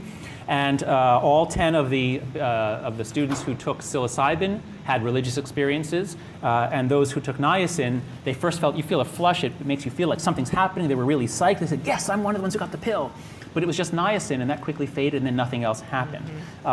So the subjects who got the psilocybin experienced profound transformations, as one of them put it, feelings of connectedness with everybody and everything. So again, these many, many roots of self-transcendence which have a morally transformative effect. This is what I'm interested in. Many of the world's religions use circling, rhythmic movements to create an altered state in which one gets closer to God. And you know a trippy thing about this? And I was thinking about this because my son's on the spectrum. My son's an Aspie. And I ended up in a conversation with a woman in my store about a month ago. And she mentioned that her daughter was on the spectrum. And I said, oh, and she mentioned working with IEPs. And I said, well, if you need to know anything about IEPs or need help, I can help you with those things. I think California's IEP system is actually really good and really helpful. And we started talking about parenting and a person on the spectrum. And she was talking about certain things for stimming, which stimming, if you don't know about it, for like a lot of autistic kids, it's like flapping their hands or moving in a certain way. And that like releases dopamine. It makes them happy, makes them feel good. And this, in my opinion, so I have really weird theories on autism. I actually believe that autism as a whole is something that is moving us further along in the human race, that we are evolving towards things like autism and becoming more mental and less physical. And that because of the less restraints on physical because we need less physical and we are much more mental now, that I believe that we're evolving towards the mental, right? Like that's where we're going. So I look at something like autism and people that are on the higher functioning end of the spectrum as being almost an example of what people could be in the future. And maybe that's just something that I believe because my son is on the spectrum and he's a fucking incredibly intelligent, awesome human being. And I'd love to see people become like him. But in doing so, she said, I like going to dance. And I think that for me, that's my stimming, is that like I'm in my happy place when I'm dancing. And I kind of just, because I have diarrhea of the mouth, said, talking's my stimming. You know, like, and I said that, but I think I actually believe it, because oftentimes I could be having a really bad day. I have, you know, something at the store that's going crazy. I'm having a hard time. I'm trying to work things out. I'm like trying to, you know, figure out all these analytics and numbers and stuff and how to make them work. And then I come home and I get on here and I talk to you guys and I feel way better. And like immediately I'm engaged. Conversations, like I can sit there and I look at reports so long and I'm like working these numbers out and I'm trying to figure it out and I'm so quiet. And then somebody will wander into the room and they'll go, oh, did you hear that they're finding Dyson spheres, or they're looking for Dyson spheres throughout the universe? And I'm like, oh yeah. And I like start talking and boom, I feel good immediately. It's my stimming. And I wonder, when I look at stuff like this, when I look at the circling and the hand holding and the gospel, and I wonder to myself, is everybody stimming? But it's only apparent to us when it comes to people on the spectrum, because it's hand flapping or something that seems so far out of the ordinary, which is just weird that we even care about that. Like somebody flapping their hand like irritates people. It's crazy that annoys them. But anyways, everybody, I think, in some way performs a type of stimming. And that's why things like religion are so impactful, because it is the group think.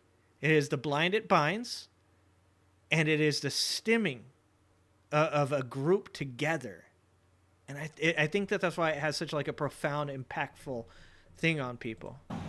And if you put this all together, you put chemicals that alter the brain with movement that also triggers ancient circuits, what you get is a rave. It was discovered in the 1980s. I bet it is, you know. Ecstasy and certain kinds of music keep you in together, good shape. You can achieve certain altered states of consciousness. And it's not just a celebration of hedonism, it's peace, love, unity, and respect. Again, unity, it's a sense of oneness, togetherness, transcending the self. And here's the weirdest place of all, which is war. War is hell, of course, but many journalists, when they serve with the men and women down in the trenches, they find that actually war unites people like nothing else. That's why I'm a secular and it gives, humanist. Warriors experiences that they cherish for the rest of their lives. There's an extraordinary book by Glenn Gray, who served in the American Army in World War II and D-Day, and came back and wrote a book. He wrote a book in which he interviewed many other veterans, and he describes the experience of communal effort in battle. Once again, I've had this animated. I hope we can keep the volume louder this time. Here it goes. Many veterans will admit that the experience of communal effort in battle has been the high point of their lives. Headbanging is stimming, James. I passes insensibly 100%. into a we. My becomes our. An individual fate loses its central importance. I believe that it is nothing less than the assurance of immortality that makes self-sacrifice at these moments so relatively easy. I may fall, but I do not die. For that which is real in me goes forward and lives on in the comrades for whom I gave up my life. I passes insensibly into a we, me becomes our, and individual fate loses its central importance. And that can be really dangerous. And that's why nationalism, when you hear people like Marjorie Taylor Greene say things like, what's wrong with being nationalistic? It's either she doesn't understand what she's talking about, which is, I hate to say it, actually a possibility. Or she wants to control people just as much as the rest of these fucks do. Because at the end of the day, when you lose yourself in that way, you do start to lose your moral compass. You start to be guided by the compass of those around you. And that's why, like, so a lot of people don't understand why when military people come back, like, it's not always just the things that they saw while they're there. It's also that loss of companionship. It's that loss of having the people that supported you and were your friends, and then you come back to America and you kind of have this every person for themselves freedom of people that are very selfish. And so a lot of military people that come back in have a really hard time adapting back into society because they lived in this place or in this time where what they were all doing was focus on one objective, and people were supportive of each other, and it didn't matter. You didn't care about race, you didn't care about gender, you didn't care about sexuality, you didn't care about age, you didn't care about like any of those things. And then you come back to America and all of these things are hyper important. And once again, it's finding the balance between self and the group, and when it's appropriate to join with the group mentality and add your existence to that group, or when it's important to look to the self and realize that, like I said before, like you can't help others if you can't help yourself, right? So you shouldn't be joining the group if you're broken. You should be figuring your own shit out and then joining so you give something. But obviously it can be very bad as well, because when you have a group that doesn't do that work, and I'm speaking of MAGA right now, is when you don't have people that are doing the work on self before joining group, and instead the only reason they're joining group is to have connection and to stop thinking, to instead say all these other people believe what I believe. What is it? It's the QAnon thing where one goes, we all go. Like, that is bad hive mind thinking, and that is what my main issue with institutionalized religion as well. And I draw a lot of parallels between the MAGA crowd and institutionalized religion. If bees could speak, I think this is the sort of thing that they would say. So it's because of these experiences. Yeah, they're so ubiquitous. You find them all over the world, across the eons. It's as though we were designed to be able to lose ourselves. At very least, there's something in our minds that makes it easy to do so. This is what led me to formulate what I call the hive psychology hypothesis. It's a hypothesis. Person. Yeah. But my claim is that human nature, and this part's a metaphor, not a hypothesis. Human nature is 90% bee, 90% chimp, 10% bee. That's the metaphor. So he had better animals, but that was pretty much what I said. I don't know if I agree 90%, 10%. I think that we're moving more towards a little bit of a different ratio in our society because of the groupthink that is being formed. Percent B. That's on the all metaphor. levels. The idea is that most of our society, across the eons, it's as though we were designed to be able to lose ourselves. At very least, there's something in our minds that makes it easy to do so. This is what led me to formulate what I've called the hive psychology hypothesis. It's a hypothesis. But my claim is that human nature is 90% chimp, 10% bee. Most of our sociality is strategic, selfish, like that of chimps, but we have the ability to forget our self-interest and lose ourselves in something larger than ourselves, like bees. And that's, like I said, I didn't steal this from Jonathan Haidt, I swear to God. It's just one of those weird times where you're like, dude, that's what I'm thinking. This is where, like, we fucking, like, you know, obviously Jonathan Haidt has years of psychology and has, you know, formed these ideas from his background and his experience, and I formed mine from watching people. And I said people are like ants and cats, and he said people are like chimpanzees and bees. It's the same thing, you know. But like I said, I think people actually have moved further away from the self and more towards the group without realizing it, because they've been telling themselves the whole time that they're thinking of the self, but really they're giving up the self to be the group, so that way they don't have the responsibility of taking in all the information that they've had to stay up to date with being important in the society. They've given up the self because being the self now is very hard. It's very difficult to continue to be unique in any type of way and still keep up with all the information that we're constantly being overloaded in the day and age of information. And I always refer to what we're in now as the day and age of information, and what we're entering into, in my opinion, with the advent of AI, is the age of understanding. And I think that people that can enter the age of understanding will still have a lot of the self. They'll understand why and what they need to know and what they don't need to know and what they're being exhausted and overwhelmed by, and they can move on with the self without having to give it up to the group, so that way they don't have to do the work. But that's, like, you know, we're getting very psychological. Human nature, and this part's a metaphor, not a hypothesis. Human nature is 90% bee, 90% chimp, 10% We're talking about, like, That's theory the of mind, you don't? The idea is that most of our sociality is strategic or selfish. When you read books on human nature and our evolution, we're invariably compared to other animals, and the author will trace out kin selection, reciprocal altruism. So we're able to cooperate as other animals are, but it's ultimately for our own benefit, just like chimpanzees. But we have the ability to forget our self-interest and lose ourselves in something larger than ourselves, like bees. And my claim here is that we are like bees, in part because we went through a parallel process of evolution as bees did, namely a long period of group versus group competition, which chimps didn't really go through, or our primate ancestors didn't go through, but group-selected species do. So we're very good in situations that call for every man for himself. This is a photo of a tomato fight in Spain. Everybody throws tomatoes at everybody. But I would note that they actually had to all get together, agree on the rules, get a permit. Yep. They're all having fun. So actually, even this is not really every man for himself. It's that is the hypocrisy of the libertarian movement. Every man for himself has never truly existed and never really actually exists.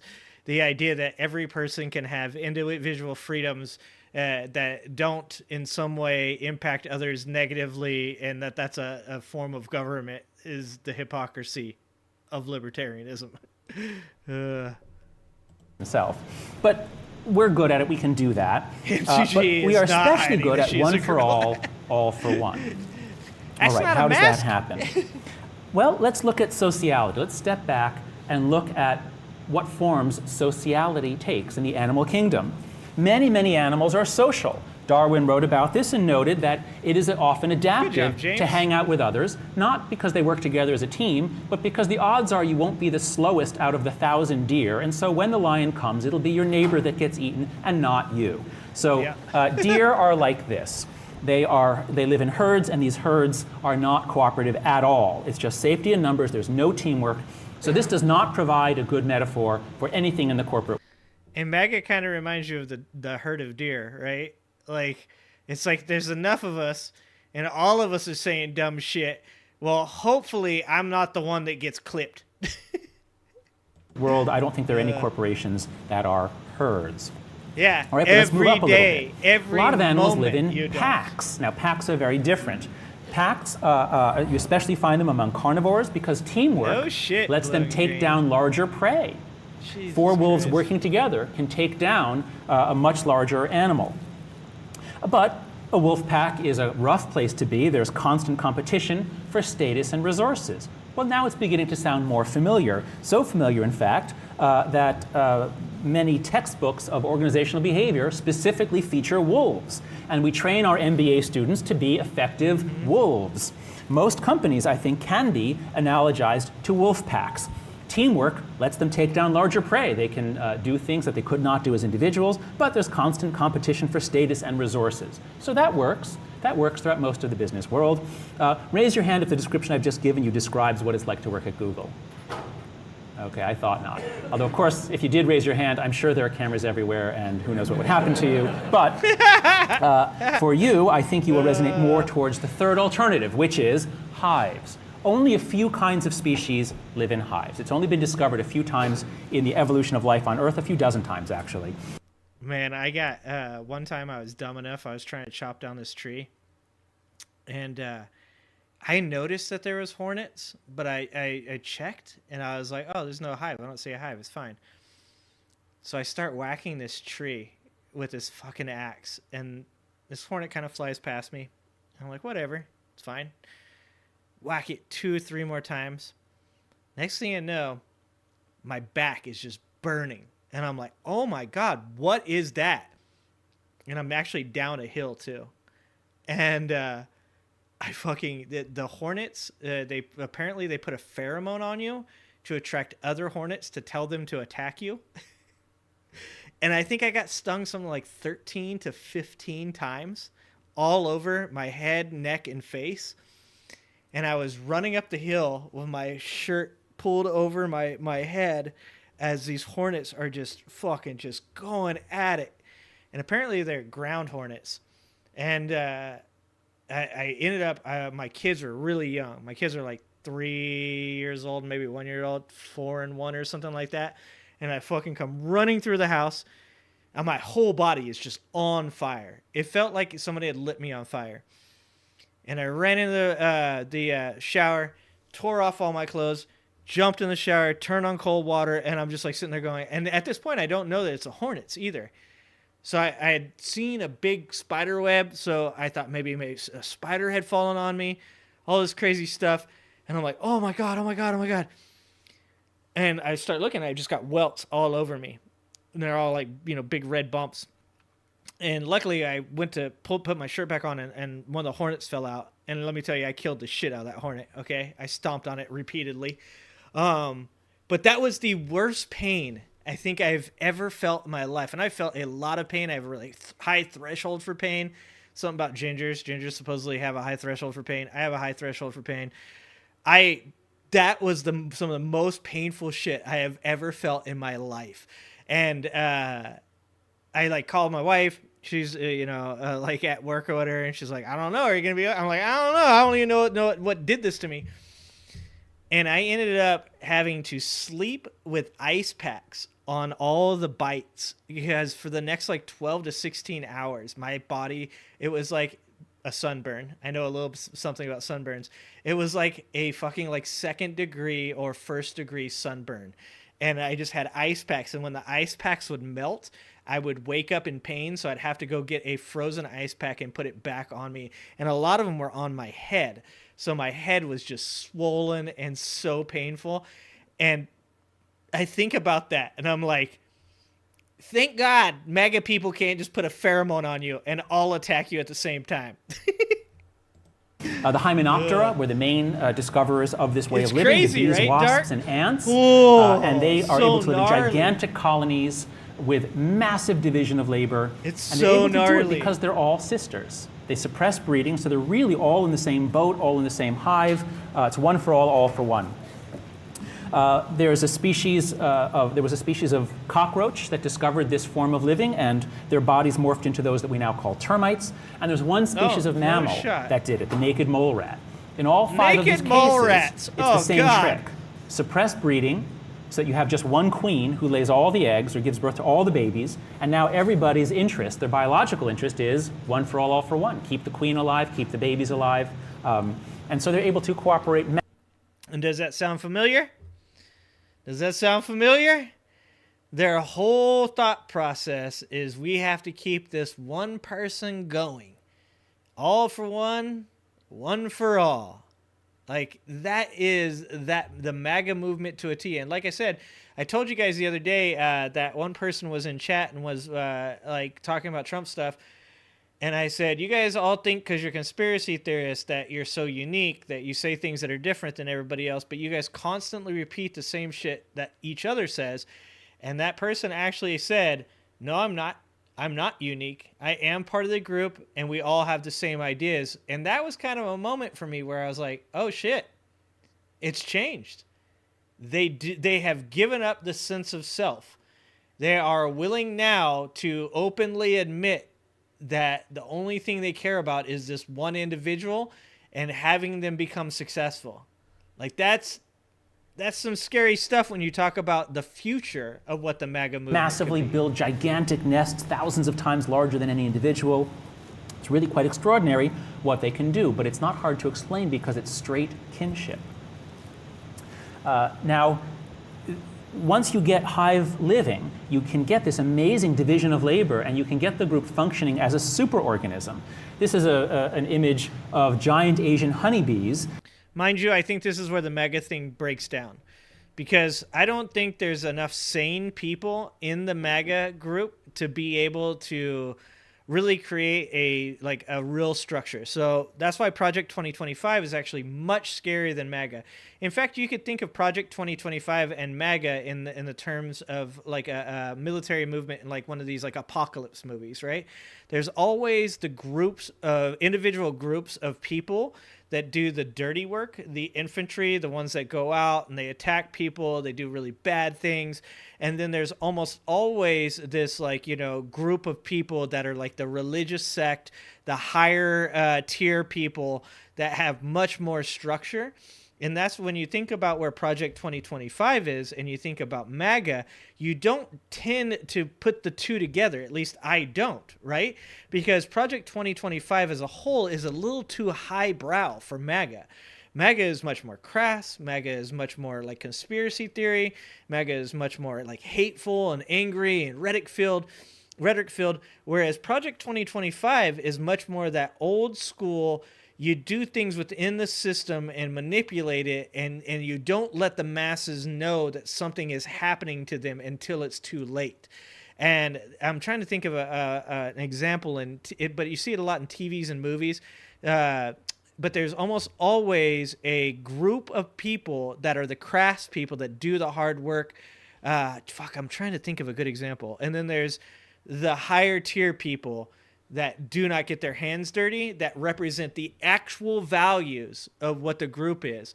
So I don't think of MAGA as being the full force issue. I think more of the types of the Project 2025 types are the ones that are the scary ones.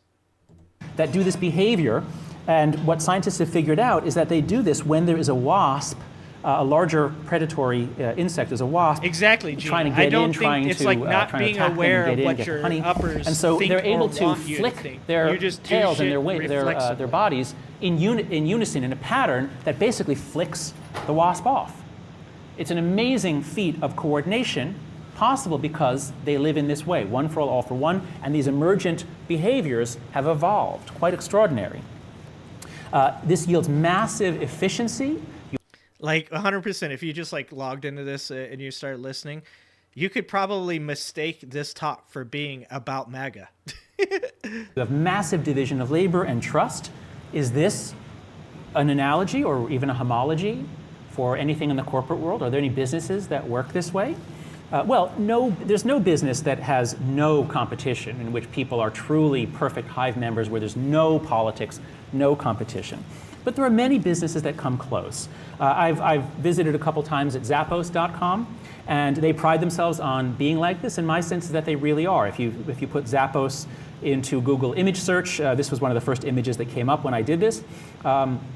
And it is them, forming this symbol of one for all for one. And when they do this, they love to spin around like those bees. So some companies, I think, are like this. Now, I want to tell you about this little bit of research that has been done on hive psychology recently. It's been discovered that synchronous movement, moving together, seems to change our minds, change our physiology in ways that make us extra good hive members. So many religions use synchronous movement. Well, Scott Wiltermuth and Chip Heath at the Stanford Business School brought people into the lab, had them basically sing a drinking song. They didn't actually give them alcohol, but they had them wave mugs around while singing "Oh Canada." They wanted a song that people wouldn't have any particular emotional attachment to. So they had them sing "Oh Canada" while listening on headphones to the song, so that they could either be singing and moving in unison or not quite in unison. And then they had them play various games and dilemmas to see how well they could cooperate. And after moving together in synchrony, they were better able, they could go further in these games that required extreme cooperation. So I think it has very direct relevance to any sort of collective effort, certainly in the business world. Moving together in time increases cooperation and trust. Another study found that when you take rowers, college-level rowers, and you have them row either in synchrony or not in synchrony, and they did it in a rowing tank, actually, so they could measure exactly how much force was being applied. They actually were able to deliver the same amount of force, but then when they gave them pain tolerance test afterwards, those that had rowed in synchrony were able to withstand more pain. In other words, it changes the endorphin system, which would be adaptive if this is a reflex for battle. Groups that move together in time can fight together better, they can trust each other better. So we're changing. It's also why during times like Napoleon's or Alexander's, or even during the Civil War, you saw a lot of unified movement within the structure of the military. I think Napoleon is the one who made squares. Obviously, Alexander the Great did things along the lines of changing from being just a one full line and going right at each other, and bending and coming around from flanks and using cavalry and stuff like that. But in many of those instances, you're using like the unification of movement to take away a thought process. What do you guys think? You guys tell me if you guys think that this in some way is related to MAGA. Put a 1 in chat. If you think that like what he's talking about has anything to do with MAGA, put a 1 in chat. If you think that it has nothing to do with him, he's talking about something that's completely disconnected from what's going on with him, put a 2 in chat. I just want to see how many people think this type of stuff is helpful, like, you know, because I like to get behind the mind, behind the process of it. So you guys, if you think it's helpful, if you think it's connected, put a 1, and if you don't, put a 2. Some relatively low-level aspects of brain chemistry that would prepare individuals to be part of a team in combat. Now, in case you want any evidence that this can be used in the corporate world, Japanese companies have long used synchronous movement in the morning to bind the group together. The Japanese corporate structure is very much based on a hive model, a family model, not so much competition within the group, but fiercely competitive across companies. And isn't it that there's a saying with the Japanese, it's like the tallest nail gets hammered first?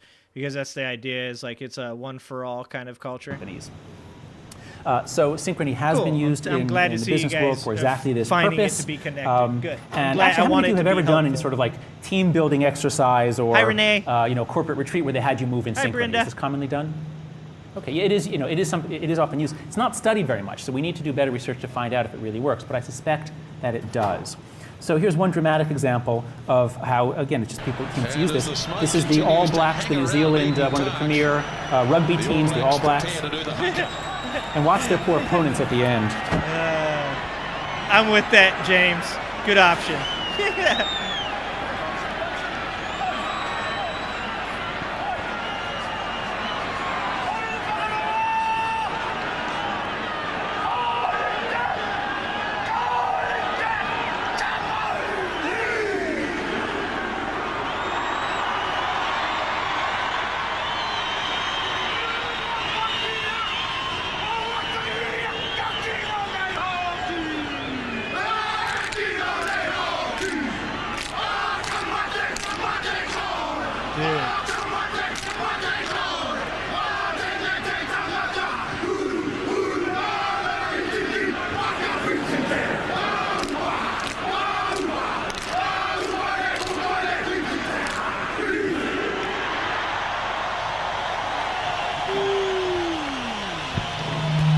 And like, I love the culture, and yeah, that gives you chills to watch it, right? The All Blacks are crazy, and I love that culture, and I love the haka and all that stuff. I actually really enjoy all that stuff. But there's something to be said about, like, that's their culture, that's their history, right? So in many ways, it's hearkening back in their history and creating a reconnection to it. And what I think in the same sphere is MAGA attempting to want to regain a history of who they are. It's I know MAGA likes to talk about that Latinos vote for, that gays vote, that blacks vote, but the percentage of MAGA that is white is overwhelming. And I think that there's and how old they are as well. Like it is a very old movement. I think that in many ways, MAGA is kind of their haka. They want to take things back. They want to remember the old ways. They look at things from the past as being, better. They have rose-colored glasses. And in many ways, it's the tribalism that really we don't want to exist in that manner. Because at one point or another, human beings, if the human race is to make that next leap, right, to become like an interplanetary, interstellar, it's going to have to come from the globe, not from just America, not just from Russia.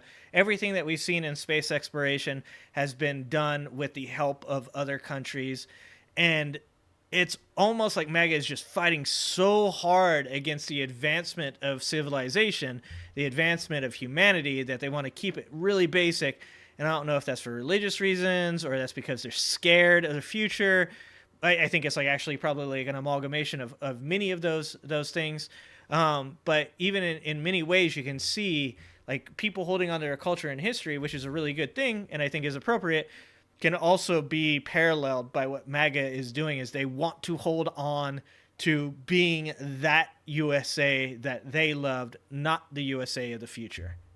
So it's fun, it feels good, and there are reasons to believe that it actually works to bind teams together more closely. Making you think while you're trying to drink. So I want to make the point now that while a corporation is always a superorganism, in fact, the legal definition of a corporation, going back to 18th century Dutch and British law, is a group of people united into one body. The word corporation literally means body. Yeah, they have so no Mitt Romney idea is what not they're entirely trying to wrong when he take says back. corporations are people. Or maybe although, they of do. course, if they are people, they are a certain kind of person that does not have much in the way of moral sentiments in and of itself, but we won't go there.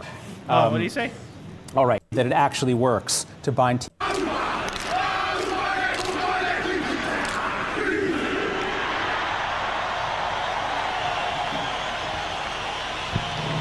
So it's fun, it feels good, and there are reasons to believe that it actually works to bind teams together more closely. So I want to make the point now that while a corporation is always a superorganism, in fact, the legal definition of a corporation, going back to 18th century Dutch and British law, is a group of people united into one body. The word corporation literally means body. So Mitt Romney is not entirely wrong when he says corporations are people. Although, of course, if they are people, they are a certain kind of person that does not have much in the way of moral sentiments in and of itself. Thank you, Jonathan. Go there. Glad he qualified that. So a corporation is always a superorganism. It is a kind of emergent entity. But I want to make it clear, I'm not saying that they're all hives. Most are not. Very few are hives. There's a dimension of hivishness, and even within the same industry. So here are some companies, just from my limited experience in the business world, or rather just teaching courses to people in the business world. I hear from the students that some companies are very much hivish. These are places where they really feel one for all for one. I asked David on the way in whether this is really true about Google, what I've heard. He said, oh, absolutely. Right away, from my first day here, it was clear that I could call up somebody if I needed help, and no matter how busy he was, he would just help me, even though there was nothing in it for him. It wasn't his project, but everyone just has the sense that, you know, you help, you do what you do what's needed. You do whatever a fellow employee needs. So like those bees, you function as an organism, division of labor, but you're all in it together. So here's some. Yeah, you don't. Like, that's one of the things, like, I'm not a huge soccer fan. My kid plays soccer, so I watch her soccer games and stuff. But one of the things I always parallel is football games in America versus football or soccer games in UK, and the type of, like, unity in soccer versus what you see in football. Like, it's night and day. It's crazy.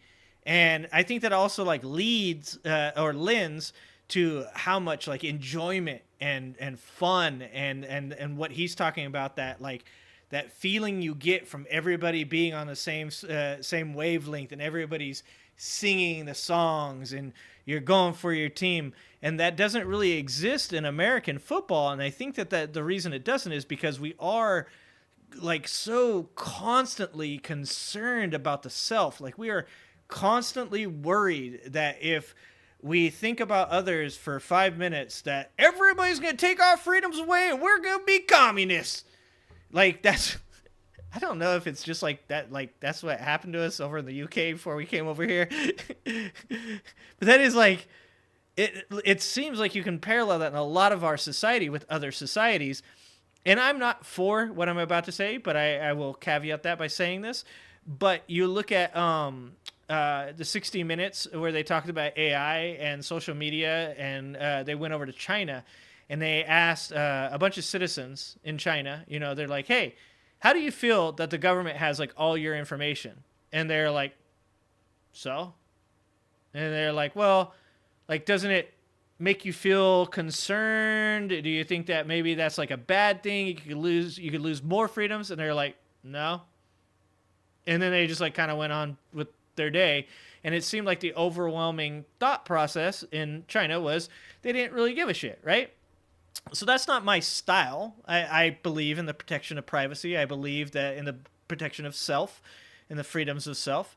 But I think that, you know, once again, you talk about balance. And also, all the people in America that think that, oh, like I'm not going to have this or I'm not going to do that because I'm not going to be tracked. It's like you've been tracked ever since you were born. You were literally given a number to be tracked with. Also, the government, if they ever want to watch my show, they've got hours worth of material that they can sit down and watch. They don't need worry about tracking me. But but there's something to that where I think that we're so paranoid at all times about our freedoms, and there's like this idea that it's like you have to be vigilant, you have to be, that in some ways that actually causes us to have really negative interactions with each other, as well as potentially people that are actually good people in our government.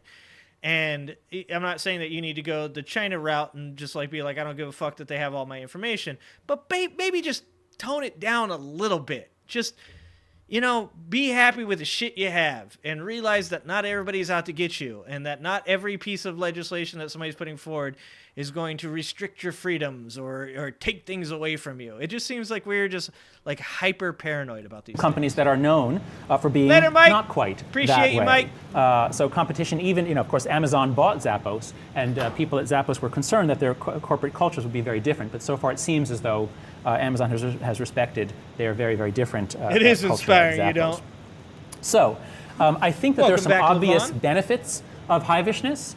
Just on its face. Now, I've just started, just signed on at the business school at NYU, so I haven't done the frontline research on this directly, but there are reasons to think that hiveishness is going to have these two major benefits. The first is almost by definition higher social capital. Social capital is an important concept from sociology, popularized in the 1990s. It refers to the trust that is found in relationships. So if two companies have if one company has more financial capital than another, but everything else is equal, more money in the bank is going to let them beat out the other company. Similarly, if two companies are identical in financial capital, but one has more social capital, that is, people can do, as David said, you need help, you ask for it, you get it, there's no backstabbing, there's no turf guarding, that's social capital. If everything else is equal, that company is going to beat out the other company. They're more efficient. And this is what I'm saying. This is the very idea of the balance, is that America has this really unique ability, because of our interactions with each other, to be something different. Something that could work together in a hive-like atmosphere, but have extreme amounts of social capitalism because we treat each other better. Like, if we could get to a point where people wanted to see the success of others as their successes, to invest in each other rather than just investing in self, you could really have this like interaction amongst the people that really turned into something special. Because as it is, America already has done a really good job financially. Like economically, we're the number one country in the world. GDP, we're the number one country in the world. But as far as social capital goes, you're talking about happiness, and we're generally graded somewhere like the 25th or 28th happiest country in the world. And if you could do something about that, if you could do something about the happiness within the country or the company, then you could see that like really going somewhere special. You could see the combination of social capital and extreme economic capital, and you put those two things together, and really, I mean, we could lead the world in so many different places, including being happy. But the one place that we fail consistently as a country is when we are studied on our happiness. We fall really far from the top, and that's crazy to me. We shouldn't be there, and we should that should be at the forefront of the conversations that we're having. How to become happier as a country. We're already very successful, and we're so paranoid about not being successful that we never talk about whether or not we're happy. So hiveishness, by definition, is going to give you higher social capital, which should generally translate into higher productivity and flexibility. Management can make changes and assume that people will trust them, go along with it, not fight over, well, should we change? People will, you're a team, you're like one body. When I say move to the left, my right hand doesn't say, wait a second, what's in it for me? Secondly, hivishness is going to give you higher employee morale. It's just a lot more fun to work in a place where everybody likes and trusts each other and works as a team. So you get lower turnover. Turnover is extremely expensive for companies. And when people are fired or when they leave for any reason, they're much less likely to sue if it's a hivish organization where there was much more trust. It makes it much easier to recruit, and once people are here, it makes them harder. It's harder to lure them away. So hivishness has obvious benefits for companies. Now, it also surely has downsides, and it depends how you do it. So I'm not standing here saying, oh, every company should become more hivish. I have no idea if that's true. But I do want to introduce these terms. I think it's helpful for people in the business world to think about. So possible risks or downsides are, at a certain point, you spend so much time playing drinking games and charades and other things that they do in some of these hivish companies. Billiards, what else do I see here? Ping pong, scooters, pogo sticks. I'm with you, Levon. At a certain point, you spend so much time that it will lower productivity. Secondly, if you have that really hivish feeling of love of the group, that could become sort of toxic for outsiders. You could no longer care about other stakeholders, other people outside the company. Of course, if you have more group loyalty, then there might be more pressure to cover up misdeeds. There would be harder to be a whistleblower, perhaps. And lastly, you could have more groupthink. If everybody's sort of on the same wavelength and people are emphasizing their similarity. On the other hand, at least what I heard at Zappos, and what I've heard also even from a student of mine, Jesse Kluver, who's a Marine, is that when you have a really hivish group, there is such trust and everybody values the mission that actually, often what you have is it's easier to speak up because everybody trusts that you're not grandstanding, you really have the interest of the group at heart. So it's an open question when hivishness will have a profile of benefits and when it will have costs. Now, some advice on what one can do if you have and this is not just true in the corporate world. This is any organization, any nonprofit, a soccer team, anything. Do one too.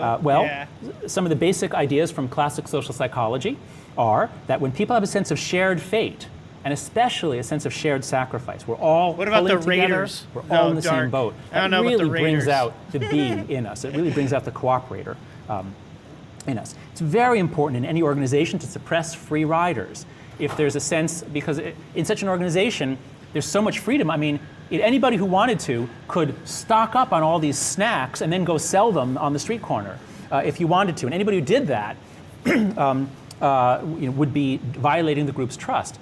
Any organization that lets free riders do such things then suddenly activates more negative psychology in everybody else. People. And so, see, that's Donald Trump. Okay. Donald Trump is the one that has hoarded the snacks and went and sold all that shit. The ultra wealthy are the ones that hoarded the snacks and went and sold that shit.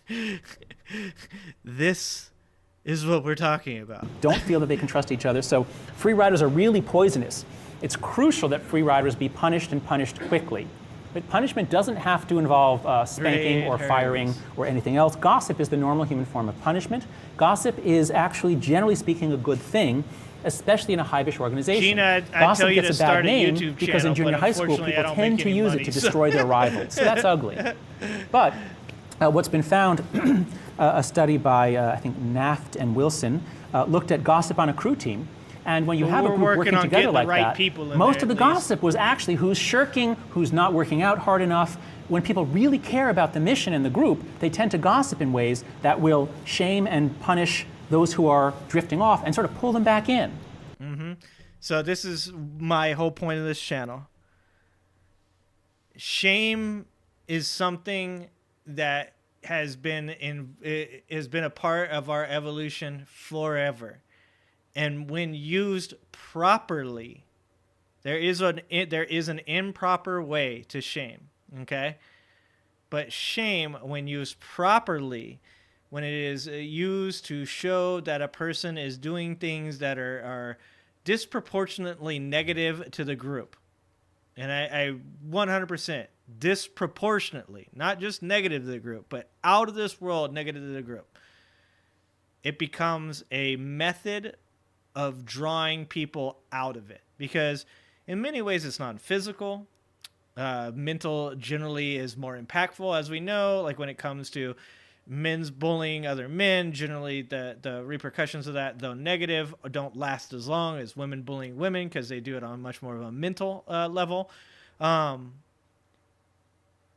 I mock those extreme Trump supporters because I don't want to see moderate conservatives. I don't want to see Trump supporters that just don't know anything about Trump look at those people and say that's acceptable.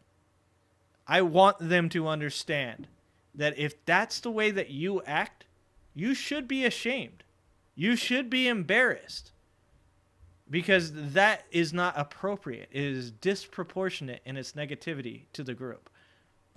So gossip is the front line of defense for a healthy organization. Third, heightened similarity. Anything that makes you feel you're all one will help this feeling. So, of course, many companies emphasize diversity. It's important to emphasize diversity for hiring, for justice reasons, and diversity, especially of perspectives, has benefits. Has many benefits. I'm okay, Manic. For creativity, but I got a little bit left I want to in me. emphasize that I might make it. I'm struggling a little bit. To get trust and cohesion, you don't want to tell everybody, "Oh, we're all so different," and that's great. You want to say we're all the same. And when you do that, race stops mattering because so many other things link you together. So just think about emphasizing similarity, not diversity. Fourth point, synchrony, moving together to the extent possible, has been so different, and that's great. You want to say we're all the same. And when you do that, race stops mattering because so many other things link you together. So that's one of my criticisms of CRT. Like, I think CRT, first of all, CRT is not what MAGA Republicans believe it is. And like I said before, if you want to actually have conversations on things like CRT, you should actually know something about CRT. So then the little bit that I know about CRT, it's big on celebrating culture. And I am also big on celebrating culture. I think diversity is amazing. I think that sharing stories is amazing. It's all super fun. It's what the variety is the spice of life. But I also think that there's a balance there where we also need to remember that we are one human race, but we have multiple different cultures and experiences that all should come together to make what we are as a human race. And so sometimes in certain parts of CRT, I disagree with the singling out or the necessity of saying, like, you have to hyper-focus on culture. I think that culture should be weighted and it should be important, but also your place with who you are as a person amongst others is also really important. And, you know, we should never overvalue one culture or the other to in an attempt to, you know, okay, let me put it this way. I said this about feminism. My mom was a single mom. She was abused horrifically. My sisters were abused horrifically. There's nothing that I stand on stronger than women's rights. But that doesn't mean you need to tear down men to make women or give women equal rights. It means that we need to bring women to where men are and give everybody the rights they deserve, because human beings, regardless of race, culture, religion, sex, gender, all deserve equal rights. But we have to be careful in the process of trying to raise somebody up that we don't tear everybody else down at the same time. We instead want to raise everybody to the same level. And so sometimes with CRT, I feel like it's a little too hyper-focused on being like, you have to 100% be all about that culture. But I could be actually wrong about that, because I myself am only very basically educated to real, actual CRT, not what fucking MAGA Republicans want. So just think about emphasizing similarity, not diversity. Fourth point, synchrony, moving together to the extent possible. Steve Bannon going to jail is my favorite. Healthy competition is good. When you divide people into groups, they tend to trust the people in their group more, and interestingly, they don't dislike the people in the other group. So are there any intramural competitions here? Is there any time you do like group versus group or division versus division here at Google? You ever do that? Okay. And I assume you don't then hate the people on the other team. It's playful, it's fun. You get to work together more closely. So this is the classic social psych finding. In-group love is not purchased at the cost of out-group hate, unless the competition gets really nasty, and then it gets viciously tribal. And that's where we are in the US Congress. But with See, now it was 11 years ago that he said that. 11 years ago. That was pre-MAGA. and it has gotten way, way worse. And if you think about it, when he said, what is it? In-group love should not come at the expense of out-group love. Like, you shouldn't be in a group, and to be in the group, you shouldn't have to hate the other group. And MAGA has created this sphere where you are either with us or you are 100% against us, and there is no middle ground. That's why they use really like insulting terms, like constantly referring to people as being of harming children, or like the worst possible insult you could think of, and that should never have gotten to that point. And I don't blame specifically people in MAGA. I blame our political system for allowing divisiveness to get to that point, and I blame people like Trump and the people who are part of the Heritage Foundation for fomenting the type of ideology that says you either join up or you're harming children. Like that's, or, we make up these conspiracies about you and say these things happen that never happened, and we'll do the worst things possible to you. And like I said, I don't specifically blame that on MAGA. That is something that I think that has been fermenting for a very long time, and that the internet was a catalyst for creating a larger division amongst us. But at this point, we should be pointing that out and saying, shame, that is not where we want to be. Within a healthy company, that's not what happens. Lastly, to the extent that you can say that your company is pursuing a noble mission, it's much easier to inspire people. So at Zappos, for example, they don't talk about selling shoes. They talk about their mission is delivering happiness. They're a service company. I'm sorry, Kimberly, which one are you talking about? You're talking about when I was talking about CRT? I don't know. I don't know what you're referring to. I'm sorry. I wish I knew what you're referring to, but I don't. And Google is organizing the world's information. Google is making our lives easier. Google is doing all these wonderful things. So to the extent that one is thinking about the culture of one's team or organization, these are some pointers for how to make it more hive-ish and cooperative. Yeah, what Brenda just said. Also, when you include all these different things, right? So when you include the internet, which we were behind the 8 ball when or behind the ball when electricity was created, and we've never caught up since then. So with the advent of the internet, we've fallen further and further behind in evolution, and technologically we've evolved faster and faster and faster and faster. And then Trump was this brain-breakingly different kind of person and candidate in our politics. And then you had the COVID pandemic hit, which is something that I think that we haven't experienced a very large amount of adversity in our time. And it was the most adversity that we had really, at least my generation, I'm Generation X, had really experienced. And to be honest, everybody, it wasn't that bad. It was actually handled pretty well by the government. I'm sorry to the people that lost loved ones, but it was handled pretty well by the government itself. Because for the most part, people sat at home watching Netflix and getting stimulus checks, and that's nothing compared to the 1930s Great Depression. But when you start throwing all those things together, I think that you created a broken set of people that, due to the extension of life, still exist. And that has presented to us a very strange conundrum about what we should do about that group of people. There are some specific things that leaders can do, behaving in particular with integrity and charisma. I don't know who's talking about. A leader must be worthy of respect, admiration, and perhaps even awe. Not necessarily, but these things do help. Great leaders such as Julius Caesar inspired their men because their followers could trust them, Alex they looked Jones up to them. One of the most important things about being a leader or a boss is that people are willing to cede you authority and to follow you as long as they trust that you really are out for the good of the group. As soon as they get the sense that you're a self-aggrandizer, you're out for yourself, or you've got your favorites and you're out for your faction and not going to help the other members of the team, then they'll turn against you very, very quickly. So an important part of leadership is impartiality, fairness. People really have to trust you that you are impartial, and then they will accept decisions from you that work against their self-interest. self-sacrifice. It's crucial that leaders sacrifice when times are tough.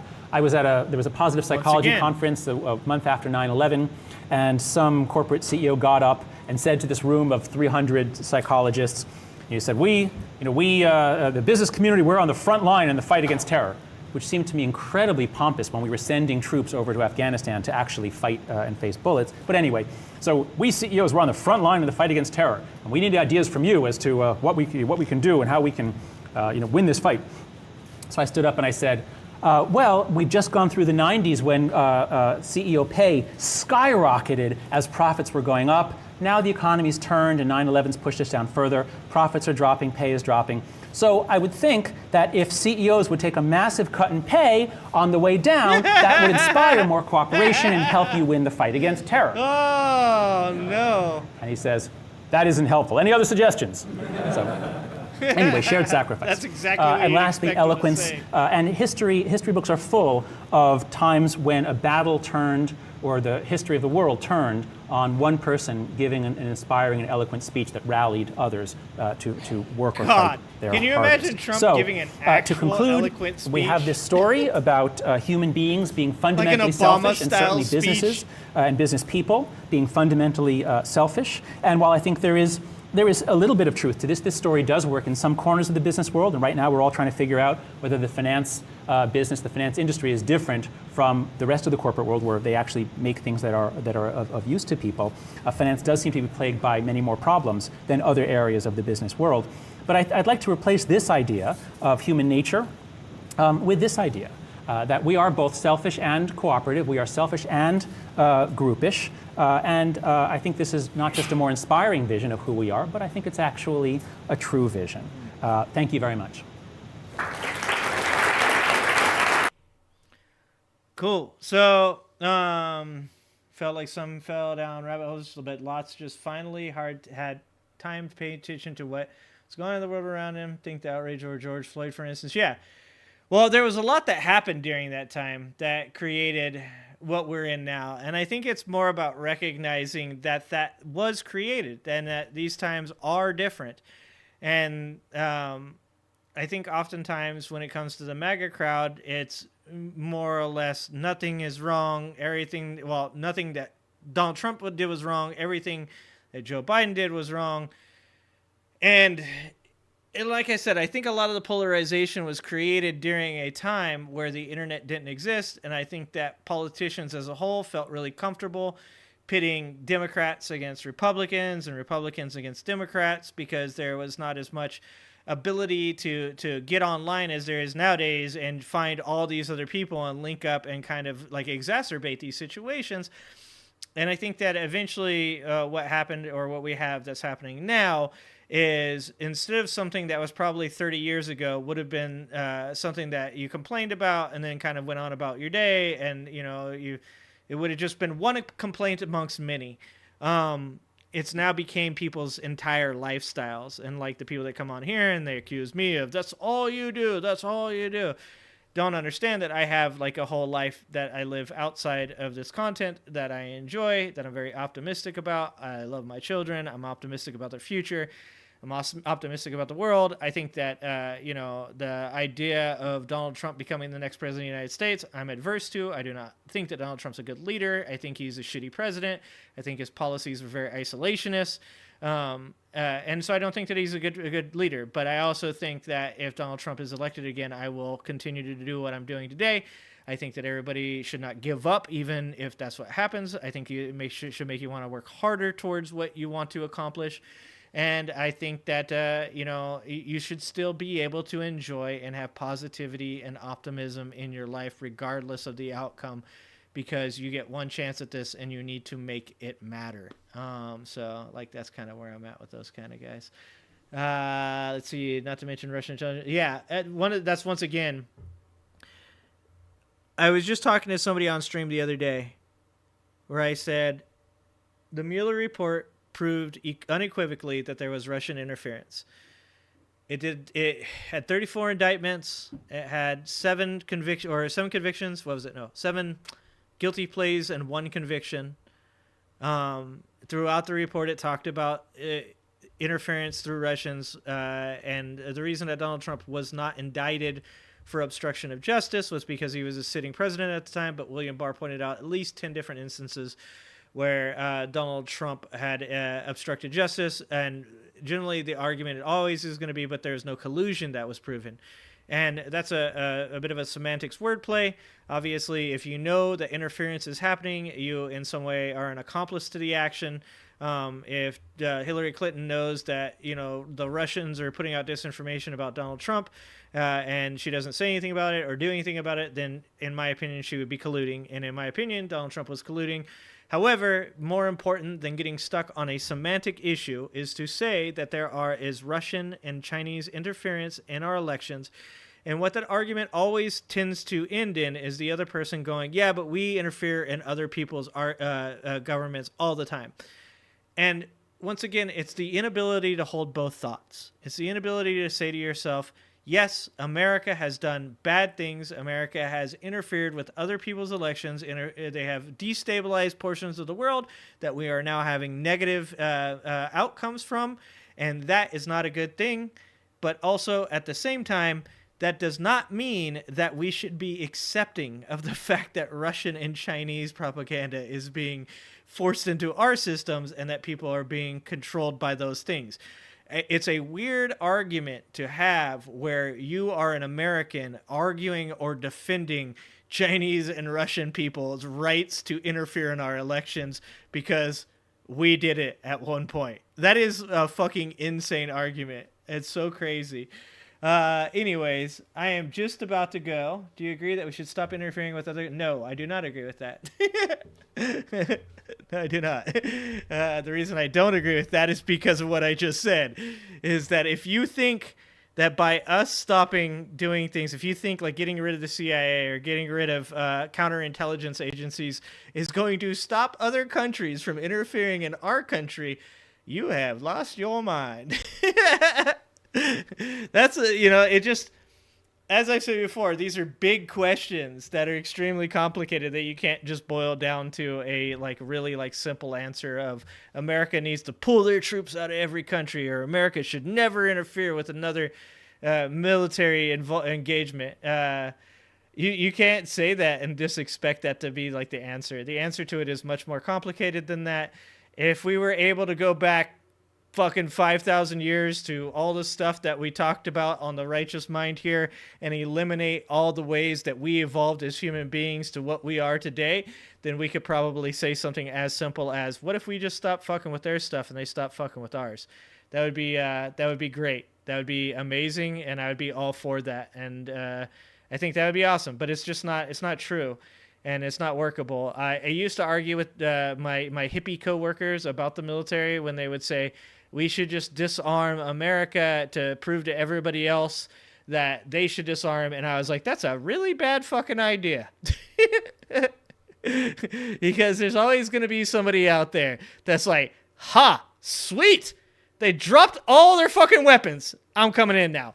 It's a great thought process. It's a genuinely, in my opinion, a very good-willed thing to believe. But it just isn't going to actually happen. I'm sorry. I wish we could say that. Everybody wants to be black and white, but it's never black and white. It's always gray.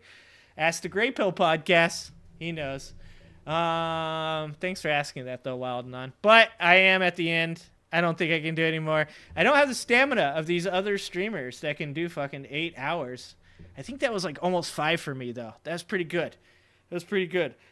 I appreciate you guys. Thank you to the people that came in and had conversations. Thank you to Wild for that last question. Thank you to Ty Black earlier. Thank you to Do for coming in and disagreeing with me. I hope that the Righteous Mind was helpful to you guys. I think that sometimes we got to get away from just laughing and also do some stuff like this. I also really, really enjoy science and psychology, and I hope to improve the minds, not just make you guys laugh every once in a while. So, what beard oil do you use? None, 0. Wild and On. I can't use. I could never bring myself to use beard oil. The only reason I have a beard is because I'm lazy and I don't shave. Also, I'm a ginger, so shaving hurts my skin. I have every skin condition known to man because I am a ginger. Thanks, Randy. Thanks, Gina. Thanks, Wild. Thanks, You Don't. Thanks, everybody. Dark. All of you. You guys make this shit happen, not me. I just stand up here and talk like a dummy for 5 hours straight. So let's go ahead. What did we get? What did the poll end at? You guys, the most scarring thing you guys believe possible is Trump versus George Santos in a oil wrestling. Next is Mike Pence versus Mother. Don Jr. versus Russell Brand only got 5% of the vote. Crazy.